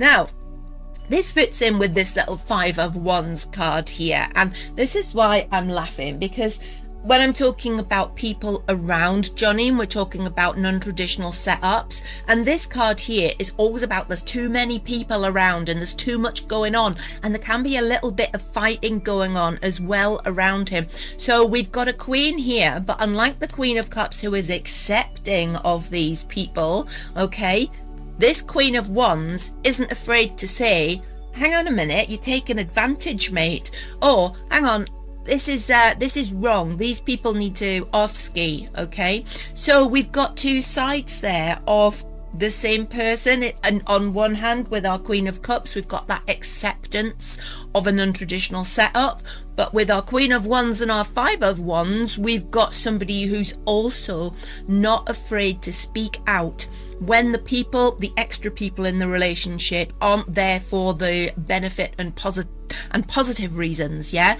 When they're there causing negativity, when they're a drain on him, when they're causing problems in the relationship. Now, I always get the feeling that there's, and I have in past readings, that there's a lot of problems with the team around Johnny, and I feel like he appreciates in a partner somebody who's not afraid to point out when something's not working right, even if it's with somebody who he has had a long working relationship with. Because this card, look at these people all hitting each other with sticks. It's like infighting, it's conflict, it's competition, it's sort of, think about flies buzzing around your head. This queen here isn't afraid to swat them. All right, she's not afraid to do that, and she's not going to hold back from doing that either.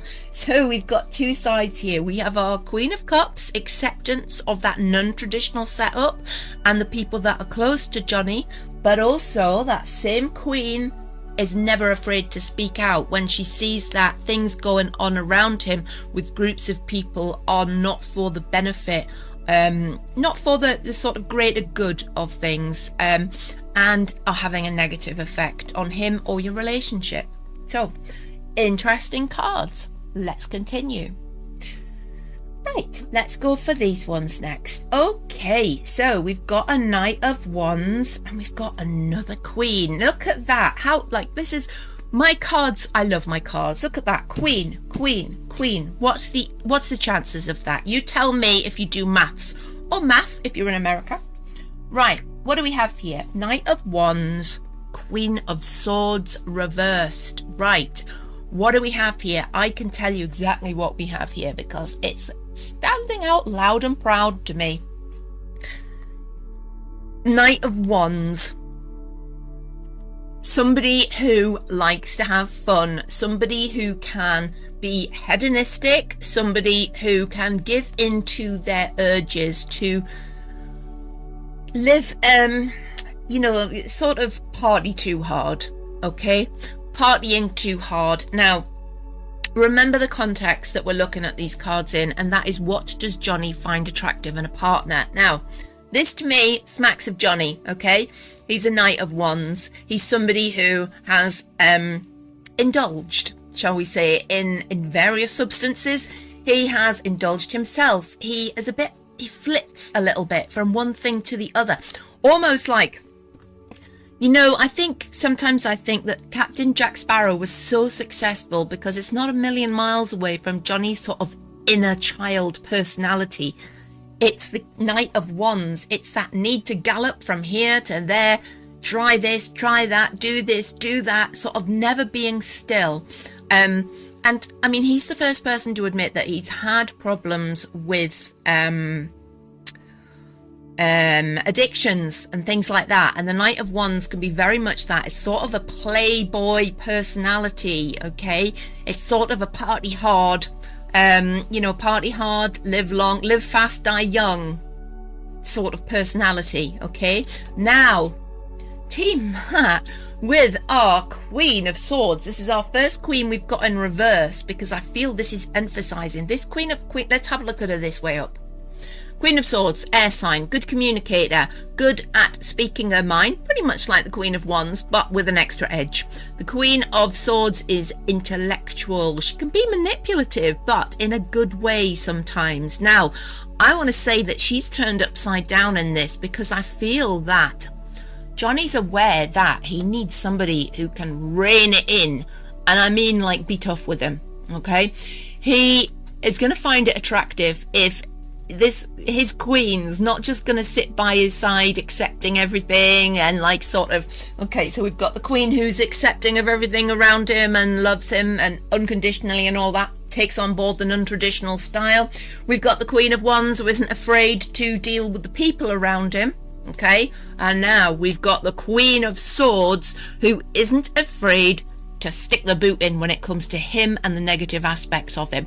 And let's not pretend that Johnny Depp is all sweet and love and light, okay? Because he'd be the first to admit that he's got a dark side, okay? There are traits that he has, Knight of Wands traits, which are detrimental to him and would be detrimental to any relationship.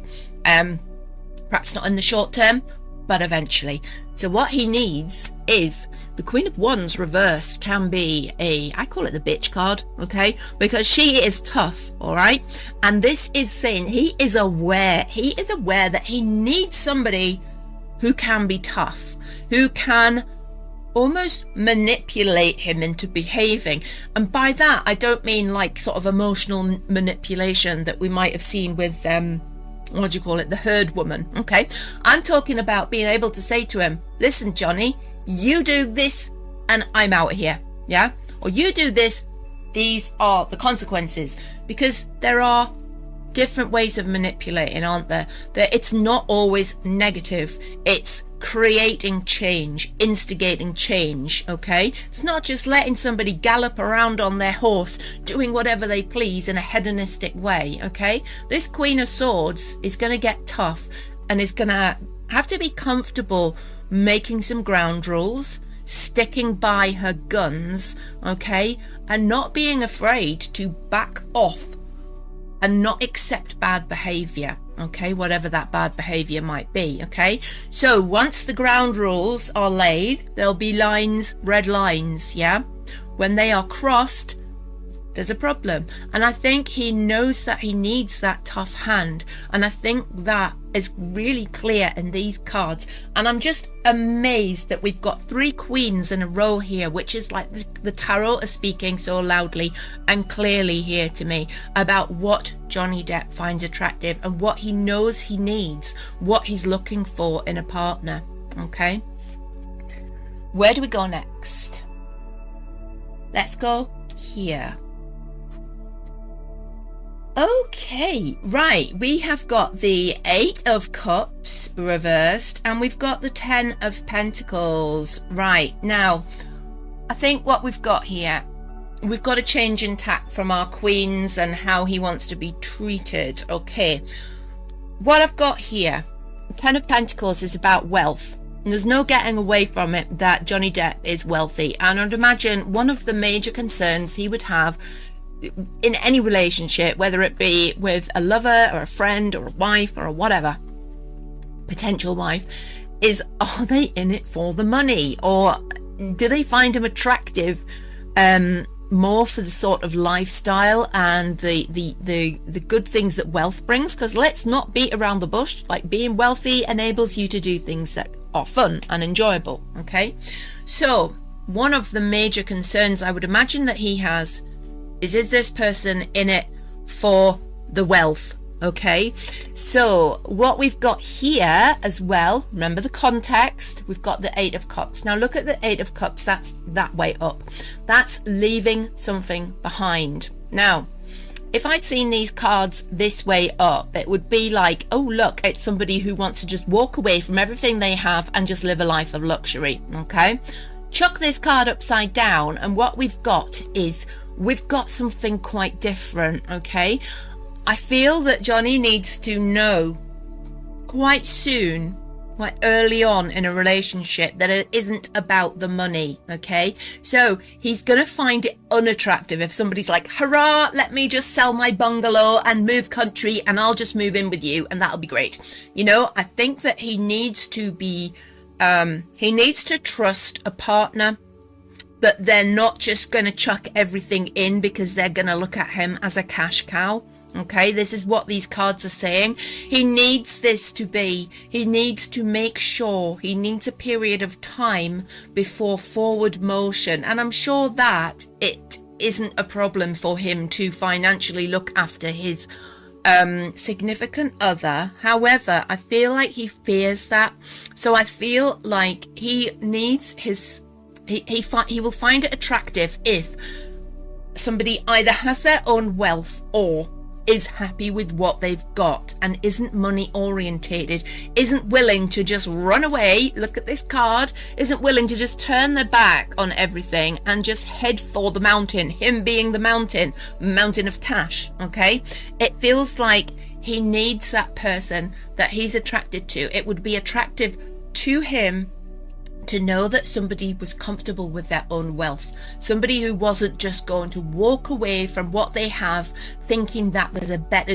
deal with him. Yeah, I think, can you imagine how difficult it must be if you are rich? I can't imagine being rich for a start, but can you imagine how difficult it must be if you're rich and you know you have options romantically, but knowing like that some of those people literally will just find you attractive because of what you've got, and they may actually be like sitting next to you thinking, gosh, you're so unattractive, or I don't find you like scintillating company at all, or God, you just bore the hell out of me, and they're actually just there for the money. It must make you, well, I can imagine it has the potential to make you feel very insecure in a relationship.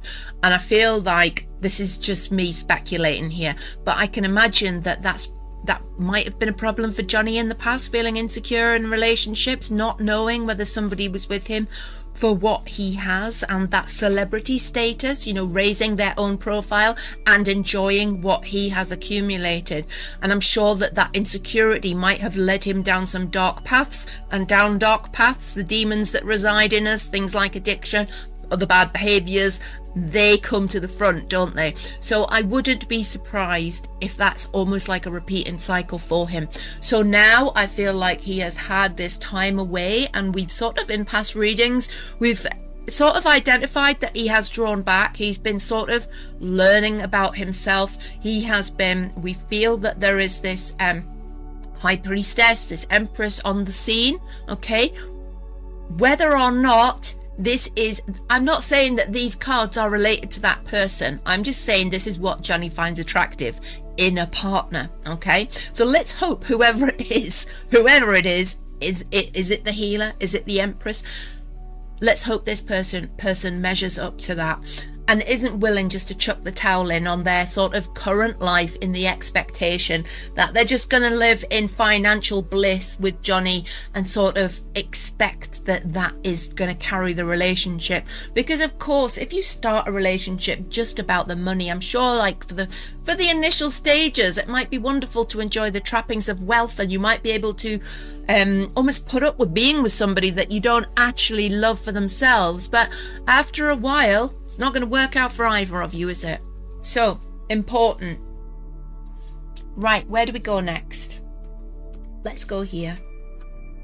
Okay, we have got the 7 of Cups, and we have got I always look at this card because it sort of confuses me with which way up it is. We've got the Wheel of Fortune, and it's the right way up. And the reason I say that is because if you look at the Wheel of Fortune, it's sort of, because it's got the wheel in the middle, and like my eyesight's not good. Sometimes is that the right way up? Because it's a X for 10. It's the same number on each side. So it's not like I don't recognize the card. It's just, I'm just making sure I've got it the right way up. So these are great cards. I love these cards.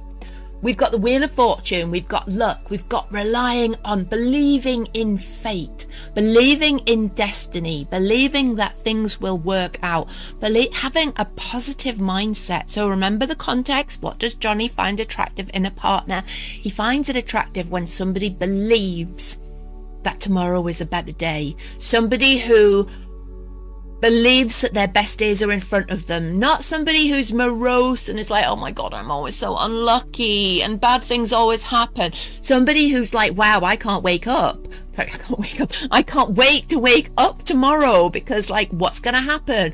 What does life have in store for me? That's our beautiful Wheel of Fortune, this way up sort of energy. Now I'm interpreting. I'm reading it like that. I can't remember what that word is. Honestly, put a camera on me and my vocabulary just disappears. So I'm reading this card like this because it can also mean things happening quickly. But Wheel of Fortune, Wheel of Destiny. It's good luck. It's believing in good luck. And then we've got it with this card as well. Now the 7 of Cups can be negative or positive, really. This way up's usually positive. It's about dreams and fantasy. Now we're teaming that with this Wheel of Fortune, this way up, and it's somebody who dares to dream. Johnny finds it attractive when somebody dares to dream and dream up plans and fantasize about a future and you know, put plans into action. But also that person, I believe in business, you call it a plant. It's somebody who comes up with ideas all the time. It's somebody who's not still. It's not somebody who can see them through all the time, but somebody who's always got an idea brewing in their head. Somebody who dreams, okay? Somebody who has big dreams for the future. Somebody who's ambitious, but somebody who believes anything is possible. Okay, I love these two cards because they're so positive when you read them together. It's like that ability to dream and that belief that anything's possible. Where should we go next? These cards are excellent. I'm really enjoying these. I always seem to get a really strong connection with Johnny Depp. I don't know if it's because he's particularly open. I can't speculate as to why it is, but it's the case. I always seem to get a really good connection with him. Let's go here. So what do we have here? Okay, we have got the 7 of Pentacles reversed. We've got the 4 of Pentacles right way up. So what do we have here? Okay, so these are strange cards, okay? When we talk about the context of what does Johnny Depp find attractive in a partner, okay? I think he wants things to move quite quickly, okay? This card, patient cultivator, okay? This card is somebody who's just who plants their seeds, waits around for the harvest. They're not bothered about rushing things, okay? They're going to stand there, then they're going to reap the rewards. Turn this card this way up and ask in the context of what does Johnny Depp find attractive, and I feel that it's not somebody who's just going to sort of wait around forever. It's somebody who makes their mind up and then moves. Okay, it's not somebody who hums and haws. It's not somebody who plants the seeds, waters them, and then sits around in the garden getting a suntan. Okay, it's somebody who makes up their mind, makes a decision, and then goes for it. Okay, it's also somebody who's not going to make him wait around too much for their decisions. Somebody who goes with the flow rather than having to overanalyze everything, rather than having to sort of think about okay, let's go through the pros and cons of every single decision that we ever make before we make any forward movement. Okay, sometimes it's that, let's take these cards here that we just looked at, that Wheel of Destiny and the Seven of Cups, believing anything is possible, believing in good luck. This card here almost echoes that. It's okay, it's not over analyzing, it's going with that Wheel of Destiny, it's going with the belief that things will work out. Okay, but what we've also got here is a 4, which is interesting because this 4 of Pentacles is more about stability, security. So I feel that even though Johnny wants things to move quickly, he wants security too. He wants a partner who is able to offer him security, stability. Okay, I feel like he's had a rough ride, and he feels like the boat has rocked far too many times for him to just be happy with, like, let's just rush in and see what happens. And whereas he wants things to move quickly, he also wants reassurance that he's not looking for something short term. He's looking for that long-term security, long-term security, I keep saying it wrong, long-term stability. Okay, that needs to be on the table almost from day one. Okay, it's like, I sort of feel he needs to see that in a partner. He needs to see the potential for that. If it's not there day one, he needs to see the potential for that to develop. Okay, he doesn't want any skeletons in the closet, or like sort of behavior traits that have been hidden to suddenly emerge and like be, da-da, here I am, oh, I'm actually a completely different person. He needs to, what you see is what you get. He needs to know what he's investing in. Okay, but he also wants things to move at a steady pace. All right, so we're not holding back here. We're believing in the Wheel of Destiny. We're believing that good things can and will happen, but there has to be that security and there has to be that stability within that person, and that's what he's going to find attractive. Let us move on. We're going to go for these cards here. What do these have for us?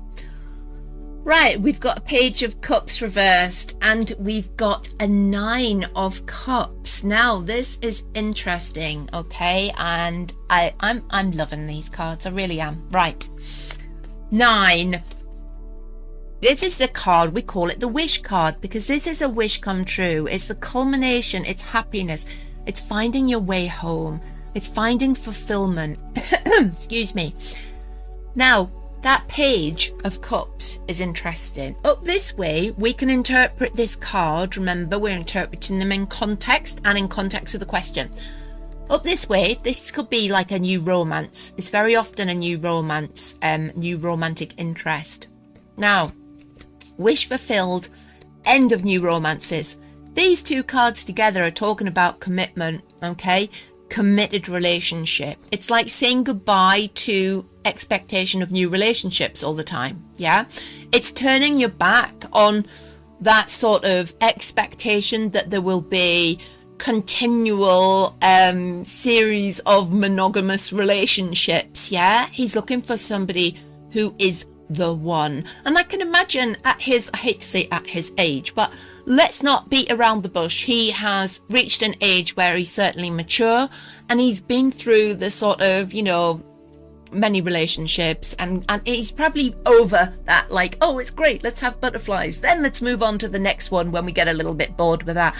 These cards smack of somebody who is done with that frivolous sort of the frivolities of youth, when we move from relationship to relationship and it's like everything has to be new all the time. When the new wears off, it's like, let's move on to somebody else. I'm not saying I did that. I'm just saying that is what this card can signify, okay? Upside down with this wish card this way up, fulfillment, wishes fulfilled, your wishes granted. It's like he needs somebody who's looking for commitment, because he is looking for commitment. He's looking for the one. He needs you to be looking for the one, not a one, not just another one, okay? It needs to be the one. And that is as straightforward as these cards are. That's a really direct trait that he's looking for, and I think that's non-negotiable is the word that I'm looking for, okay? Definitely has to be the one, not just another one. Final cards. What's the final things that Johnny Depp finds attractive in a partner? What do we have? Okay, we've finally got a king. Excuse me. We've got a King of Pentacles and we've got a Magician upside down. Okay, right. These are slightly tricky cards. Okay, now what I'm going to say here is that it looks like we've got an Earth sign king. And we've got an Earth sign king. We've got somebody who is practical, somebody who is in charge of their money. All right. Now, when we look at these cards, let's bring it back to the context of what does Johnny find attractive in somebody, in a partner. And then we're looking at these cards as they relate to each other. Now, the Magician, powerful, manipulative, makes things happen. King of Pentacles, leader, good with money, in charge. Okay, now look what we've got. We've got a Magician reversed, we've got a King upright. Okay, I think what these cards are, let me find the right words to say this.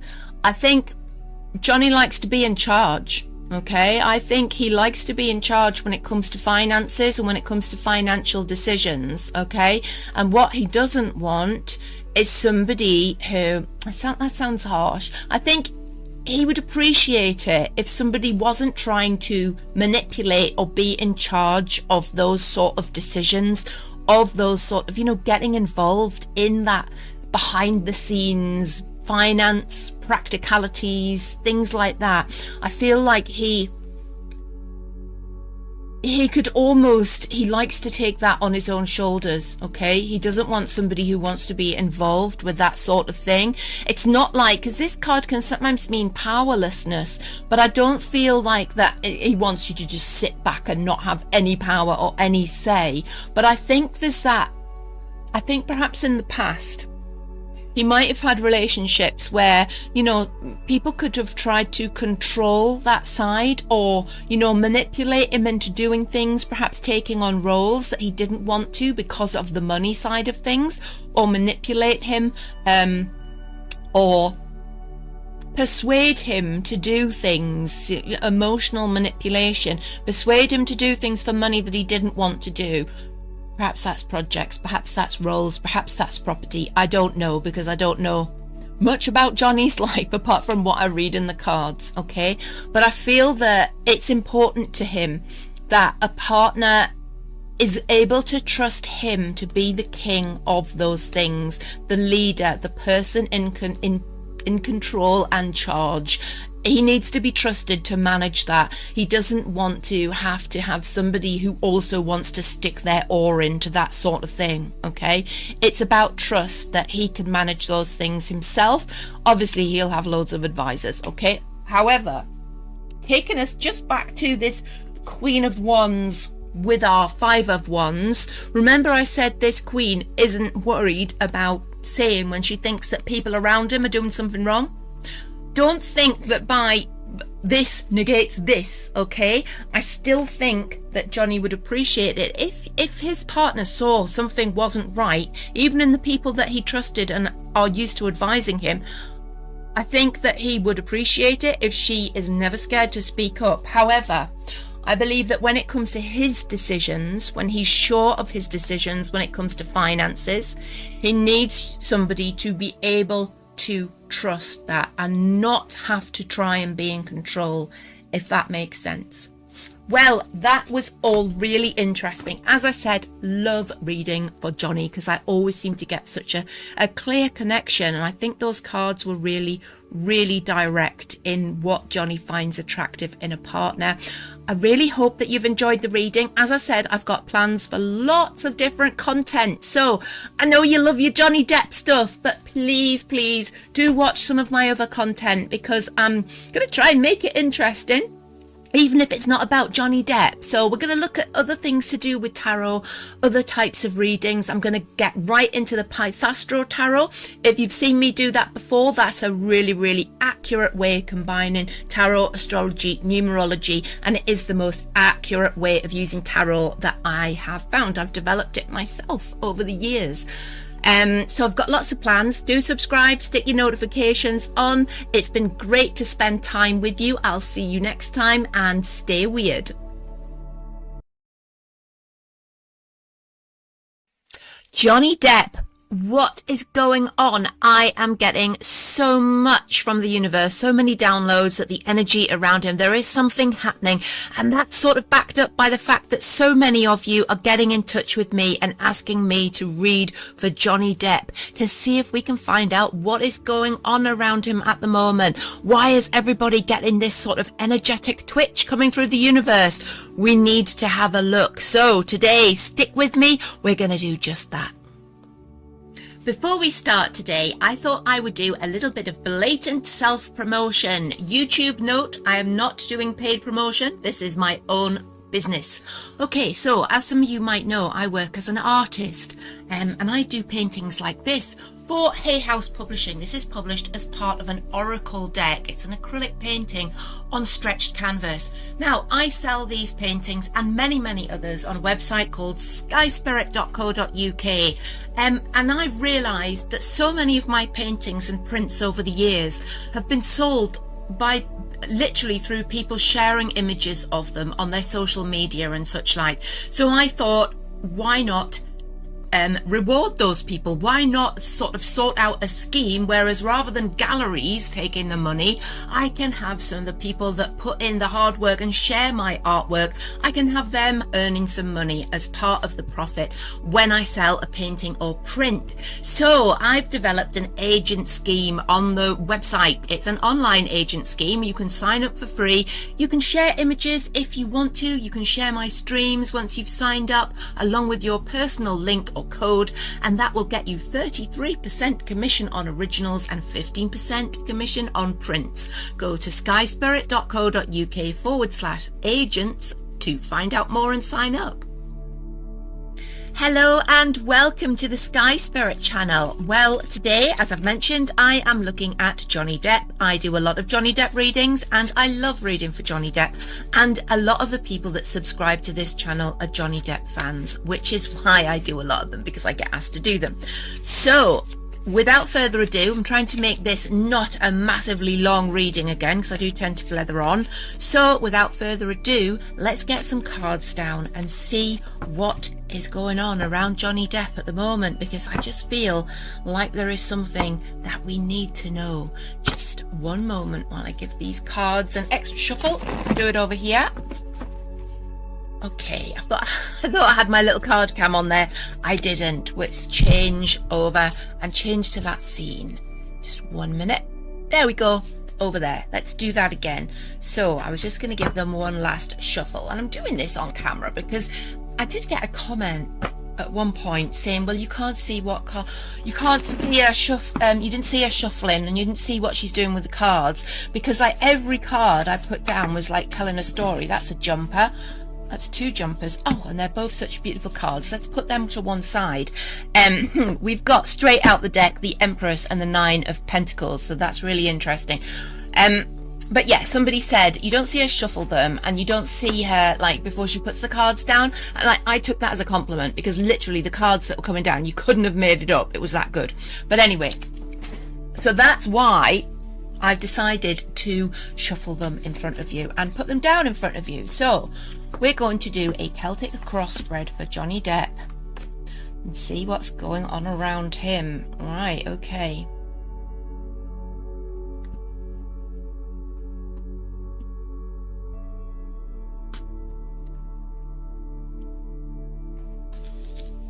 just moving my little jumpers over there. Wow. Wow, wow, wow. I just knew it. I just knew this was going to be an exciting reading. Oh, let's turn that one around so you can see it. Right, I'm going to put my face back on now so you can talk, because it's a bit strange, isn't it? Just like talking to a table covered in cards. But what I can do is put this little screen on down here. Where's it gone? This one. And then you can see what I'm doing as well. So best of both worlds. Okay, right. Straight up, middle here, middle of my Celtic cross, which is the issue and the crossing issue. So it looks like Johnny's trying to start a new project. It looks like Johnny is in the middle of, see, that's the Page of Swords. Page of Swords on a quest, going for it, knowledge seeker. Looks like he's on a learning mission, but it's also Page. It's starting something new. It's doing something new. That sword, also, it's like an intellectual thing. I feel like he's got a project on the go, which is really something about his mind, or he's stepping into a new project, which is really something about his mind.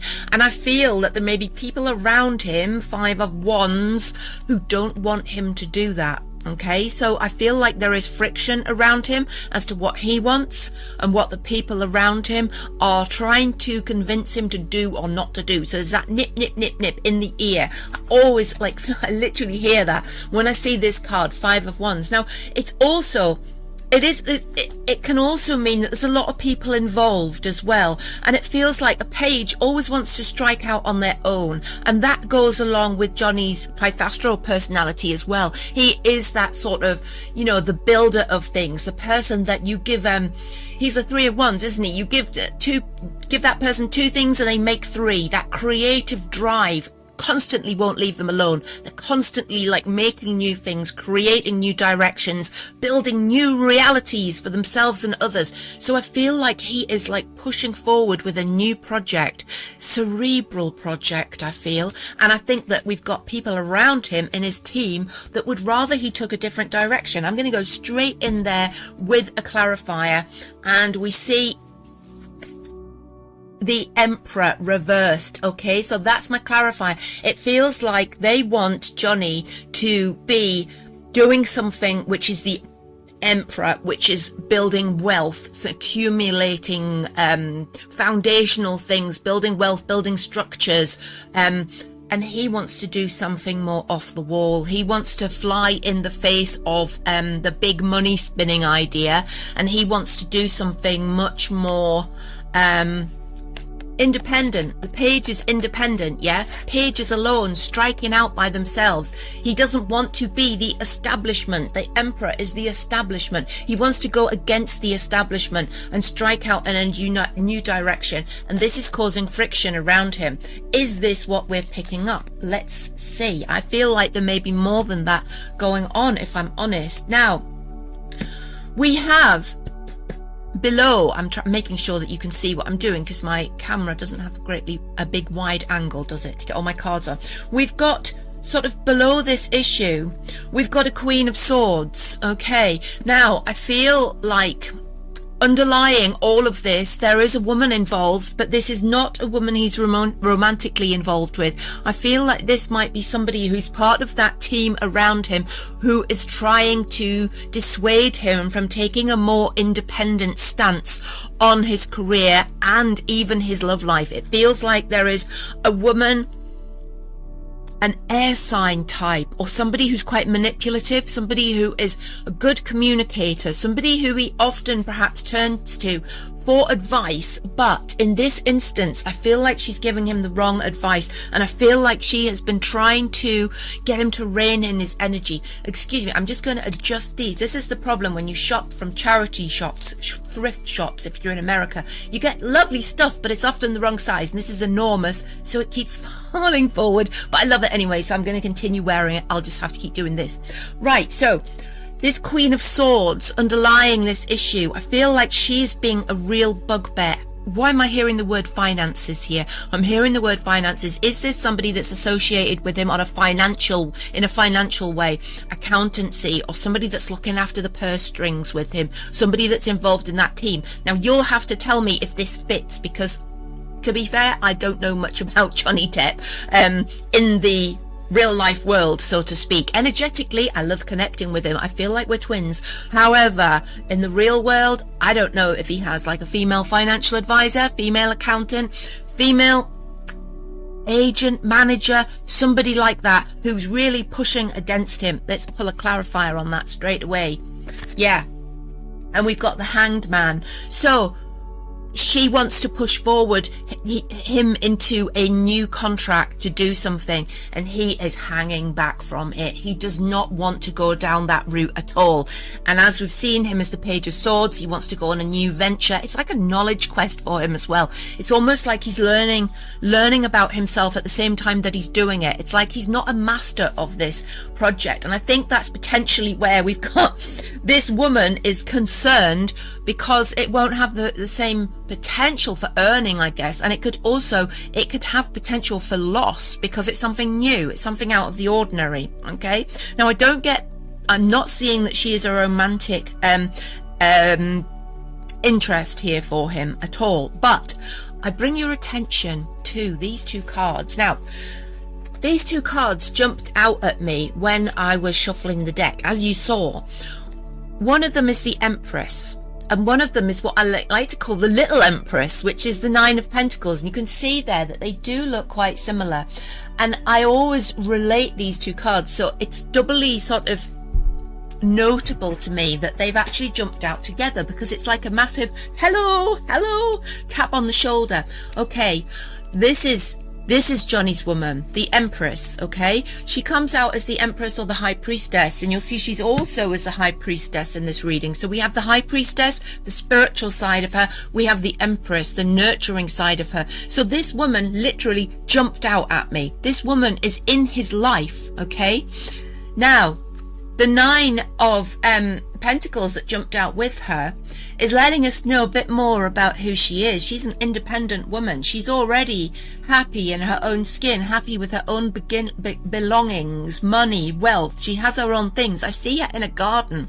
I see her in a garden surrounded by flowers, roses, different types of flowers. Okay, she's surrounded by flowers. Look at that card. That is always a card where there's a woman standing in a garden with a lovely bird on her hand, and she's standing there in a beautiful they've got grapes and a vine in this one, but it's symbolic of that garden. The garden is nurturing, it's growing. The Empress is a nurturer, a grower. So these two cards represent the same person. It's somebody who nurtures, somebody who is at home with flowers and garden and nature, and somebody who is independent, somebody who has their own wealth and is not interested in making a fast buck from being associated with Johnny Depp. So I think these two cards jumped out straight away. I tend to see this happen when there's something important that needs to be shouted about, and it's like, this woman's here. This woman is here. She's not off the scene. Okay, so if you were wondering there when I started off the reading and we're talking about new work contracts, this is like a reminder, tap on the shoulder. She's still there. She's still there. Let's put her down over here and continue.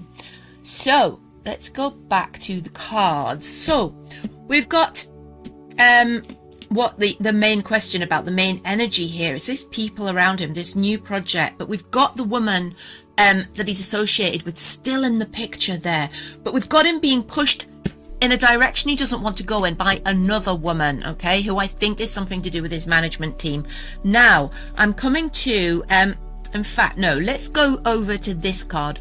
This card I call the crowning issue, and it's like something that's affecting the entire reading. All right, something that is an overarching crowning idea. I call it the crowning position. So what we've got here is we've got the Five of Swords reversed. Now the Five of Swords reversed is a card that speaks of conflict, and it's also a card that's like, it often crops up when you've won something, but it was like, was it worth it? It's like you have, you're looking back. Look at the picture on this card. He like looks back with regret at those two people. He's stolen their swords and they're walking away defeated. And he's like, yeah, I've won.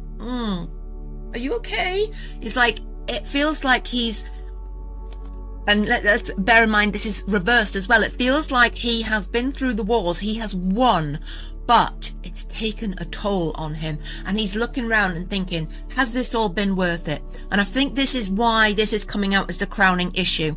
There's a lot of energy in this reading. There's a new relationship there with this Empress, okay, with this High Priestess, Empress. She comes out as both here, but and there's the new career move, I feel, new direction, but it's like this jaded feeling of, do I really want to go down these roads again? It's like it's being battle weary. This guy is battle weary. He's like, I can't be bothered to fight again. I can't be bothered to pick up the pieces again. And I feel like this sort of energy is moving into Johnny's life, and I feel like he's feeling a little bit of a wobble. Now, this is really confirmed is the word I'm looking for. This is confirmed by my Knight of Wands reversed here, because I would say that this is what's been happening recently with Johnny, and that would say to me that he is experiencing a lack of energy, lack of forward momentum. It's like there are blockages being put in his way, and I feel like he is losing patience with the people around him, because remember that Five of Wands card coming up, that conflict, that Queen of Swords in a conflict position with the Hanged Man. They're wanting to push in one direction, he's wanting to hold back or go in his entirely new direction in his guise as Page of Swords, okay? And he's like, oh, do you know what? I just can't be bothered with this. Knight of Wands reversed. Now, I'm going to pull a clarifier on this just to check out what I've just felt there. Okay, this is reassuring, and just one more. Okay, right. What I feel here, when I see the Knight of Wands reversed as well, it speaks of somebody who's getting exhausted, but the Knight of Wands reversed can also be somebody who's falling into old habits, partying too hard, addictive behaviors and things like this. So I wanted to ask, I asked the cards silently, is Johnny back to substance abuse and things like that? We all know that Johnny's very open about these things, so it's a question that I don't mind sharing out loud there. Now, the card that came out is beautiful, because the Eight of Pentacles is about lessons, and it's about achievement, and it's a portal card, and to me this says no, he's learned his lesson, okay? He's already gone through a portal to a new place, okay? He's already learned from the past, and he's in a position where he's recognizing his inner strength just as much as everybody around him always has. He now is stronger, okay? So I feel like he may have been tempted recently because he's under a lot of stress, but I feel like he's learned his lesson. This is a card that says to the question, has this happened? It's no, it hasn't happened. Now, the Sun came out reversed there. Now that indicates, again, it's just saying there's a lack of energy, a lack of confidence, and I feel that lack of confidence is more than likely associated with the energy of that Five of Swords reversed. It's like, it's battle weary, it's being jaded, it's not having the confidence of your convictions anymore, because whatever you've done seems to have gone wrong. I feel like he feels boxed in, and he feels, especially with these, I'll stop waving these cards around, especially as it seems like he's getting lots of conflict from the team around him, trying to push him in directions he doesn't want to go in, push him to be that emperor, to make money, to bring stability, to bring wealth. When you saw the reversed emperor, he didn't want to do that. He wants to go Page of Swords, independent. He doesn't want to do the traditional thing. He doesn't want to do the mainstream contract. He wants to do the traditional things. He wants to be the page. He wants to go back to what he did in his youth, what he had joy for, what made his soul sing. That's a key word. Now, let us move on. Okay, so we're going to go to this card here. Now, this card here is what's coming for Johnny, and it's the Death card. Now, do not run screaming, because the Death card in tarot very rarely means death. And in this spread, remember, we always read in context, and we always read in context of the question. And I was asking what's going on at the moment, what's coming up. And we've got this position in the Celtic cross is about what's just about to come, okay? Now, the Death card this way up speaks of something that needs to be left behind. So I feel like Johnny's going to be parting company with people around him, okay? This card is about having stayed in one place for too long, because when we see Death up this way, it's like, woohoo, let's just burn all those bridges, let's burn away the dead, and let's move on to the new. It's transformative. When it's up this way, it's like, it needs to be transformed, but it seems to be sticking. So I feel like Johnny's immediate future is he's going to realise, I pull a clarifier and we've got bang, the Chariot, 2 major arcana cards right slap bang in Johnny's immediate future. So we see him realising that there are things that need to be, there's dead wood that needs to be burnt out. I see him making people dead to him, and I don't mean in a serial killer way.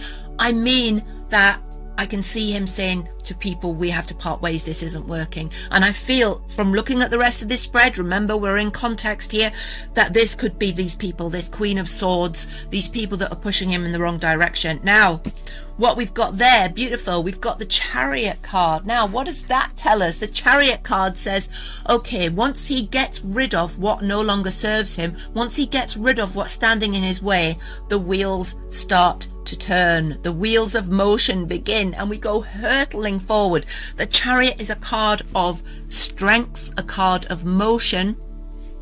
It's a card of setting goals and attaining them. So I feel like once he gets his house in order, once he gets the things around him in order, then I see him move forward very quickly. Now, I'm just going to keep bringing you back to those 2 jumpers that came out, because a lot of what I'm talking about here seems to be about business. But remember, our Empress, Queen of, our Empress, 9 of Pentacles and High Priestess all rolled into one is here right by his side, okay? This woman is on the scene. This woman is going to be a tower of strength for him, I would say.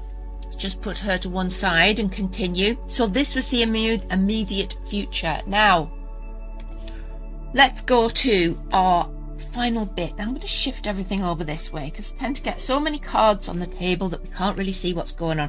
So I'm going to put these at an angle so you can see the progression. Right. This card here. This is Johnny. Okay, we've got the High Priestess coming out here. Now, why have we got the High Priestess? Because the High Priestess is here because, first of all, the woman who Johnny is involved with, who's coming into his life, is literally, I'm saying coming into his life. She is already known to him. They are already communicating. I've seemed to say this a lot, but she is there. Like, I can't say it in any other words. She is there. And I feel she is strongly part of his life already, but not out in the open. The High Priestess often is what is hidden, what is below the surface, somebody that is kept as a secret, kept hidden, okay? But it's also about intuition, and we also know that the High Priestess keeps coming out in these readings to indicate Johnny's romantic interest. And so I feel like this woman is somebody who's very, very spiritual and could also have been a spiritual guide. I don't mean as a spirit guide, as in somebody who's passed over. I mean a spiritual guide, as in somebody who has been a guru for him, who has been somebody who he's turned to for spiritual advice, spiritual advisor, yoga teacher, Reiki healer, somebody like that, okay? So this is Johnny. There's something hidden, and it's something concerning this romantic interest, okay? So moving further on, what we have in Johnny's environment, this makes sense. We've got the 4 of Pentacles reversed. Now, this is sort of financial, I couldn't get that word out, instability, okay? This makes sense when you look at it in context with what we're talking about, because we're talking about the fact that Johnny's being pushed to go down the mainstream route for a contract, which he doesn't want to do. He wants to go independent. He wants his Page of Swords moment. And those 5 of Wands people won't shut up trying to stop him from doing it. He gets his own way, as he often does, okay? And I can't, I see that being financial, it's not financially rewarding, put it like that. It's not something that's bringing in like super millions of pounds, but it's bringing money in. But I guess like Johnny lives in another world, doesn't he, from most of us? And when I say, oh, it's not going to bring in like loads of money, it probably will bring in more than any of us will ever see in all our lives. Just not as much as something mainstream would do, okay? Which is why we've got this popping up, this card of instability. Yes. And clarifier, 7 of Pentacles. Again, so the instability, the 7 of Pentacles is the patient cultivator. So what this card indicates is, yeah, it's going to like sort of not start out well financially. It won't be a financial success, this new project. immediately. However, the patient cultivator plants those seeds and waits for them to grow. So this project is more of a slow burner, which will eventually reward him. He will eventually have what we call a great harvest from this new project. So I guess the advice to Johnny, if Johnny's listening, which I'm sure he isn't, but if anybody knows him, then stick at it, because it's going to pay off. Yeah, it's going to pay off, even if it feels like you've upset the apple cart financially at first. You know, sometimes it's amazingly true, isn't it, that there are more things to life than money. And I'm sure Johnny's at the stage where he realizes that he doesn't need to work for the money. It's all about the enjoyment and his art, his craft for him. So it's like, but this project isn't just going to be dead in the water financially. It is going to pay off as well. I just want to ask the question here. Okay, so we've got the 10 of Cups. Now, this, in relation to this project, it's going to pay off, this project. It's also going to bring emotional stability, and it's going to bring him the happiness that he wants out of his career. And that's that 10 of Cups energy. It's bringing happiness. Even though there's a rocky start to it, even though it feels like he's having to fight to actually go down this route, sever contact with people around him in order to free himself to move forward, to transform, it leads him to an emotionally happy place. So that's fantastic. Now, looking at this card here, I'm going to pull another one, because this is the hopes and fears position. I always think, why would there just be one card in hopes and fears? I know we could read the negative and positive, but let's just go for a clarifier anyway.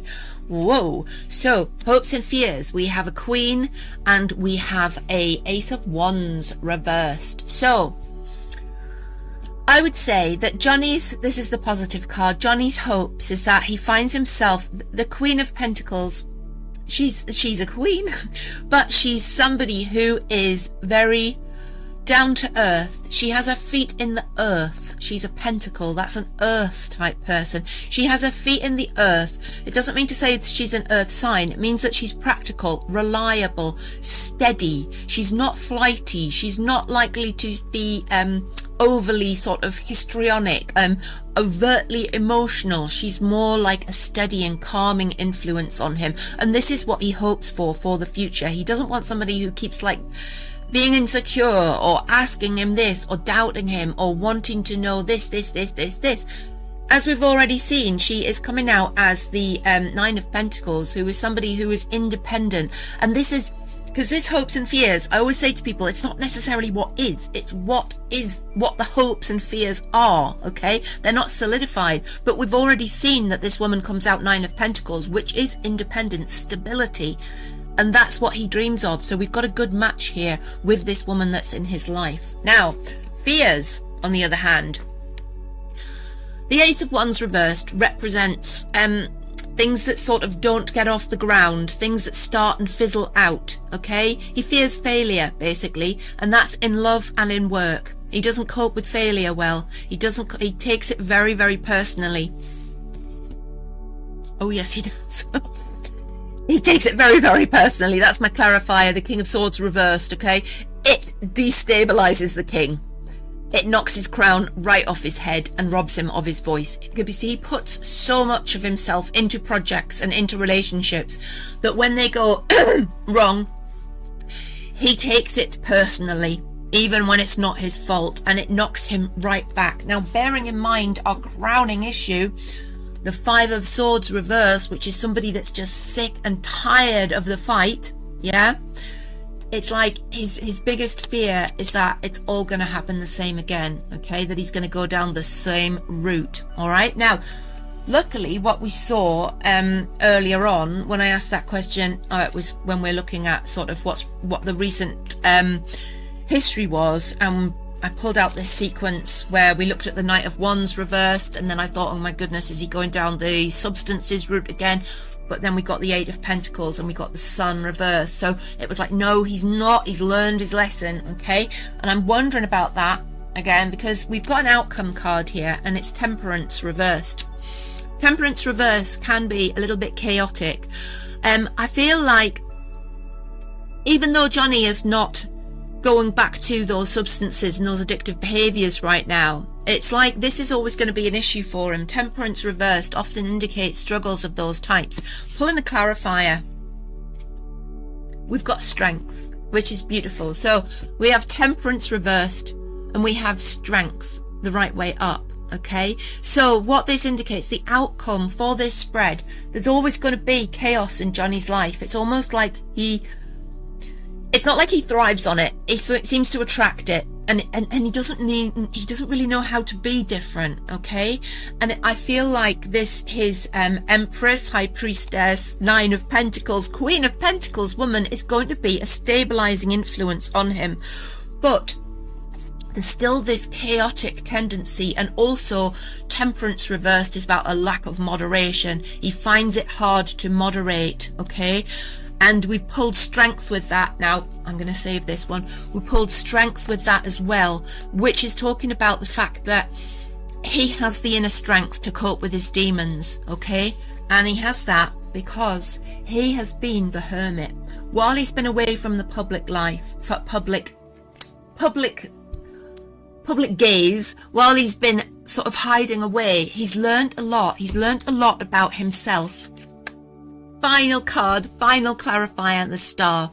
The star is the best card for me anyway, the best card in the whole deck. It's about fulfilling your dreams. It's like I always see the star, like following your star, like the wise men followed the star to Jesus, and it's like it's following your dreams and getting there. It's also a card of healing.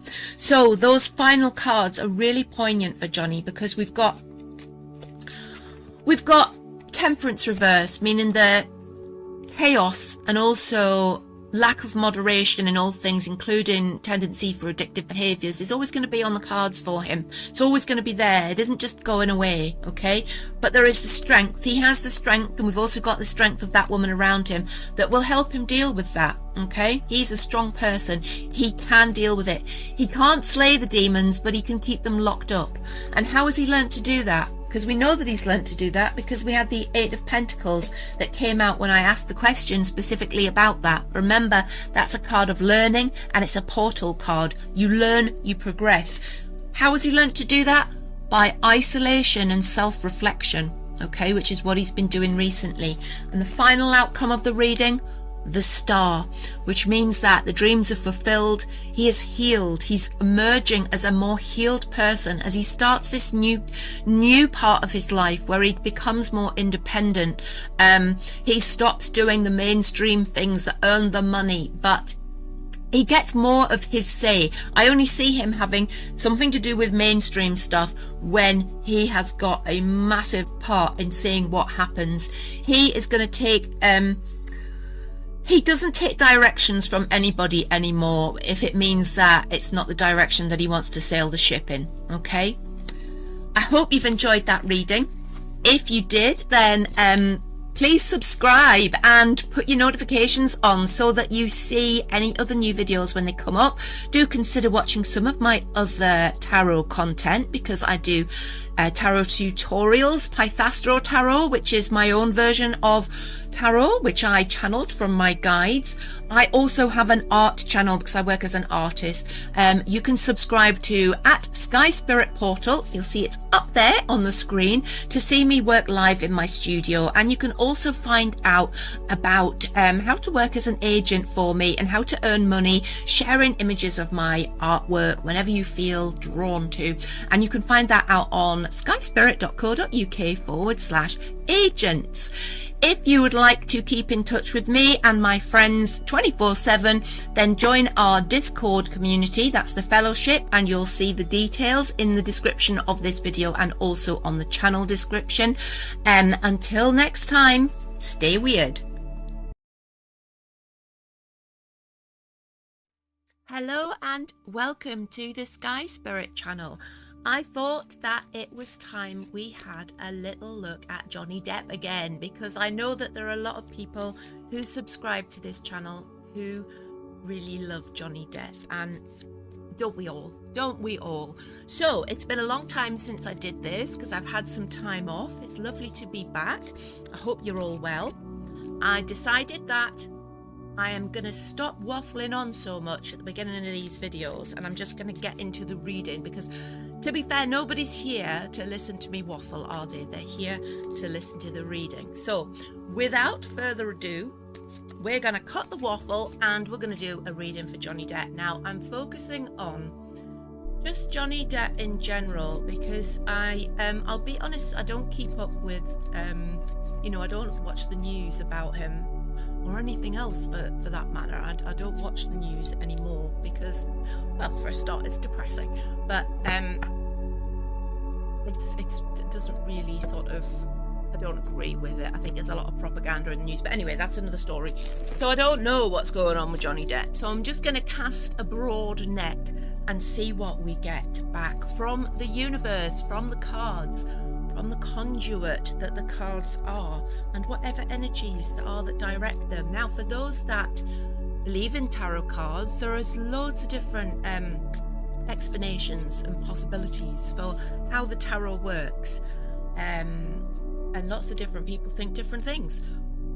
For me, they work on an energy basis, and everything that will ever happen and has ever happened and is happening right at this minute is almost happening on the same frequency, and the cards enable us to sort of pop an antenna up that can sort of decipher some of that information that's going on, or has gone on, or will go on. Think of it in terms of quantum, where there's no past or there's no future, it's all a singularity, and it can sort of interpret it. Right, listen, I've started waffling, I mustn't waffle. Right, just going to give these cards just another little bit of a shuffle, and then we'll get straight on with it. And I'm going to turn the screen over to being the cards, because it's the cards that are important. Right, so let's lay out the spread first. I think I'm going to do a Celtic cross spread here for Johnny. Turn them straight over.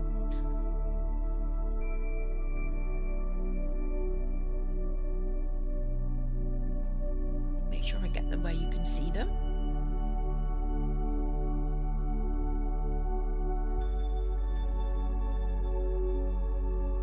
She says, putting them completely off the screen. Can't really get them on. I'm gonna have to sort of overlap.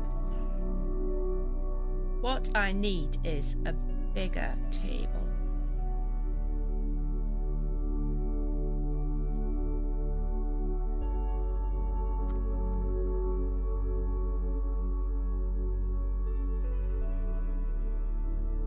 Okay.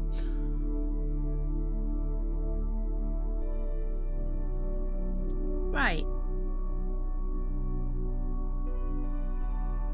I see here that there's been some stormy waters around Johnny Depp and those around him, and I feel like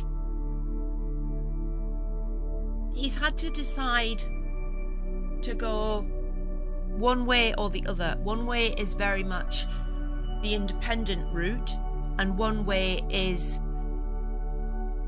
more, it's a path that has been trodden more, but it's a path that's more familiar, but it's also one that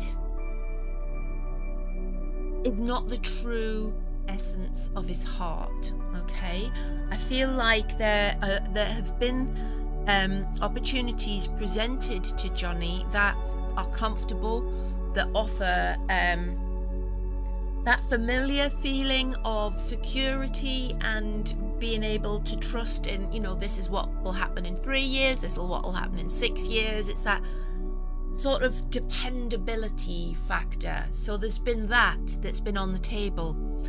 But the other option, which was riskier, was more about this star card, which is often about following the dream, okay?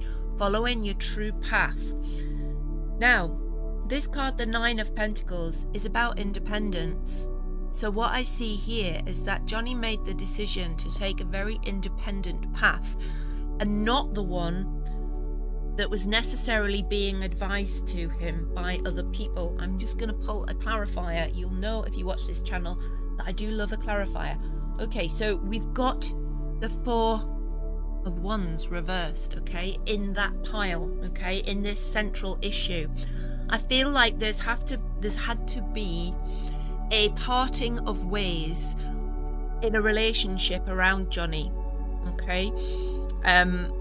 Feel like something that has been a partnership or a relationship for quite some time that's offered some stability. Again, that 4 of Wands, 4 stability. Look how those wands are sort of planted neatly into the ground there with this couple, all secure, all, it's like a marriage card, this. So when I see this upside down in this context, it's like it's a parting of ways. It's Johnny deciding to exert his independence, our 9 of Pentacles there, and follow his dream. And I don't think that has been necessarily in the same direction as those around him and the person or people indicated by this card wanted him to go in, okay? Whether that's management, whether that is... I'm going to pull another clarifier here because I've just had a little flash of inspiration in my mind. Right.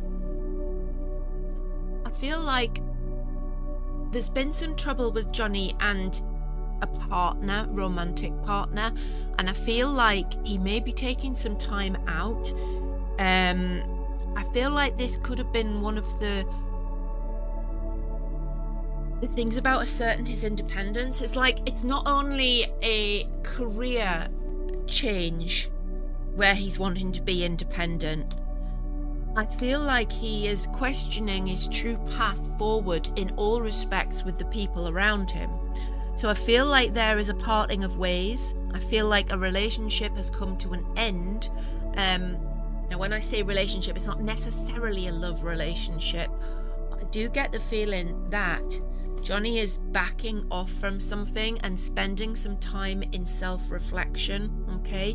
I feel like perhaps the person who he has been very close to recently, he's having a little bit of a blip as to whether he can fully let them into his life moving forward, or whether it's better for him to be independent, better for him to go his own way. I'm feeling that he is the kind of person who doesn't really function that well with a very, very sort of relationship where there's no space between the two people. So if this is the relationship with the woman who we've seen so often, I feel like he needs a little bit of space at the moment. I feel like choices maybe sort of stacking up, and it's that real sense of independence, not just career, it's that sort of taking a different route to what was expected by those around him, and that includes this romantic sort of edge as well. It's like he could have pulled away, he could be spending some time in self-reflection. Now I'm looking at what's underneath all this, okay, and we've got the Empress reversed. Now that Empress reversed is almost like, okay, there's a female figure who's feeling a little bit left out of things at the moment, okay, and I've just pulled a clarifier there if you saw me do that. I've pulled the Fool as well. So it feels like Johnny is having I feel like he can be a little bit commitment phobic, and almost like if something feels too comfortable, it probably needs to change. And he's almost like he can't, pulling another clarifier, yes, he can't stay still. That's my Knight of Wands reversed, okay? It feels like when he feels comfortable, when he feels secure, it's almost like a devil in him, and I use that term very broadly and not figuratively, sort of pulls the rug out from under his own feet, and it's like, come on, you're the adventurer, you're you're the bit of a player. You like the high life. You like to do your own thing. You don't need to be tied down to somebody, okay? And it sort of puts him in this frame of mind where he's like, I'm better by myself. I make my own decisions. And we start this cycle again because Johnny himself is needy emotionally. And I feel like he's quite, and I don't mean this in a bad way, it's like he's self-absorbed, and that's because he's had a lot of, there's a lot gone on in his life, and he's had like a really high octane life. So he's used to being the one who is interesting, okay? He's used to being the one that everybody's talking about and talking to about his life. And sometimes I think he can struggle to step out of that. It's like he starts to believe his own hype a little bit, and gets quite self-absorbed and doubting himself, wondering, am I on the right track or not? It's like he doesn't truly know himself because he's so used to hearing who he is through other people that he doesn't truly know himself. So as soon as he feels, he seems to associate the Empress, right, is a nurturer, somebody who will look after him, somebody who makes him feel at once safe, but also stifled, okay? He perceives that feeling of safety and security as a shackle almost at times, and then he feels the urge to set off on a new adventure like the Fool. And he feels this like the Knight of Wands reverse. He's like flitting from one flower to the next. I don't necessarily mean from woman to woman, but it's like he can't settle. He can't allow himself to slow down and to just enjoy that sense of security, because to him it feels like restriction at times. So I bring you back to this center of the issue here, and the fact that I see him retreating from something to spend time in self-reflection. Now, for those around him, I would imagine this can be very frustrating. And it could also be easy to imagine that that's your fault and you've done something wrong. But it's how he's wired. It's the pattern that he follows, okay? He's not sure of himself. He's so used to hearing about himself that he's got a very distorted or very unclear self-image, and he doesn't really know what he wants, okay? But he does have this need to be independent and need to be pulling the shots on his own life and his own career, and he doesn't like to feel like people have a hold over him. And that can be emotionally as well, because if you feel too close to somebody, you're vulnerable, yeah? He doesn't want to feel vulnerable at any time. Now, what I see as, this is the crowning issue up here. I must move this down so you can see it. The crown of this issue, doesn't surprise me to see the Magician reversed there. And this is not necessarily a reflection of things as they are. It's how he sees them. He sees himself being drained of the power to run his own life, okay? It's like he sees all these people around him that tell him or advise him what to do. They make him feel defensive because he wants to tell himself what to do. They make him feel like they're taking the power from him, all right, rather than empowering him. It feels like he feels like they want to be in charge of his life, but he doesn't want to let them. Now, this whole episode of him feeling unsettled and feeling stormy is to do with this feeling of this magician here, this unempowered magician. And there we have the balance, the King of Wands, the Magician reversed, okay? So on one hand, we've got somebody who feels enormously like the decisions are being taken from their hands. They're being forced to do certain things or being expected to do certain things, and they're digging their heels in and determined to go their own way, because we've got the king here. This is our Johnny, okay? Because what he's doing there is he's going, I'm not doing that, okay? See how the king is just like putting his staff down. He's like, hang on a minute, I'm not doing what you tell me. Like, I will go my own way, yeah?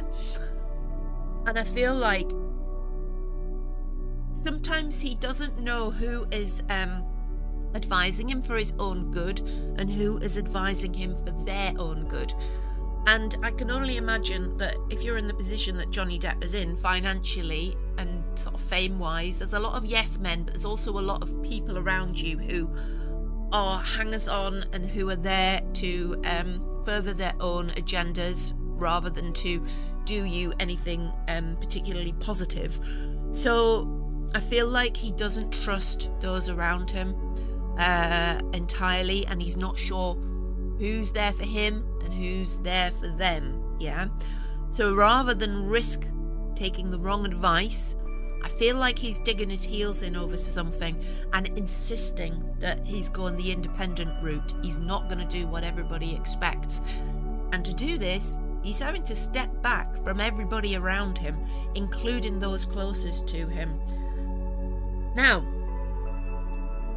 what's happening around Johnny in the sort of what's been happening in the immediate past, I want to say. I'm just going to pull a clarifier here as well. Ooh.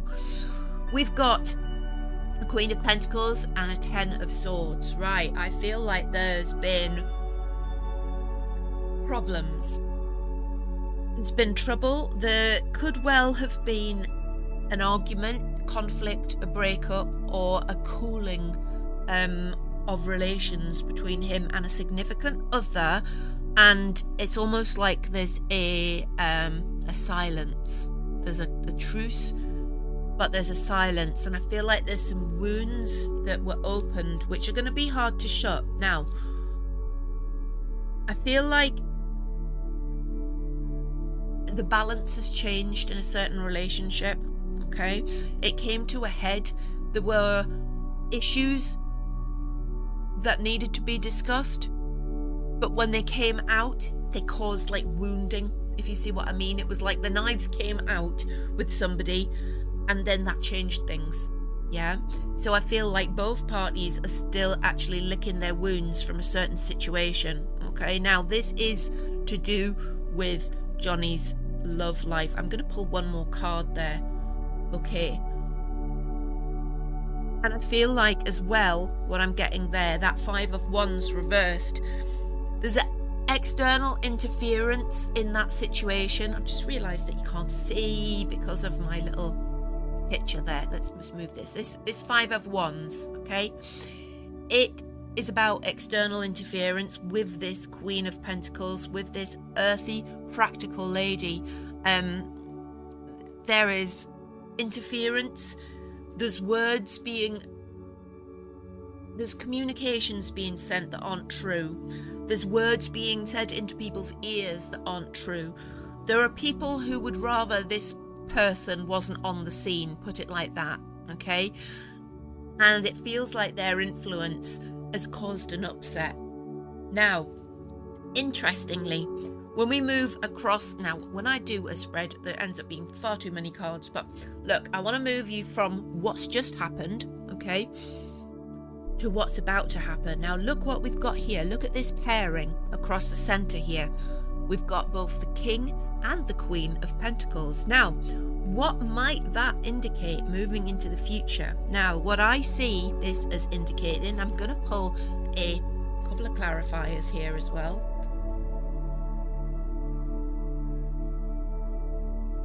All right, okay. What we've got here is we've got a reconciliation. So that's our King and Queen of Pentacles. We've got whatever has come between Johnny and the significant other in his life is going to be resolved.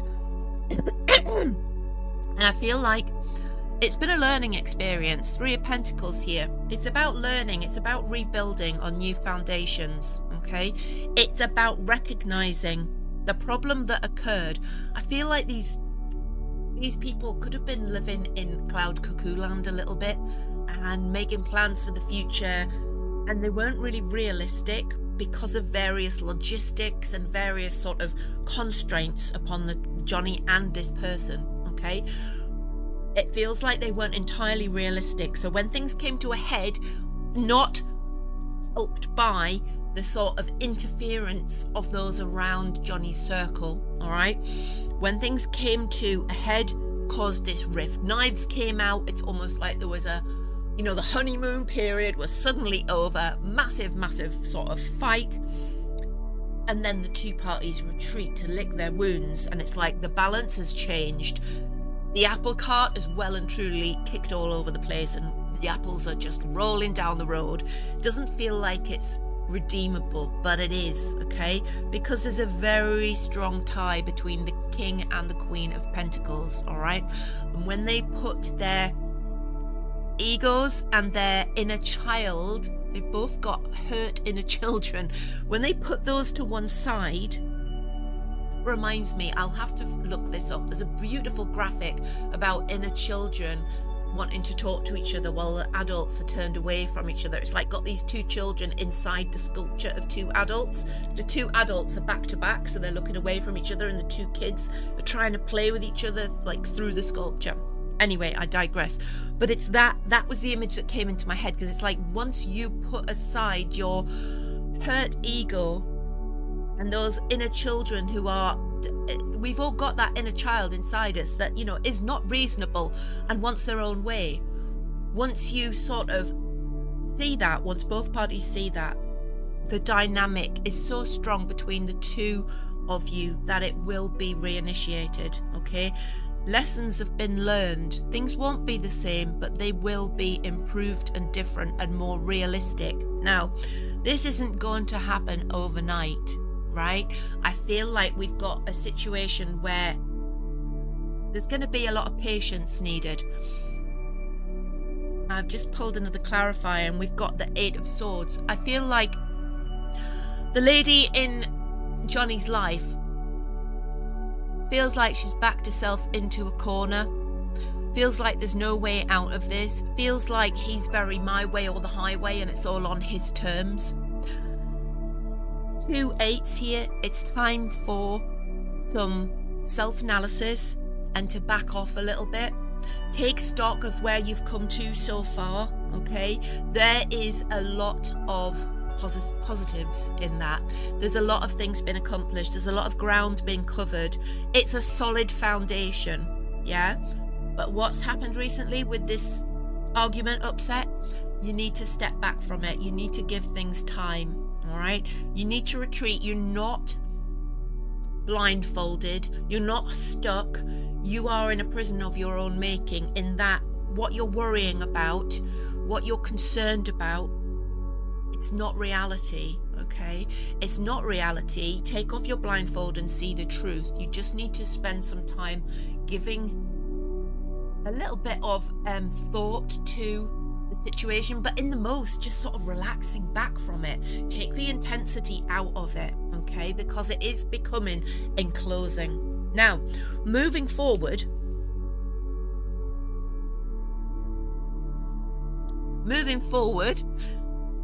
I'm going to go to this column now, and I'm just going to move all the cards over this way in a great big pile so that I can show you these.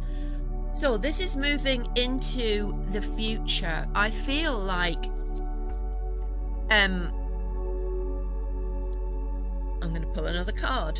I feel like at the moment Johnny's pulling the plug on a venture, for sure. It feels like there's something to do with work which he's going to turn down. And I feel like he is,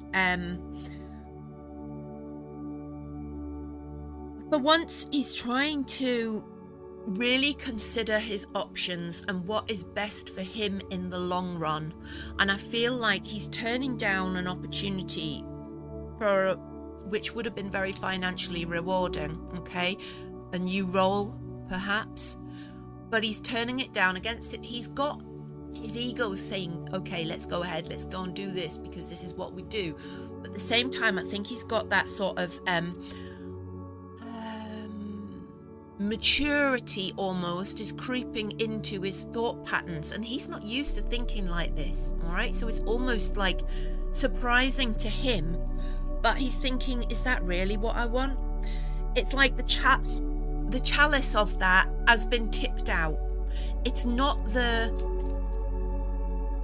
why do I want to say nirvana? It's not the nirvana that he thought that option was. He's going to turn down something that other people would have expected him to do. And I think this ties in with what we saw in the beginning, with him going very, very independent, choosing his own route here. It's against advice, but he feels like he is the master of his own destiny right now, and he's going to go that independent route regardless of what's said to him. Now, around him, again, I'm seeing the end of a relationship around him, the end of a partnership, the end of a project, but also I feel like I'm going to pull another one. Okay, I feel that it's the end of a project. There are some people being cut out of his life, and I feel like there is a Queen of Swords who is going to be one of the casualties of this. Now, I feel like this is somebody close to him who has been advising, but I feel like it's taken a long time for him to get to this point with this person, but he no longer trusts them and he's no longer listening to them. It's like he used to think that they had his back and he used to value their opinion, but there's a clarifier for you. It feels like now it's time to turn his back on this person. Okay, this is, I think, to do with business. This is to do with somebody being cut out. Again, it is very much this him leaving people behind on a business level and starting off by himself. I've just got to pull one more clarifier on that. Yeah, it feels like he is turning his back on a financial opportunity.